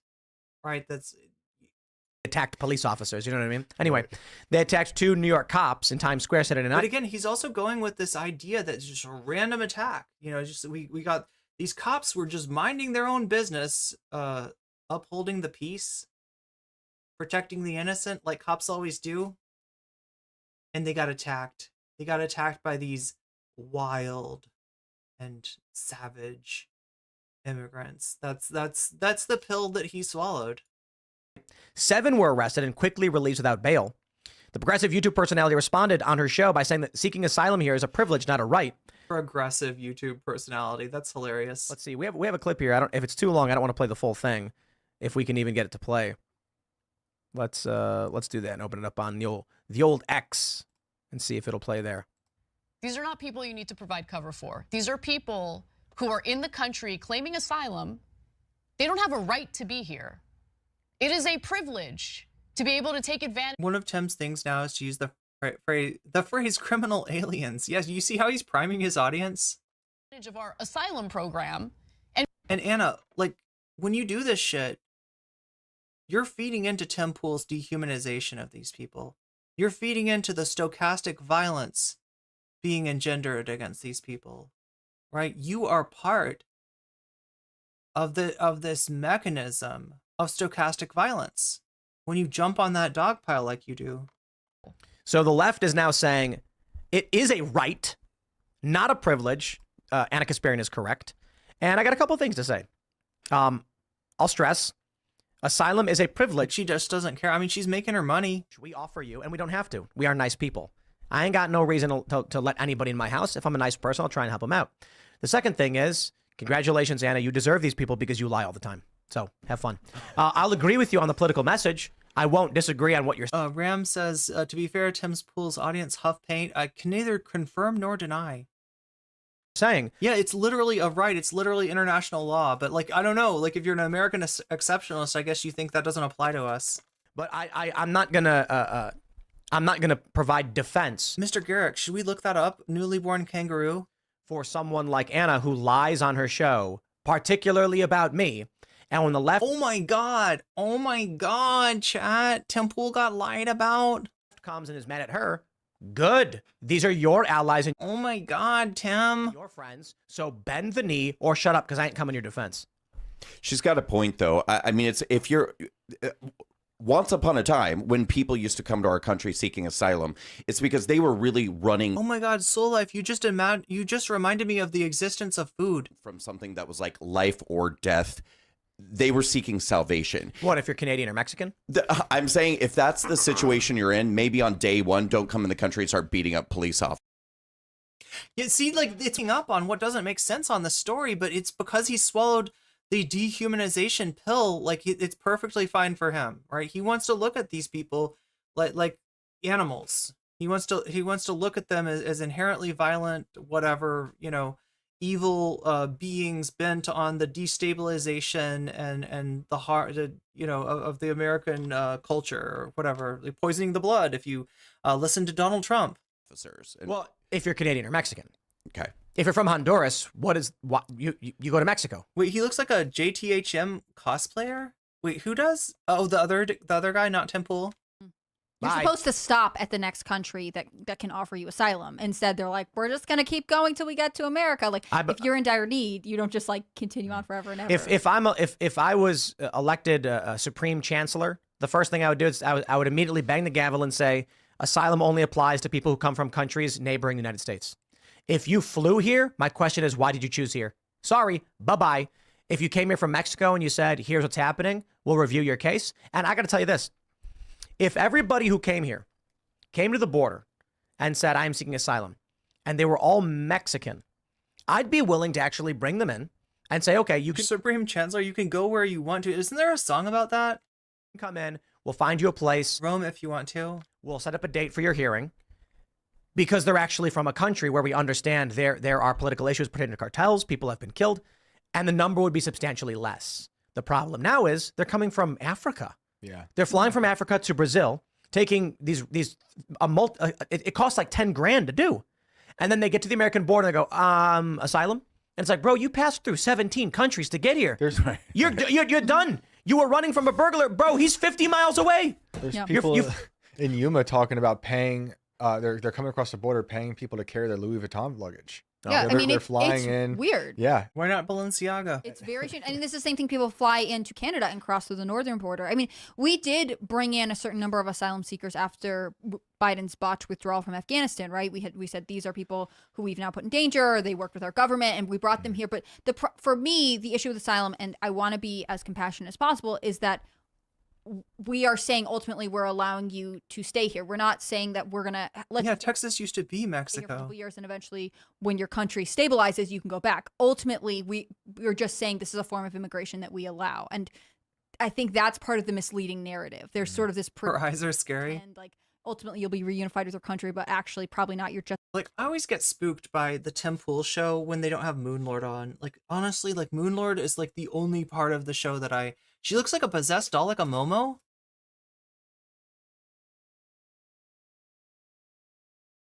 You cannot be stopped from going to any country that is your final destination.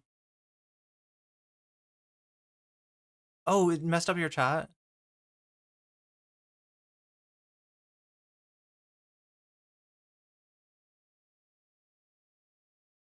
Oh yeah, exactly. So Life's pointing out that Biden followed your boy's exit plan to a T, lady. Yeah, Biden basically gave them everything they were looking for under Trump, and they turned it down because they don't care about the policy.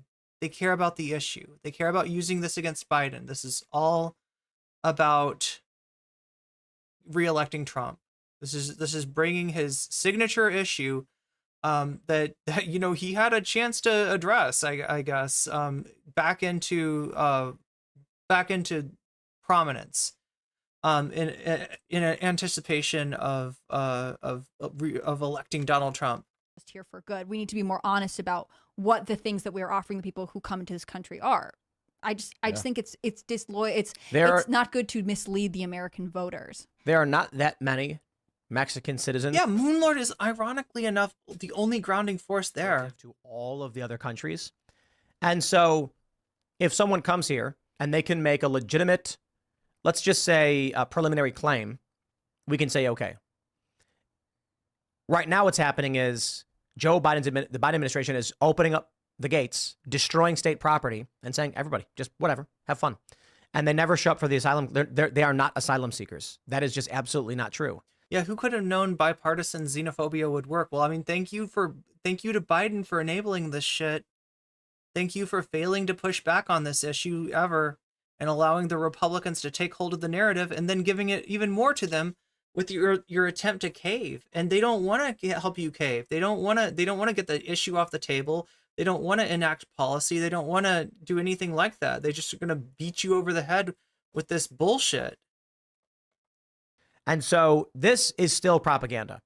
Anna Kasparian saying asylum seekers, it's not a right, it's a privilege. Already shifted. That's why left should never work with Republicans. They will never get. Yeah, absolutely. Like, I mean, ask Obama in his attempt to give away Social Security in the grand bargain. Right? They left him high and dry on that because they did not want the first black president to have what would have been regarded as a political achievement. Although, you know, terrible policy. The narrative. They are criminal aliens who have lied to exploit our system and are committing crimes. It is not a right. Y'all can go get the ICE buses and send them back to their home countries. They are not seeking asylum. But the side point, of course, is Anna Kasparian has, on numerous occasions now, along with Cenk Uygur, come out with positions that are anti-leftist. Probably because they saw the writing on the wall. Anti-leftist? What are you talking about? Like, he doesn't. They don't know what they use leftist to mean, like a really hardcore Democrat. I guess. I don't know. Somebody that votes Democratic all the time. That's a leftist. I really like the left.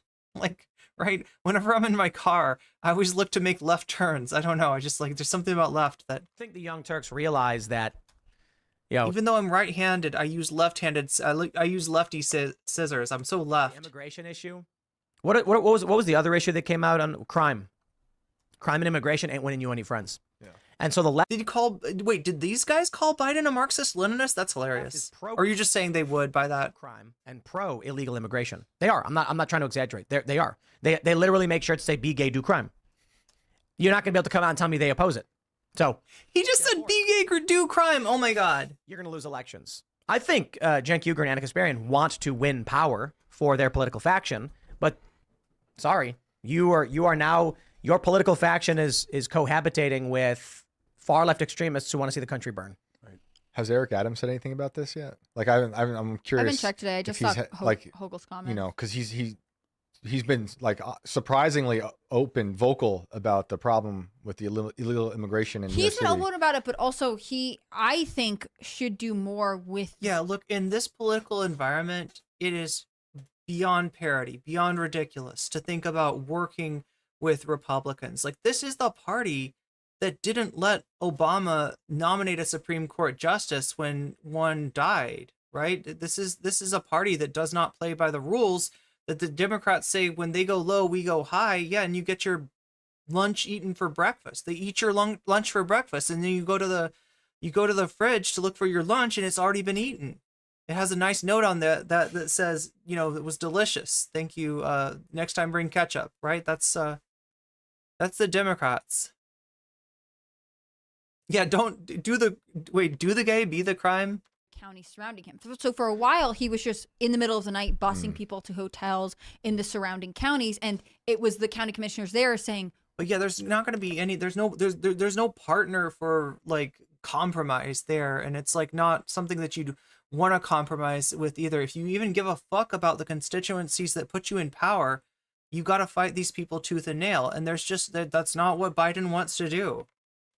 He's still living in 1997 in his own mind. And I don't even know if that's true for 1997. Like, were the Republicans more reasonable in 1997? Could you find meaningful compromise? Probably not, but we don't want this. We didn't ask for this. You're the one who said that New York was a sanctuary city, and now you're making it so it's our burden as well. And this was true. I mean, Hochul has also helped disperse illegal immigrants throughout the state. And I think that is sort of this interesting dynamic they've put themselves in. You have Hochul, you have maybe 1897 Adams. Who wait, oh no, I don't know. If you go back too far, you get the Dixiecrats. We're actually making it. I mean, I'm sure there's always a little bit of tension between, you know, more rural New York and New York City, but there is even more tension now when they're saying, you guys let us into this position. We can't afford or want to deal with this. And yet you think you have the right to just say, well, all of your communities are inferior to ours and can serve our needs. Remember, they were flying in illegal immigrants into Westchester. White Plains, which is just north, for those who don't know, just north of the city. What would you do? Question for anybody. If you were the mayor of a city. Who is this woman anyway? I don't know who any of these people are. Chat, you want to help out? You know any of these guests? Seeing an influx of illegal immigrants. Build a wall. I mean, it's generally a combination. Build the wall. There we go. It's generally a combination of the, of like Tim Pool's entourage, Tim Pool's friends and hangers-on, with like right-leaning weirdo guests, including some pretty far-right people. Racist A, B, and C, correct. If you're the mayor of the city? Yeah, you're Eric Adams right now. What do you do? Can you deport everybody? I mean, yeah, that's my question. Where? So like put them on a bus and send them to Los Angeles? Yeah. You ship them back to the Texas border? Right. I think one of the things is, just because I don't totally know what resources are available to mayors, is that you would hopefully need to have a governor who is like, yes, we will remove them. We will support you, because theoretically your local law enforcement, like if you're the mayor of a small town, you don't necessarily have all the resources. They sucked in the 90s too. I voted for Tammy Baldwin in 98 just because Republicans were making such a big deal about her being a lesbian. I hadn't planned on voting that year at all initially. Say we're getting you out of here. You know, for those Brandon Starka, the gay guy who left the left and started some org. Could have played Baldur's Gate 3. He's talking about Baldur's Gate 3 a lot. There's this really great scenario, which you don't need to know the game to understand. Yeah, I know about the really great scenario with the bear and yeah, that was a great. I didn't realize that Tim was interested in that scenario, but where the game has 3 acts.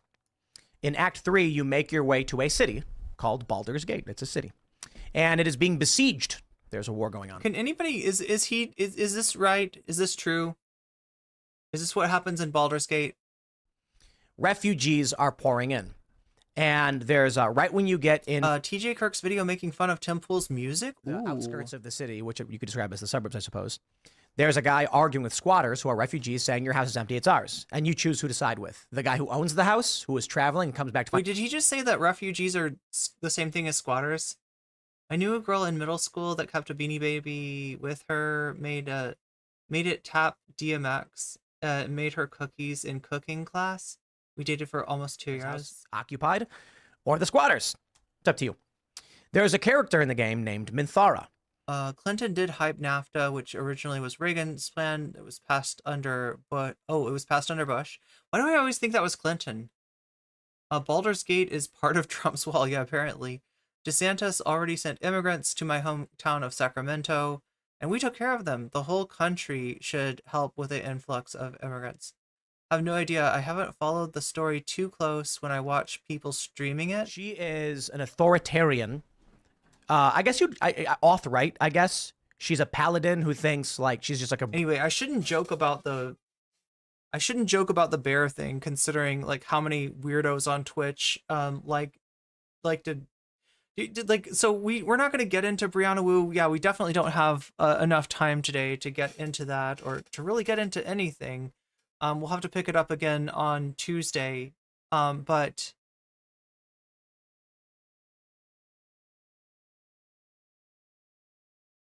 Minthara, she's a bad character. Authoritarian, right? The paladin, that's who he's talking about. Oh, we're talking about Beanie Babies because of his beanie, is that right?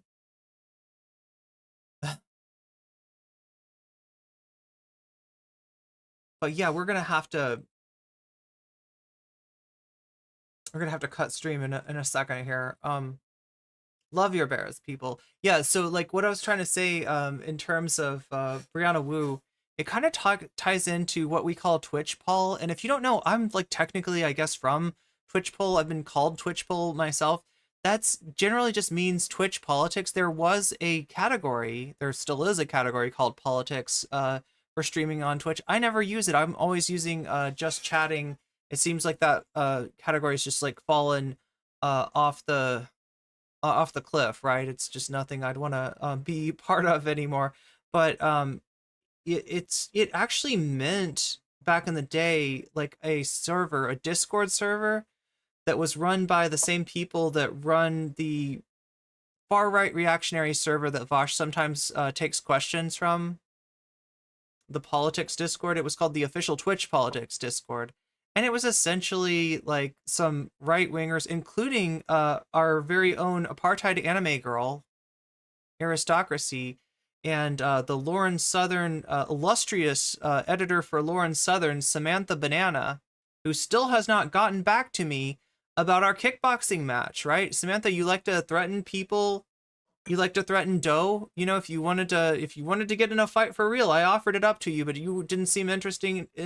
You didn't even want to, to get in a pie fight with me or anything like that, right? She just ran the other way with her tail tucked between her legs, right? These are the kind of people that were running Twitch politics, the server, and essentially marginalizing anyone on the left, bringing in far right voices, and essentially like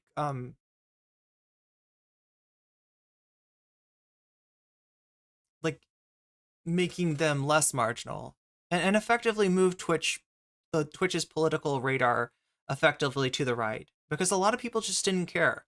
A lot of people who were doing politics, even if they were left, and most of us were left back in the day, were just like, hey, cool, an organization for me to do networking. And they never like noticed like who was actually running it, that they were like far right people running it. And surprise, surprise, the left got completely destroyed on Twitch. And that's the story of Twitch poll. Brianna Wu's kind of involved with some of these people, some of the dregs, some of the last remains of Twitch poll, and is now effectively trying to astroturf streamers. It's trying to use her political action committee to bankroll streamers who otherwise would not be viable. Not the least of which is friend of the VOD, Wick, formerly known as Death of Certainty. My message was caught by Automod? I'm sorry, Phoenix.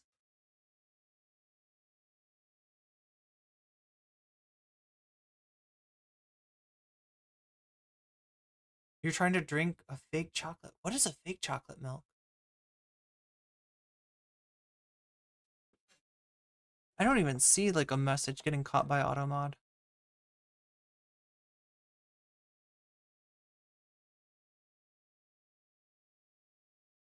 Anyway, Twitch politics were left of the right, but still right of center. They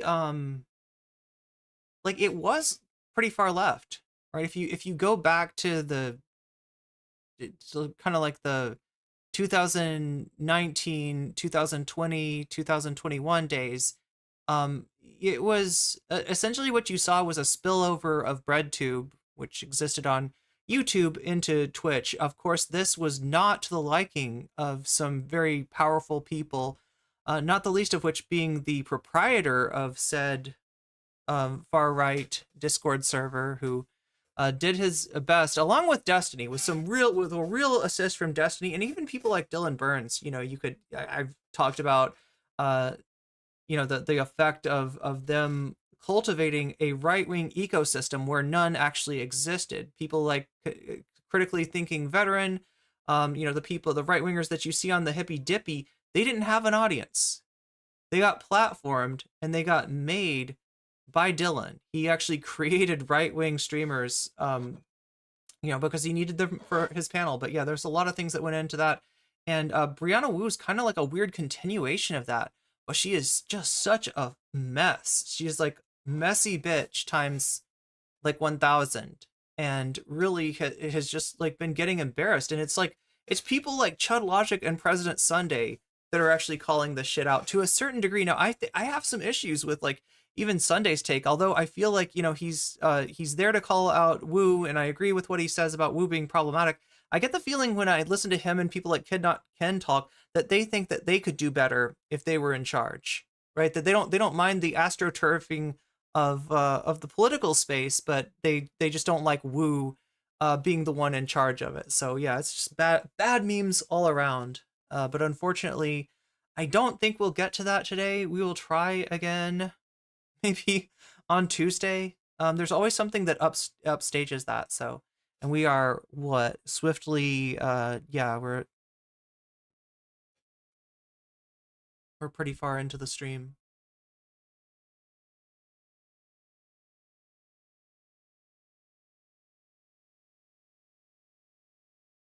Wait, what is the thing about I will eat your children? Is this like a Dylan thing? I don't remember Dylan saying that. Brutal dictatorial kind of personality. There's a really funny moment where you talk to her at the gates to the city with all the refugees everywhere, and she's like, "I do not understand." Oh God, yeah. Oh my God, Phoenix, thank you for like bringing me back to my point. Yeah, leftist politics do panels regarding dog effing and PDFs. Yeah, that's the kind of thing you had. Now, one of those is a reference to a WIC panel.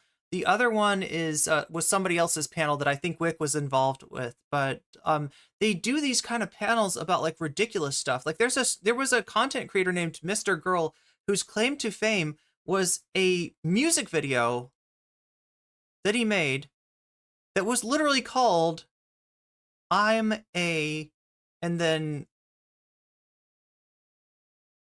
PDF.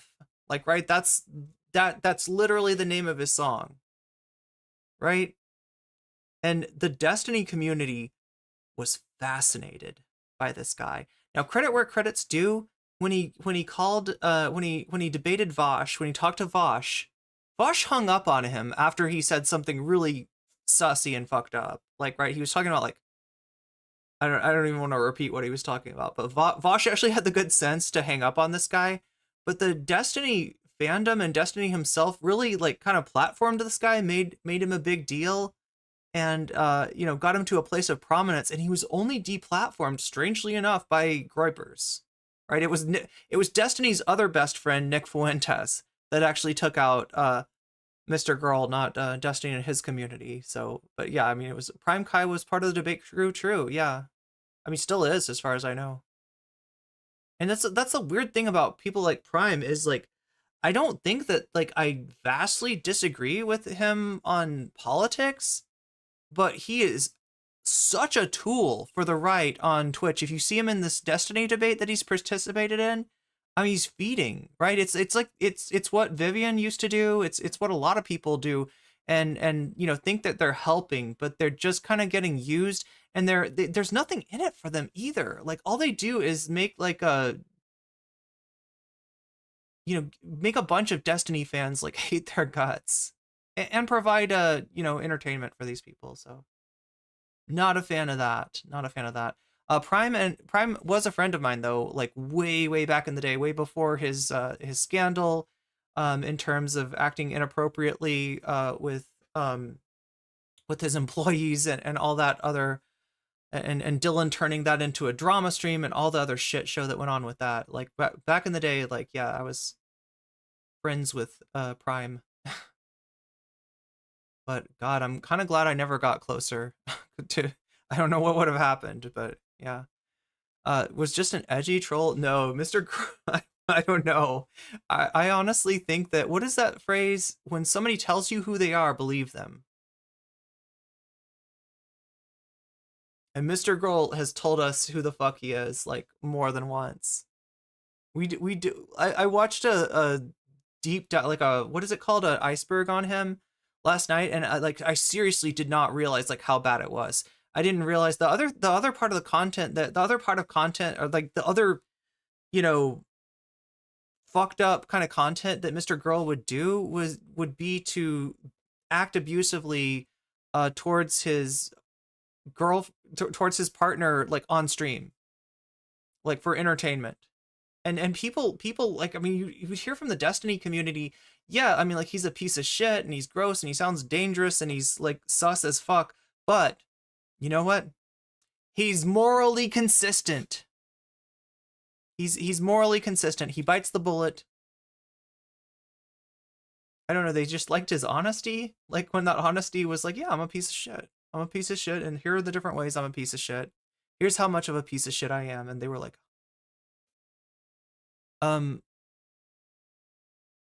Joe was on his butt from the jump. Saw right through. Wait, who's Joe?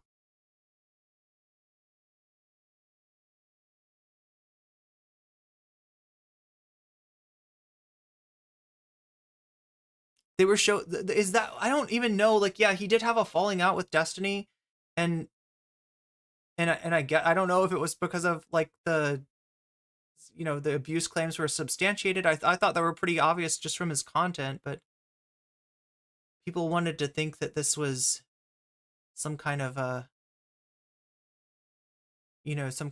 theatrical thing that was going on. Joe Friend. Wait, Joe Friend of the, wait. A friend of the drunken peasants. Do we just know him as Joe? Are you saying Joe to like dunk on me because you're saying like Joe Friend is then your friend? I don't know if I'm getting dunked on. Maybe I am. That's okay. Drunken peasants actually ripped into him. Well, good for them. Good for them, because there wasn't like a lot of, there was a lot of people just like essentially enabling and permitting him to do what was pretty clearly harmful. Oh my God, Soul Life, you're making me hungry. I think I've got potatoes. Joe Byron? Joe is a friend of TJ's and Paul's. Okay. Joe and his wife make funny videos. His name is just Joe for some. I mean, that's pretty strong branding. If you are the Joe, that's pretty strong branding right there.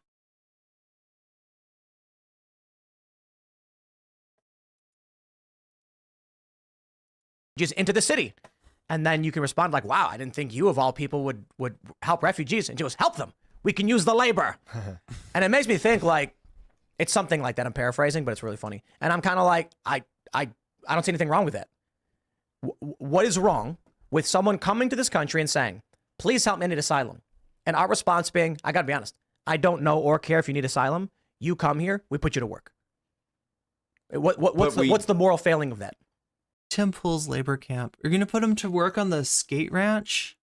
Or is that what they're going to do? Are they going to set up your skateboard park for you? Well, I don't think there's a moral failing, but I think that already happens, and I don't think it's a great system. They're- I mean, no. I'm sorry. They're unleashing these people into cities and giving them cash and putting them in slavery basically. I'm saying like, okay, what job can you do? And we're going to make you work. I suppose the problem is it disrupts the economy for lower skilled labor in the United States who are trying to make money for themselves. Exactly. I mean, this is something that when, if I'm remembering this correctly, Okay, now he's talking about disrupting the economy without really pointing to anything. Any economic analysis of immigration shows that it's a net positive, illegal or otherwise, for the country. It's he just based on the idea that like, yeah, they're taking our gerbs. I'm sorry, Tim Pool, but if South Park can effectively dunk on you, you suck. If two fucking douchebag libertarians with shitty animation can dunk on you with they took our gerbs, then you just get out of here. Just leave. when Reagan and Carter were disappear up into your beanie. I can't talk right now. When Reagan and Carter Yeah, like that's great in theory, but it's just there's not any real evidence of that, were Ram. both running for president, Carter won West Virginia. Hence South Park, hence libertarians making fun of that shit. In part because West Virginians were concerned about the effect of immigration on the country, right? Like places with lower skilled or maybe union workers ultimately are the ones who feel the brunt of it. Like without any like actual evidence behind what you're saying, how are you different than Donald Trump saying they're poisoning the blood of our country? It's not people who have elite white collar jobs who feel the effect. They took our herbs. Never. I would never let them take our Of herbs. immigration the same way. And I think, I mean, Larry Elder, when he was here the way, talked about the fact that inner city black men or black communities are Oh yeah, we should increase the minimum wage. God, it's been a long time coming. It's been $7.25 since I don't know when, 1990 or something, 1990 something. Yeah, and it should be more along the lines of like $20. Proportionally affected by illegal immigration because of the disruption to the economy. I think. Okay, I got potatoes too, Soul Life, and I have chives. I have not chives. I have green onions. It's kind of close to the same thing. I don't have sour cream though. Also, ultimately, you can also say that this is sort of one of the like I remember being in high school and having this conversation with someone. He was like, well, you're not going to pick food out of a farm. And you want to be like, so you admit that you see them as inferior workers. You know much here to do backbreaking labor. Fruit harvesting gets paid like, this was 10 years ago. I went to farms in California, 15 to $20 an hour. Mhm. Yeah. No joke. And they had illegal immigrants working there. I talked to some young. Didn't Stephen Colbert do this? Didn't Stephen Colbert literally like go out and try to work at one of these places and like he couldn't? He would have been fired if he was working for young kids who were skateboarding. And I asked them like, what do you think about what's going on? There's these controversies, and they said their parents are undocumented, and so they were born here, but their parents they work and they're scared about what's going to happen with Trump and all that.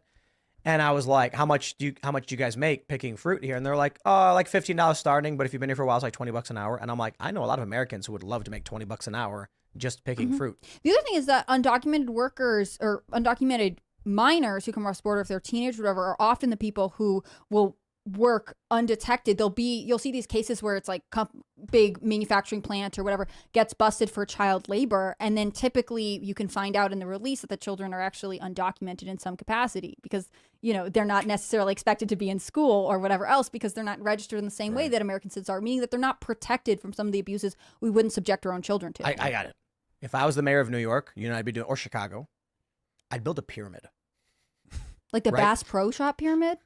Just a bunch of rocks. You know what? Because I'm thinking like, my question about the moral failings of saying you can come here but you have to work is not about the economics, which we understand. We understand that disrupting the economy is bad. The question is it morally wrong to make an asylum seeker do work? No. No, I don't think so. I think, if you come to my house and say, can I crash on your couch? I'll be like, do the dishes and vacuum the floors and you contribute and you can stay here. Okay, so I'll pay the rent, cover the utilities. You Temple, like if you were in ancient Greece, I feel like what would happen is that you would have a god come and stay with you under the guise of just some old man. And it would actually be Zeus. And you'd be like, you'd put him to work, you'd violate the rules of hospitality, the Hellenic rules of hospitality. And I don't know, like with Zeus, like you're probably going to end up like something bad involving an animal is going to happen to you. Something, you know, I don't know. I feel like Tim would not get along very well in ancient Greece. You like we trade, right? But what do you do? What? By the way, if you came to my house and you were escaping some kind of bad situation that you were living in, my first thought would not be like, how do I make this person do the dishes? No. What could Eric Adams do? You can't deport. Deporting internally in the United States just means putting him on a bus and sending him somewhere else. That's basically what was happening with DeSantis and Texas. That's what Giuliani did to the homeless. That's right. I got Deport them them in my neck of the woods. Yeah. But what if, and you don't want to put them to work because then they're going to disrupt low skill labor for the people who live in the city. Thanks for watching this clip from the Timcast IRL podcast. Hang out with us live Monday through. Low skilled labor is a myth. Jobs require different skills. So Vince McMahon, the brains behind WWE and really the entire wrestling industry, like if there was ever a monopoly, wrestling was the industry it was happening in with the WWE, but because no one takes wrestling seriously, no one ever really did anything about it. The industry basically revolves around WWE, and that's because Vince McMahon drove all of his competitors out of business back in the day when they were run as territories, different wrestling companies. Wait, didn't he also like run his dad out of business? There's like a story about this, right? Different places. But so Vince McMahon, the head of the WWE, a lawsuit was filed against him last week, which basically says that a woman who worked for the company, and she's provided lots of text messages, was basically from Vince. She claims that she was sex trafficked in the company, as well as sexually assaulted by Vince McMahon. Some of his, his like number two, like a guy who's very high up executive in the company, who was also an on-screen character named John Laurinaitis. There are unnamed individuals mentioned, including talent, one of which people have basically been able to deduce, and Wall Street Journal now confirms, is former WWE champion and UFC champion Brock Lesnar. And the texts are, I mean, huge trigger warning for anyone who doesn't want to read this stuff, because it is vile what he texts her. Without getting too into it, he talks about his sexual prowess with her and the things he wants her to do. While he was with his wife, who was in Trump's cabinet, by the way. While these texts are from 2020. During the pandemic, meaning that he was taking advantage of her while things are shut down, and obviously neither no one or not as many people are in the office. It's truly, and he's including the opportunity to have sex with her in some of his talent deals, like you'll get this guarantee. That's not clear. I don't believe it's in writing, but he makes it clear in the text message. Not in writing in the contract, but he makes it clear in writing in the text messages. Gotcha. That I offered you to him, and he said that she'll never go back to me after I'm done with him. That often contracts contain clauses that aren't actually written down. Right. And, there's also apparently, according to him, when Linda McMahon found out, he met up with the woman and told her that he's going to get, if she doesn't sign an NDA, he's going to get a divorce. He's going to lose his private condo. And all right, chat. Her reputation's at risk. So we don't want that to happen, right? Mm-hmm. Thank you for being with me tonight. $3 million. It's been fun. After like $1 million was paid out, decided to stop the payment. I streamed a little longer than I intended to. I just wanted to make sure I covered the Anna Kasparian story, and it turned out I had more to say about that than I even thought. This is my constant problem of I've got like 3 topics. I'm like, is this enough for a stream? And it turns out it's enough for 2 streams. So I'll be back with more stories. We still got to cover the new addition to MAGA communism, Midwest Marks, right? We're gonna talk about them. coming up soon, and I'll see if we can fit in the Brianna Wu stuff. The problem is there's like so much. There's so many VODs about this that where you pick up the information, it's from a bunch of VODs, and I feel like I've watched like 6 or 7 hours of VODs at this point. Oh wait, no, fuck. I just fucked that up. Really interesting because, none of this is a secret. And this is a bigger deal too, because he had originally retired. Can I not just do a simple function on Twitch? This should be easy. To him at the time was Jesus Christ. I'm sorry, chat. report that came out that claims that But yeah, I'm reading you into Luna Lyric, who I'm told has chill vibes. And that sounds like exactly what you need right now. If you've had to put up with an NCC stream and Anna Kasparian's bullshit, Tim Pool's bullshit on top of that, I feel like it's about time that you had some chill vibes. And so I'm going to send you over there. Right now, I will be streaming at you again on Tuesday. So I'll see you again on Tuesday. And miss you until then. Let's raid in.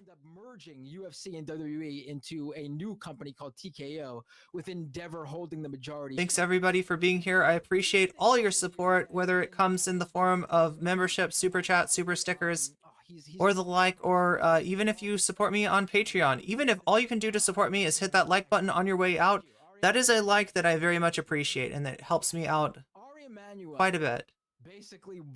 Much love, and I will see you